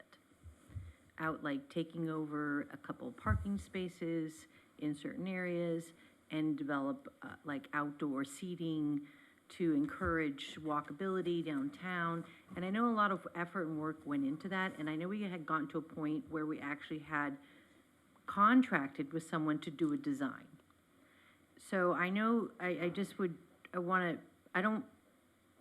think a lot of stuff is already done, and I would hate to have to start all over again. Mm-hmm. Because I know a lot of work was done on that parklet and was like looked at. We brought in a designer to look at it, and I just, I just want to make sure we're not, I know you said like if we have to go out to do a study, we have to start from scratch and do like engagement and all that, but I think people are already speaking that they like outdoor dining, so I just don't, I'm not sure if we have to start from scratch again. Okay, yeah, point taken. We may not have to, and I think that could serve as a good foundation to build off of. That may grow into something else. If that parklet would still be open to the public, it may not have the same issues that we would be considering if it was going to be privatized for a restaurant or a retailer to grow their square footage into the public right-of-way. So there's a few nuanced differences, but the foundation certainly would be there in terms of the community engagement, the design criteria, or the aesthetics that would be preferable, that we wouldn't have to reinvent the wheel per se. And if I might just add to that, one of the issues, in addition to the right-of-way and the city's limited right to use that, is the ABC licenses, and that currently the restrictions have been loosened up to where you can sell alcohol outdoors in a manner that wasn't true pre-COVID. So I don't know, when you talk about the parklet, if it's truly for a public purpose and you have like benches and areas for the public to sit, and even though perhaps some of the restaurant patrons would sit there also, but it's still open to the public, that certainly works from a public right-of-way issue, but for ABC purposes, they require, or will require, when they go back to the way the rules were, that the property be under the control of the restaurant and that it not be open to the public. So that's one of the rubs that we're working with. And I don't know on the parklet issue whether that was addressed or not. It's worth looking into. And I believe that the last time we got the update from the ABC, which was probably about 6 months ago, is their statement was it was going to be, they were going to allow outdoor dining or outdoor alcohol 1 year post the end of the pandemic. Yeah, that's correct. That's still the, and the question is, when is the actual end of the pandemic? Right. And that's an outside date as to when it can be allowed, but we still have to, as a city, with the right-of-way, be able to substantiate the need for it. So again, there's the short term, and as Michael explained, there's the long term and what the council wants to see. And just to qualify the ABC regulation, so it's 1 year or July 1st, 2024, whichever one comes first. So regardless of when the pandemic ends, if it becomes endemic, then it would be July 1st, 2024. That would be 2 years from now. Yeah. So that's a long time, 2 years from July. So again, I think, I'm sorry. I said, Mark, I think that's where I'm getting a little confused, because you're mentioning it's up to 1 year or those two, and you have to substantiate why you would need it. Right. Isn't that going to be the case kind of everywhere? Like, isn't everyone who's... The ABC is just saying we will allow it to that time period. That doesn't mean we have a right as a public agency with the right-of-way. Now, for instance, if we had the right-of-way in fee, some public agencies do, we would have more rights to allow private property owners to use that. So, but given the ownership that the city has in it, which is an easement for pedestrian and car and curb and gutter purposes, we don't have some of the rights that other cities might have in their right-of-ways. And so so we may not have the ability to substantiate or to justify using it or allowing it to be used in that way until that time period. But couldn't that be solved through encroachment permit process? Not on a permanent basis. So we're still fronted with the issue that it wouldn't be for the public transport of public or goods. No, I got you. I'm thinking if you have let's just say technically you got a year from the end of the pandemic, let's say it's April 1st, God willing. It gives us time to develop what we want to do on a permanent basis without taking away completely what people have gotten used to. Is that rational? It gives you, it basically, it seems to me what they're doing is they're giving you time to unwind it. I'm not saying that we shouldn't do things. I'm just trying to make sure I understand what the parameters are It's an here. interesting balance because if a member of the public was to challenge what the city's doing, to allow it to go on for that length of time after the pandemic was over, and to close off lanes to the extent we have and whatnot, I'm not certain the city would fare well in that battle. Okay, so, I mean, you have several recommendations here. So is it to kind of move us along in the process a little bit? Should we take them a little bit one by one here? Sure, let's start with number one. Absolutely. Well, So, before we get to that, you know, there are a few things that I think that if we're going to dive into this, because it sounds like part of this is a little bit of a plea for time for outreach and things to delineate it. But I think we're a little bit remiss. And people at home, as Councilmember Giroux said, have gotten used to this. But I don't think that people necessarily are equipped. Certainly, probably most of us weren't until a year or so ago, even into this, with all of the considerations at hand. You know, if we change a zone, right, to effectively allow some sort of permanence around this, and we create a usage right in front of a building, right, and say we're going to effectively cede you our right of way, and then that's because it's a restaurant now, and then a year from now it's not a restaurant, you know, it's a cannabis shop, you know. I mean, this is the reality, right? So we've created a usage right that we cannot unwind. Now, I mean, that's maybe that could be a bad comparison, not a like for like comparison. But if we are changing business footprints, because I think people also, right, that people need to bear in mind, the people watching at home, right? If you're a business, you own to the center line of the road, right? And the city gets to use it to drive, but you own to the city line of the road. So if we are allowing or changing the allowance of what you can do in that and foregoing the city's easement rights on that, changing a zone, we're creating a right that we cannot sundown. Right, then we become the non-conforming. It becomes very, very, or, well, I could be wrong. You're the lawyer. Well, we've to date with everyone that this was done for purposes of the pandemic and with the businesses. There was an emergency order issued by the city manager that allowed this to occur, and then we had agreements with all the businesses that made it clear that when the order is rescinded by the city manager, then their rights go away and they have to remove their improvements. And so we do still have the right to make them remove it. And also our easement, in order to vacate that, we have to go through a public hearing process and send out notices because other people have an interest in that right away. That is, there may be people out there, other businesses nearby or people on their routes who don't want to see the road vacated for whatever reason. So we could get into litigation. I think that they would have a hard time establishing, though, a use right. With that said, I know that Redondo Beach got into that litigation when they did a temporary program. So anybody can sue. I think we would come out of it okay, but we could end up in litigation. Because I think, you know, additionally, as we go through this, there's some places that we think are more successful with this than others.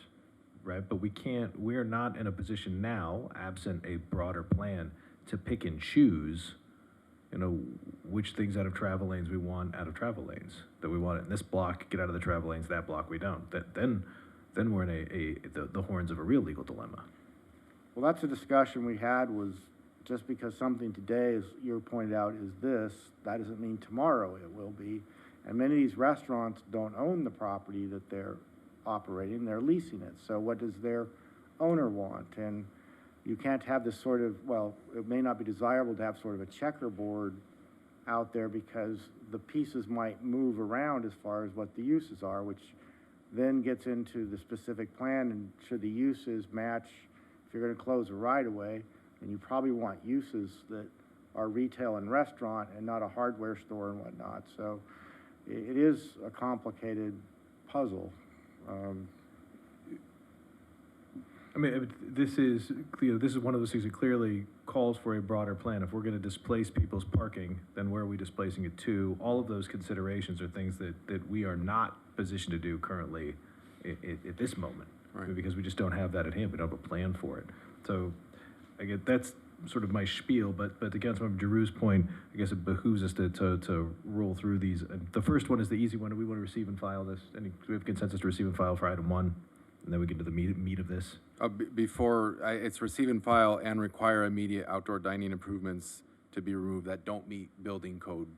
I hope that's still not a difficult answer, but that is the full question. Well, I think it's fair to say that when we do that, we are causing, we are suddenly going into the dismemberment cycle of this, because we are thinking, you and I, when we talk that, we just don't want Coconut Grove and people bursting into flames, but for other people, that's become their sports bar, right? The TVs are out there and they're run with extension cords.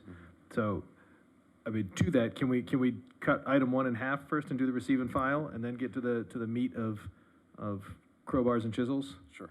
Okay. So do we have consensus to receive and file? All right. Moving on from that. We got one done. We got we are 0.5 through 5. Say with so 1A, 1B, which is the Omicron variant of item 1. Pardon? Okay. So bear with me here. Do we want to order the removal of items that do not meet building code safety requirements? Now, in fairness, that could be basically anything with a patio structure out here, right? I mean, That's correct. It could be anything that has a patio structure that's out there today. Which essentially could be everything. It doesn't mean that they couldn't obtain building permits and get something properly permitted. would this mean we are going out tomorrow and telling, or do we serve them notice and tell them they have 60 days to remediate? And what's the process on that look like? We'd probably handle it similar to we do, any other code enforcement case where, you issue several notices of violation or at least 2 with some follow-up enforcement actions thereafter. I don't think it would take much more than that. Because this is fundamentally a safety issue, so I think this is going to roll through. But on the other hand, we need to make sure that we all understand that we are telling people that, their part of the circus may be rolling up and leaving town. I would also say it should probably, like we do with code enforcement, should be a sliding scale. If something is really risky health and safety wise, compared to something that's less risky, we give more time. I mean, but if it's immediate, it's something we should fix immediately or cause to be fixed. So it's not usually a one size fits all. No, I get that. I think there are some that did a very good job and some that didn't do a very good job. So I think there are some immediate big safety concerns that probably need to be handled in a more timely fashion. But on the whole, I think what we're trying to avoid is picking the winners and the losers in the lottery here, and trying to make it as fair as possible and as equitable as possible as things starts to roll back. Because in the end, you did make the point that, like, the original reason for the outdoor dining was to rescue a bad situation, and that was accomplished. But now, 2 years later, it's become part of the fabric of the town. It doesn't mean, though, that we can just, continue it on into eternity. We have to start rolling some things back. So one thing you also mentioned was, you're talking about the travel lane. So I'm assuming that basically means Main Street. And I believe there's a location on Standard. And Standard, okay. Yeah. So are we saying to roll, but no, Standard's in what would be considered a parking zone. Oh, so it's all Main Street. Okay, so even, and Richmond. Oh, I forgot about Richmond. That's a big one to forget. Right, so that's what I'm saying. It's the travel lane issue is a lot, because what you're basically saying is, okay, we're saying move it to the parking area and the sidewalk for now. I mean, what are we getting to? Is that the idea to maybe slowly roll it back? Yeah, the original ask is take it out of the travel lane only immediately, and then set a sunset date for the remainder. That would be the 2 phases. But currently, if I can add to that, currently, there's only traffic on Main. The one on Richmond doesn't have through traffic right now. I agree, and that's why I think it's tough to do a one-size-fits-all on certain things, and that might be one of the things. Okay. Madam Clerk, do we need to vote on item 1 Zulu? Okay, so for the building and safety piece, so we'll get these out of the way. Do I have a motion to order that outdoor improvements be removed that do not meet building and safety requirements? Yes, I think with the caveat being that we're gonna give There'll be time. due- It's not due like process. it's not like With gone, due- it's with not due- gone in 24 With our hours. standard and due process. There will be due process. Yeah, we'll make sure we reach out to all the businesses and give them adequate notice and time. Okay, then And work with the business community. I will motion to approve. I'll Do we second have a second? it. All in favor, say aye. Aye. All right. So there we go. Number 1 is now officially over. Now we're going to split item 2 into 7 parts. No, item 2, directing staff to cause the immediate removal of all outdoor dining located within travel lanes. Councilmember Drew, you spoke on that. Councilmember Pierstook. Life isn't always fair. And so for me, I think, down Main Street, we need to remove those. But I also think we should look at standards separately and not treat them the same. I mean, standard, Richmond. One of the things we are going to have to, or that I'm recommending that we address, is that those plastic barriers seem to move when they're hit by slow-moving small vehicles. So they need, to the extent they're going to stay up for any length of time, they may need to either be replaced with the concrete ones or, I don't know, filled with sand or something, but they literally moved 3 or 4 feet when a car hit them at 5 to 10 miles an hour, and it was a relatively small car, so they don't seem to serve the purpose that they're intended to serve. So there's going to have to be some additional, probably expense to make those safer. And we own those now, right? We didn't rent them? That is correct. Okay. We do own those orange ones. that So are my filled with- motion, my vote would be to remove all outdoor dining in the public right-of-way except for Richmond. Can I suggest this, that we would be planning on doing public outreach up until May 3rd. And that outreach would likely also directly impact the expanse of some of this outdoor dining into the travel lanes. Would it make sense to, if we're going to order the removal of outdoor dining located in travel lanes, should we set a date on that after May 3rd? Conceivably the May 17th, something coincide with our May 17th meeting? Hi, Mayor Pro Tem. Deputy City Manager Voss. Hello. I just wanted to clarify that the dining decks that are in travel lanes are on the 400 block, the west side, the 200 block, Sassal has a deck that's in the travel lane, and then Tavern on Main. Those are the locations. The one at formerly Brewport is in the parking. The That's one right, at Standard but also- Station's in parking, the one at Metro Cafe is in parking spaces only. So they're not in travel lanes. And then all of Richmond streets. And, yes.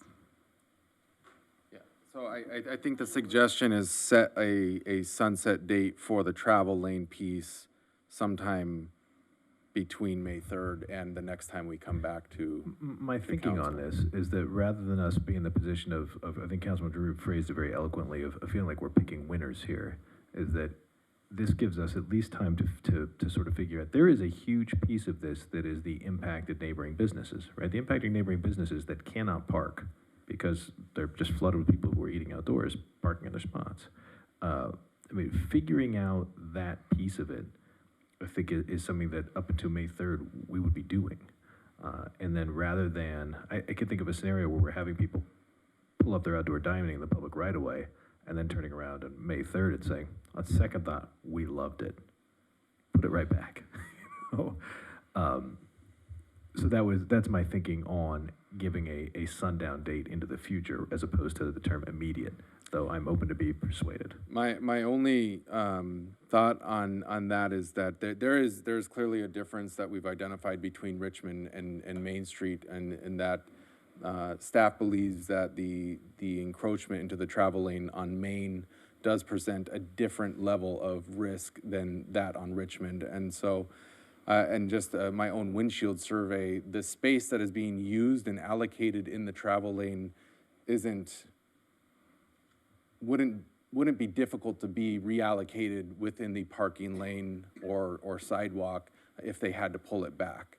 It's being underutilized for, you know, even the barbecue place that has no seating, but a unused barbecue that is providing decor. So I think there's a different maybe standard that we could discuss in terms of the outdoor dining and the travel lane on Main versus Richmond. In your view, there is room for them to continue outdoor dining without being in the travel lane? They continue in the parking area in those spots? Yeah, just a windshield survey. I didn't go out there with a tape measure. Well, sure. 4 tables might mean 3 tables. There might be some adjustments that need to be made, but I don't believe it would be a significant loss that wouldn't be able to be recouped in the parking lane or the sidewalk. And I think that if we need to, or I shouldn't say if we need to, there's obviously a significant difference in the usage of those roads. A Main Street is a main thoroughfare versus a secondary road. I could be persuaded. I agree. I think that there has to be almost like a phase rollback of this thing based on, you know, prioritization. And obviously we understand the Main Street part is probably the most dramatic one that needs to be addressed. The Richmond one is the other one. Basically, we're talking about we're just basically talking about 2 streets, right? So I understand there's going to be a call out that, God, it looks like you're allowing the Richmond businesses to do this and you're not allowing at this point, there's going to be an overall restructuring of this entire thing anyway, because there's going to have to be. What we're just suggesting now, let's take care of immediate problem and then phase into the next piece of it while we're going to, you know, we choose to study what an outdoor permanent program would be. It's going to take time to figure that out. But I just think that, to your point, the way you've written it here, it seems like, look, we have some prioritization. We got to take care of these problems right away because they're a big safety hazard. And they have been a safety hazard. We've just been kind of winking at it a little bit because we wanted to get everybody through this. But now we have to start doing what we need to do. Is that fair to state on your staff report here? Yeah, I think it's a fair summary. Okay. Councilor, if I could make a comment too, you said, you know, do a study and see if there's any permanent outdoor dining things we want to do. Right now, there's nothing permanent about these fixtures and the structures and the barriers. These were all temporary. They were all meant to be temporary from day one. And any permanent structures, you know, that is going to require study and some long-term planning. Studying and some investment by the people that want it. And, so yes. And removal of what's there today. 100%. I completely understood. I'm just saying that, look, it's with all these things and hey, we finally get some good news on hey, we're opening up, we're no masks of schools and all that thing, and then all of a sudden we're like, okay, let's kibosh this. And then it starts to get a little negative. But I completely understand the reason why we need to do it. I just think we need to do it in a phased-in approach. And I agree on the Richmond piece. The Richmond piece is not a problem right now, to my knowledge, anything that I've seen. Is that fair to say? Yes, legally, I understand, but from a safety standpoint, is it an issue? I wouldn't say from a safety, not the same that Main Street has, but I would say that the city has received a few phone calls from tenants of businesses along that street that do not utilize the right-of-way, who would like to have their parking back, who would like to have their access and activity back. Okay, well then that opens up a different conversation. I just wanted to add one thing to consider. Oh, sorry. Just really quick. There's varying levels of construction that have occurred in these outdoor dining areas. So in some cases, it's a matter of taking down a pop-up tent and removing or pushing the barricade back. In other cases, there are pretty sturdy, solid decks that have been built. So it would be a construction project for these businesses to decrease the width of their deck. So it's just something to consider, that there's different kinds of understood, but I also, and I know the one we're referring to, kind of wink, wink, nod, nod. But I think they were also informed of that when they initially did it. Oh, of course, yeah. So we're not telling them anything. They knew this wasn't going to be into eternity. So correct. You know, we got to make sure we set the stage properly on that.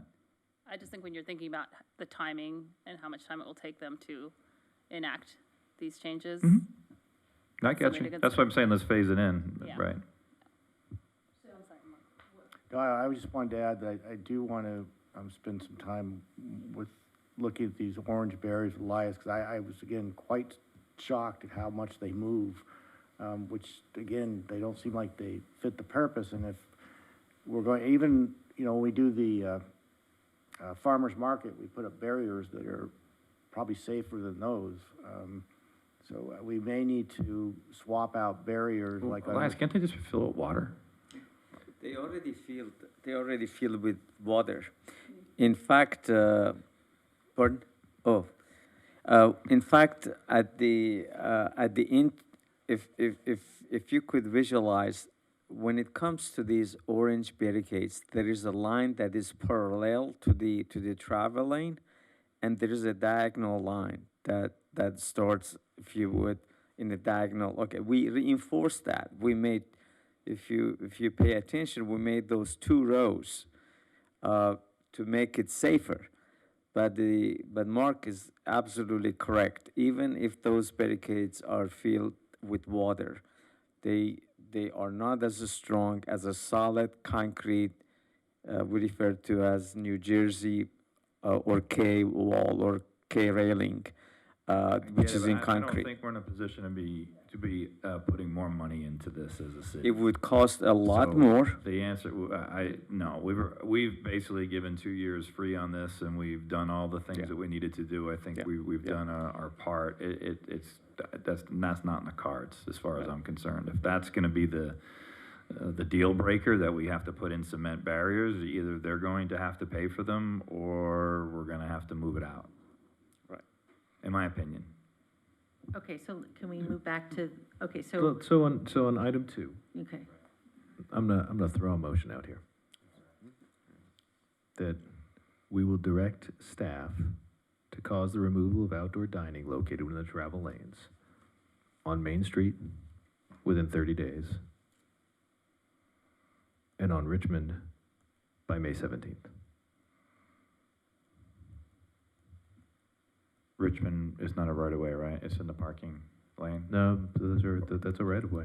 That's the right-of-way? Richmond is the entire right-of-way. The Okay. difference is that the entire street is closed, and so there's not the same vehicle I'm sorry, traffic. travel lane. Yeah.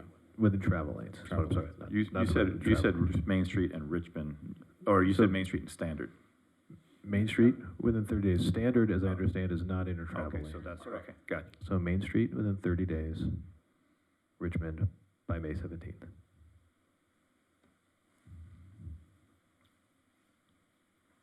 There's only 3 of us. It has to be consensus, or it doesn't So go. I have moved. Is there a second? I'd like to amend that. I'd like to just separate them. I will withdraw my movement. I would like to make a motion that we remove all outdoor dining on the travel lanes on Main Street and give them 30 days. Just do one. And then look at Richmond separately. I don't want to link them together.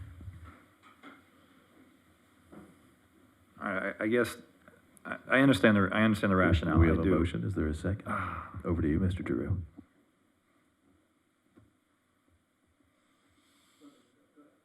Go ahead. Comment. I can't do a second based on that, because I'm just, again, you have a situation, because now what we're technically saying is that if we did what you said, right? We're still gonna have to wait for X amount of time to do some kind of study to figure out whether it's feasible for us to do any kind of outdoor dining at all. So what we're saying is Richmond will be dialed back to the parking and the sidewalk, basically is what we're saying. Is that? That's correct. Yeah. My theory on this is that, one, we have a clear, and I think Councilmember Giroux touches, or Councilmember Perstick touched on that, we have the travel lanes are causing a greater degree of risk and concern on Main Street we'd like to address. On Richmond, because it's May 17th, that means we will have our public outreach completed by May 3rd, and at May 3rd, if we want to change direction, we can, but at least these places will know that this is coming on May 17th, because on May 3rd, we might decide, hey, this is not feasible. We do not want maybe we have a pilot program. Maybe we could have any other course of action. But if all suddenly on May 3rd we decided, nope, you got to pull yours out, then we are probably giving them 30 to 60 days to do that, and we're into the summer. Well, that's my only thing is we're coming into the summer months, and that's when people want to sit outside. And people seem to enjoy the Richmond Street ambiance, the closed street. I mean, people are voting with their dollars, right? That area is packed every night. True, but I do think what you're saying is eventually we're gonna have to unwind this thing one way or another, right? Right. Eventually. Even that, the barrier on Richmond, that's not a permanent barrier. Yeah, it's gonna have to unwind. So are we just trying to buy a little bit more time and say that, okay, look, by the end of the summer season and on Labor Day weekend, and as soon as that school starts, that's gonna go away? Are we trying to buy another summer out of it? I mean, I'm trying to find a happy medium here somewhere. Because there has to be three of us. So. Well, I think we clearly need time to have a cogent plan, particularly in that area, because there are, while plenty of people are dining apparently outside. I mean, but not apparently as in like, I don't believe it, but they appear before you. You see them eating outside. There are people who are not in those stores and not in those shops because they cannot park there. And that's the sort of people who we don't vote on because we don't see them because they're not there. So my theory of this is that by doing this to May 3rd, or May 17th, excuse me, we have time to build a plan around how we want to address that. But the risk on an arterial on Main Street is different. So this does kind of separate out the two? Does that give you enough time to come back at that May timeframe with something? Yeah, I have May 17th as the date. Yeah, I mean, I think there would be a fair amount of engagement with those businesses, and we can come back with a fair amount of data on that. I think they're more than ready to talk to you. Sure. Yeah, because technically, Carol, by May 17th, we could come back and decide something different. But Correct? the motion right now we have is from Councilmember Pierstook, which is only addressing Main Street. So we can have two separate motions go through. But do you have a second? So yours was giving them 30 days? So 30 days from today for Main Street to remove all outdoor dining located within the travel lanes. Do we have a second? With the understanding that we're gonna talk about Richmond next, is that what we're saying? I'm open to that. Yes, okay, so then I will second that. All right. All in favor say aye. Aye. 2A has been knocked off. 2B. Do I have a motion for how to address the removal of outdoor dining located in the travel lanes on Richmond Street? I mean, I agree that we need to, get them to push back into the parklet area. But I mean, I'm not sure if May 17th is the right date. If we're gonna do a study and have it on May 9th to May 17th just seems very fast. I mean, yeah, I just picked one that would be after May 3rd. Let's pick another date. Yeah, so like August 1st or, I don't know. But we may run out of emergency order by then, Yeah, we're in. Okay. So it's either gonna be June or basically the end of August. So the council meetings are June 7th, June 21st, or August 16th. I'm cool pushing out to August. I'm cool pushing that to August. Is there a motion? Motion to set the date to clear out the travel lanes on Richmond Street. There right? is a motion to, yeah, that's right, for the removal of outdoor dining located in the travel lanes on Richmond Street. To August, you wanna say August 10th? Is that what we're saying? It's your motion. Yes, I'm trying to make the motion. I'm trying to not make myself sound stupid when I'm doing it, which is a struggle. When's our first meeting in August, Joe? August 16th. So August 16th. So August 16th. Second. Is there a second? Second. All in favor? Aye. Aye. All opposed? Nay. You can't, now it doesn't pass. It has to be consensus, or it has to be a majority of this? No, it has to be 3. Does it have to be 3-0, or can it be 2-1? Well, actually, for this particular purpose, 2 is okay. Now, when we get into, or when you get into votes on resolutions, spending money, Yeah. and ordinances. For money, it's gotta be unanimous, and ordinance gotta be unanimous. A resolution, when you get into the permanent solution, all 3 of you are going to have to agree That's on. fine.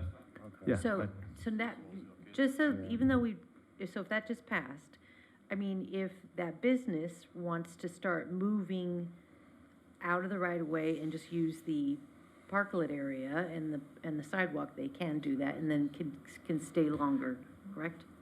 That's part of the That's next right. question. Yeah, okay. So, there we go. So item 3 of this is to discuss items 4 and 5, which is a very escape room question. So we want to establish a date not later than October 31st for the removal of the remainder of all temporary outdoor dining improvements that were allowed during the pandemic. So do we want Halloween to be the night that we start removing derelict furniture, Detroit style, excuse me, Detroit, from the outdoors? Council discussion. Councilman Drew? I guess I'm looking at this saying, so at that point in time, we're setting a date that we're saying, this is all done. We're cleaning the streets, we're cleaning the parks. The parks, operative the whole term 9 is yards. temporary. So if conceivably we have a plan for permanence before then they would no longer be temporary. Correct. So we're not saying everything would come inside, But but you were all saying 12 temporary. months before we'd have a permanent solution, so. That's my best guess estimate. I think for us to do it correctly, we're talking about a year.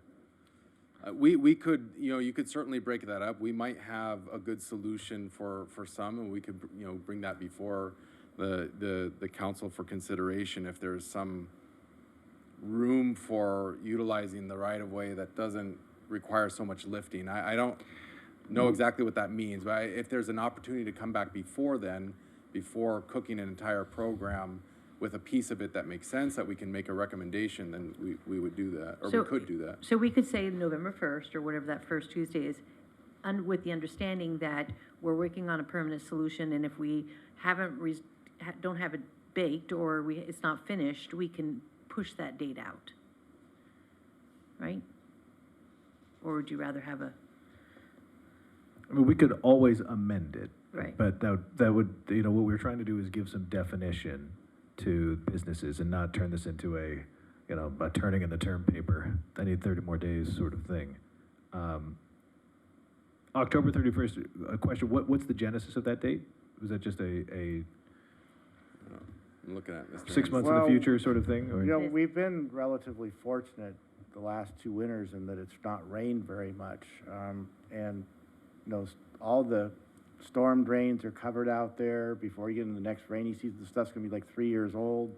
Some of this, it's, and maybe I say lucky, it's not good that we don't get rain, but, the stuff is, how long is it gonna survive out there till we have a real problem? And, if there's a big rainfall on Grand and it comes down that hill and it hits all that improvement out there, I don't know what that looks like, Elias. Yeah, that is a concern. That could be a concern. It never rains in Southern California. All right, so we just set this date. You want to clear out at that point in time, you're basically giving restaurants 7 months, basically, right? 6+ months to prepare for this, right? And at that point, we're gonna close it out. Hopefully have a solution in place, or be working on a solution in place. That's what we're asking to do.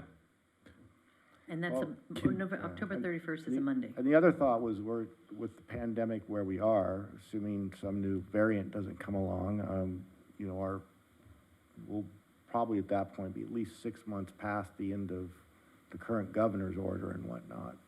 Can I suggest that we set that date after the May 3rd report? Yeah. Can we continue? Just continue on that item till the May 3rd report, when we have a little better sense of what we're doing, and then decide. I think that we can kind of circle it on our calendar that we want to avoid the rainy season, but I think probably May 3rd we're better situated to make a decision about when everything goes in. Okay. And then one other thing about the date we picked for Richmond, we have to think about where the art walk is on, I think, August 18th.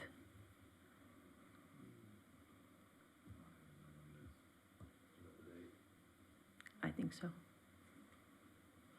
So the question is, do you want to push it? I don't know.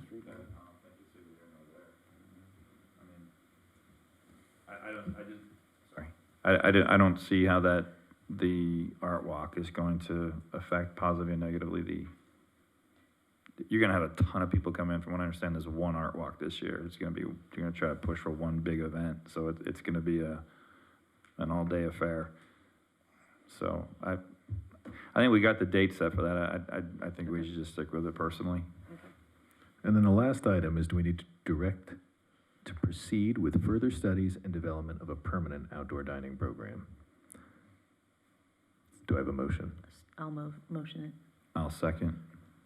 All in favor, say aye. Aye. Aye. The motion carries.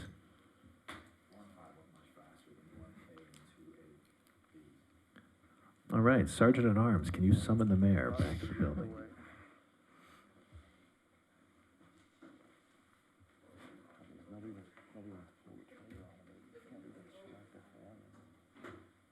I'm eager to brief the mayor on our 9-part decision.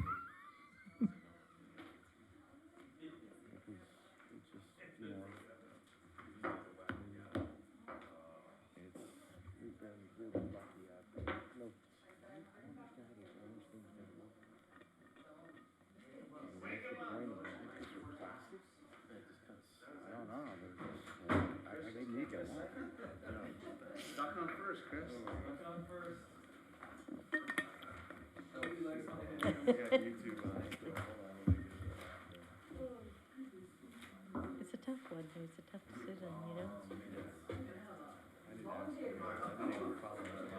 Mr. Mayor, we are on to committees, commission, and board reports. Thank you for returning the gavel. All right, let's see. Committees, commissions, and boards.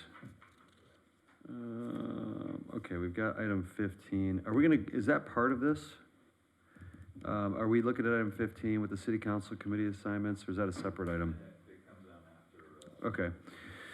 So, report, city clerk. No, thank you. Thank you, Madam Clerk. City Treasurer, is Mr. Robinson with us? No. All right. Councilmember Giroux. I have spoken enough for one evening, but just want to say congratulations real quick to the El Segundo High School girls water polo program, who won the CIF Southern Section and came in second in the Southern region, which means basically it's about half of California. So really great job by that group, and I believe hopefully they will be in here at the next meeting to be recognized. All right, thank you, sir. Councilman Nichol. Thank you, Mr. Mayor. I'll leave the other CIF announcement to somebody else on this dais. I wanted to send a big thank you out to city staff, Little League, and girls softball, actually, for the first time ever. Well, Little League, first time in 2 years, the parade down Main Street. Girls softball joined this year, which I thought was fantastic. You know, yeah. And, you know, come to find that the city only charges Little League $100 for the parade. So thank you, city, for that kind gesture of not charging the full weighted amount for those officers at those corners. But to see the community out and about, smiling, cheering, it's just, it was a moment of like, wow, we haven't done this in it was 2 seasons without a parade, without opening ceremonies. And so, yeah, it was just great. It was everything that this community is all about. So it was fun. Congratulations to those boys and girls, and I hope they go out there and have fun, you know, it's playing a game. So that's all I got tonight. All right, thank you, sir. Councilmember Perstuck. Yes, I just want to compliment all the students of El Segundo Middle School for their community projects. I'm sure we saw the gentleman today presenting something about flashing stop signs, and we see it all over social media that their kids are doing it. And I just want to recognize ESUSD.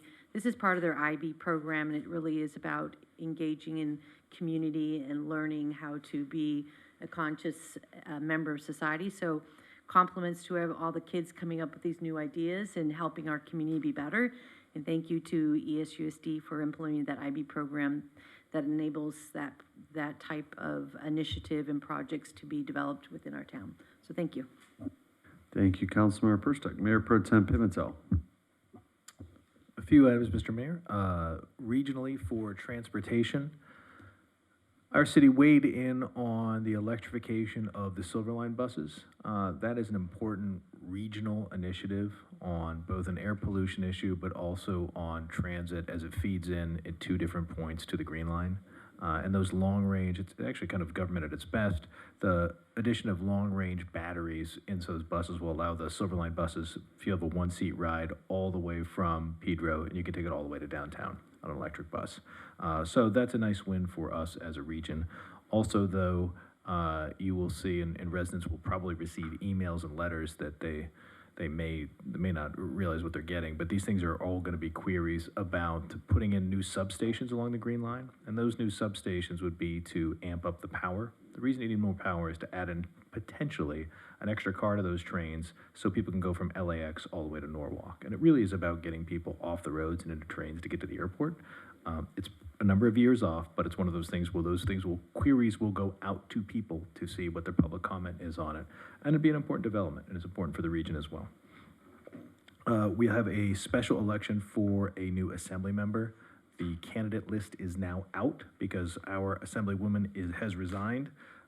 3 of her former staffers are running for the spot, and 1 additional person, so that'll be interesting, including the mayor of Lawndale as well. He's one who's reached out and has been in the city a number of times. I think we're acquainted with him, but her other staffers are running as well. Again, it's our assembly person. They are our direct representative in the state, so people, I would hope, will get involved in that election slated for June. And other than that, it was nice to see the police department with the enforcement at the stop signs on Main Street. I know that's always a bugbear that we get, but I think it's worked out very well. That's all I've got. Thank you, Mayor Pro Tem. I have a few things. Please bear with me. First off, we got to meet our new supervisor, Holly Mitchell. She just got redistricted to our area, so Hermosa Beach put on a nice kind of get-together of sorts in Hermosa Beach. There were a few of us there, and then there was a dinner with a couple of the mayors. It was great to get acquainted with Holly and her staff. We're excited to work with her, and we're working with her staff to get her here and court her through town and show her everything we've got in terms of the most important 5 square miles, thanks to Barbara Voss and her team. We had our Council of Governments Board meeting. That's where Chris serves as the chair of the Transportation Committee.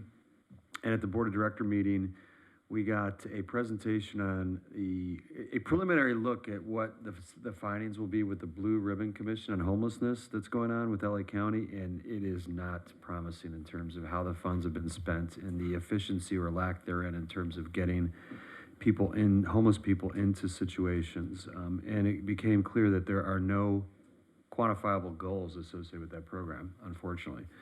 So that was very sobering news. We got an update on the SPA 8 Department of Public Health program and how they're going to focus more on mental health now that we're coming out of the pandemic. Good news coming from Metro, especially when you juxtapose this with how well you manage your program on building streets, Elias, and you came under budget and on schedule. Metro, unfortunately, had a $90 million overrun with only 30% of the project complete for their turnback station. And so that's alarming, especially as ridership, to your point, is way down. Chris? Mr. Mayor, if I can throw in, I almost forgot, this does not affect us locally with our local routes, but there's significant shrink of the route coverage. They cannot source drivers to run the buses. So routes, they do not impact our route, but that is for people who do take buses. Yep, great point. And I was going to cover that. That's right. They're having a major staffing issues. We approved South Bay Nixle program, which I'm sure you're aware of. That came to the COG as a regional program. The board had some questions about it, but we got that one across the finish line. And here's something cool. Did you know COG worked with our school district to save 90,000 therms of gas in 2021?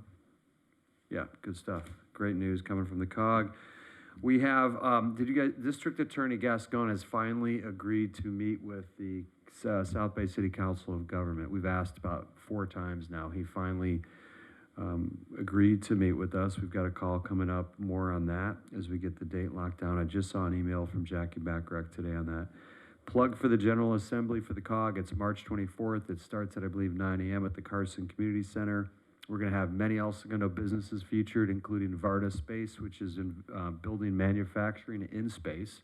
We have Beyond Meat Chief Scientist Darius, who I think Chris is familiar with very well.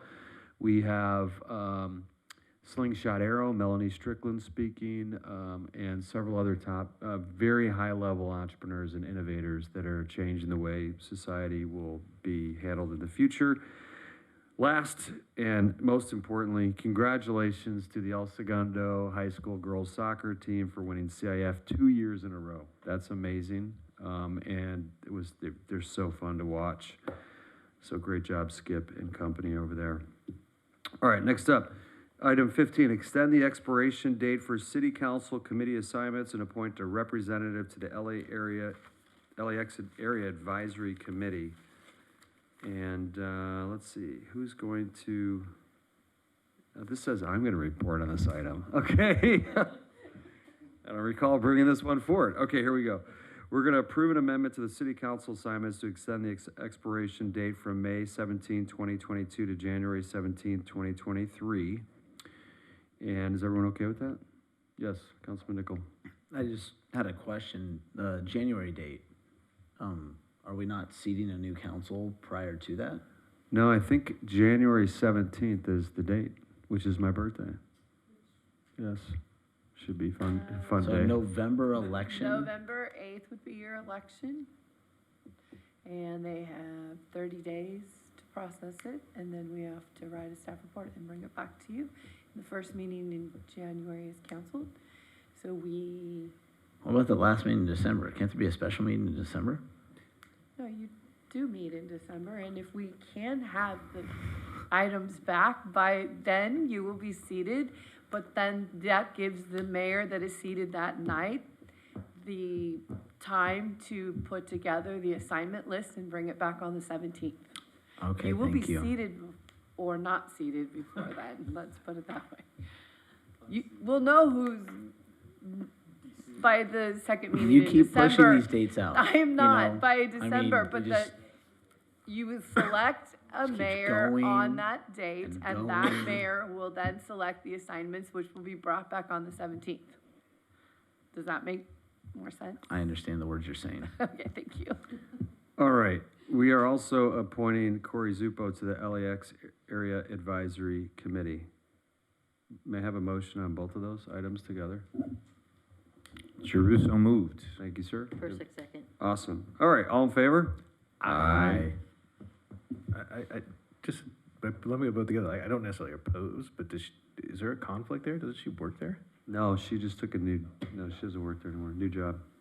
Oh, okay then. Aye. Yeah, she left Delta after working there for many, many years. So her intimate knowledge of like the airfield and its inner workings, I think, is a nice little, feather in her cap for this committee because she may speak their language. But I believe she took a job with a company that builds generators. She posted something about it. It's very interesting. I'm sure you'll Google Aye. it. 5-0, thank you. City Attorney, any reports? Yes, 2 items tonight, Mayor and Council. First, in closed session, Council authorized the filing of a legal action against the owner of the parking structure located at the northeast corner of Grand and Richmond, which is owned by 612 Twin Holdings LLC and is the lessor. The city is the lessee of parking spaces there, and it's based upon what the city perceives as a failure to adhere to the maintenance and financial audit provisions of that agreement. And it was a 3-0 vote with council members Perstick and Nichol not participating due to the location of real property interest near that parking structure. So wanted to get that on the record. And secondly, my apologies to the city clerk's office. For some reason, I had an adverse reaction to the thought of the registrar counting all of the signatures on the initiative, and I don't know why I would care. I just was not the way I read the law, but if the county registrar will do it, so be it. We'll just communicate a little bit better in the future. Thank you. Thank you, sir. Mr. Lilio.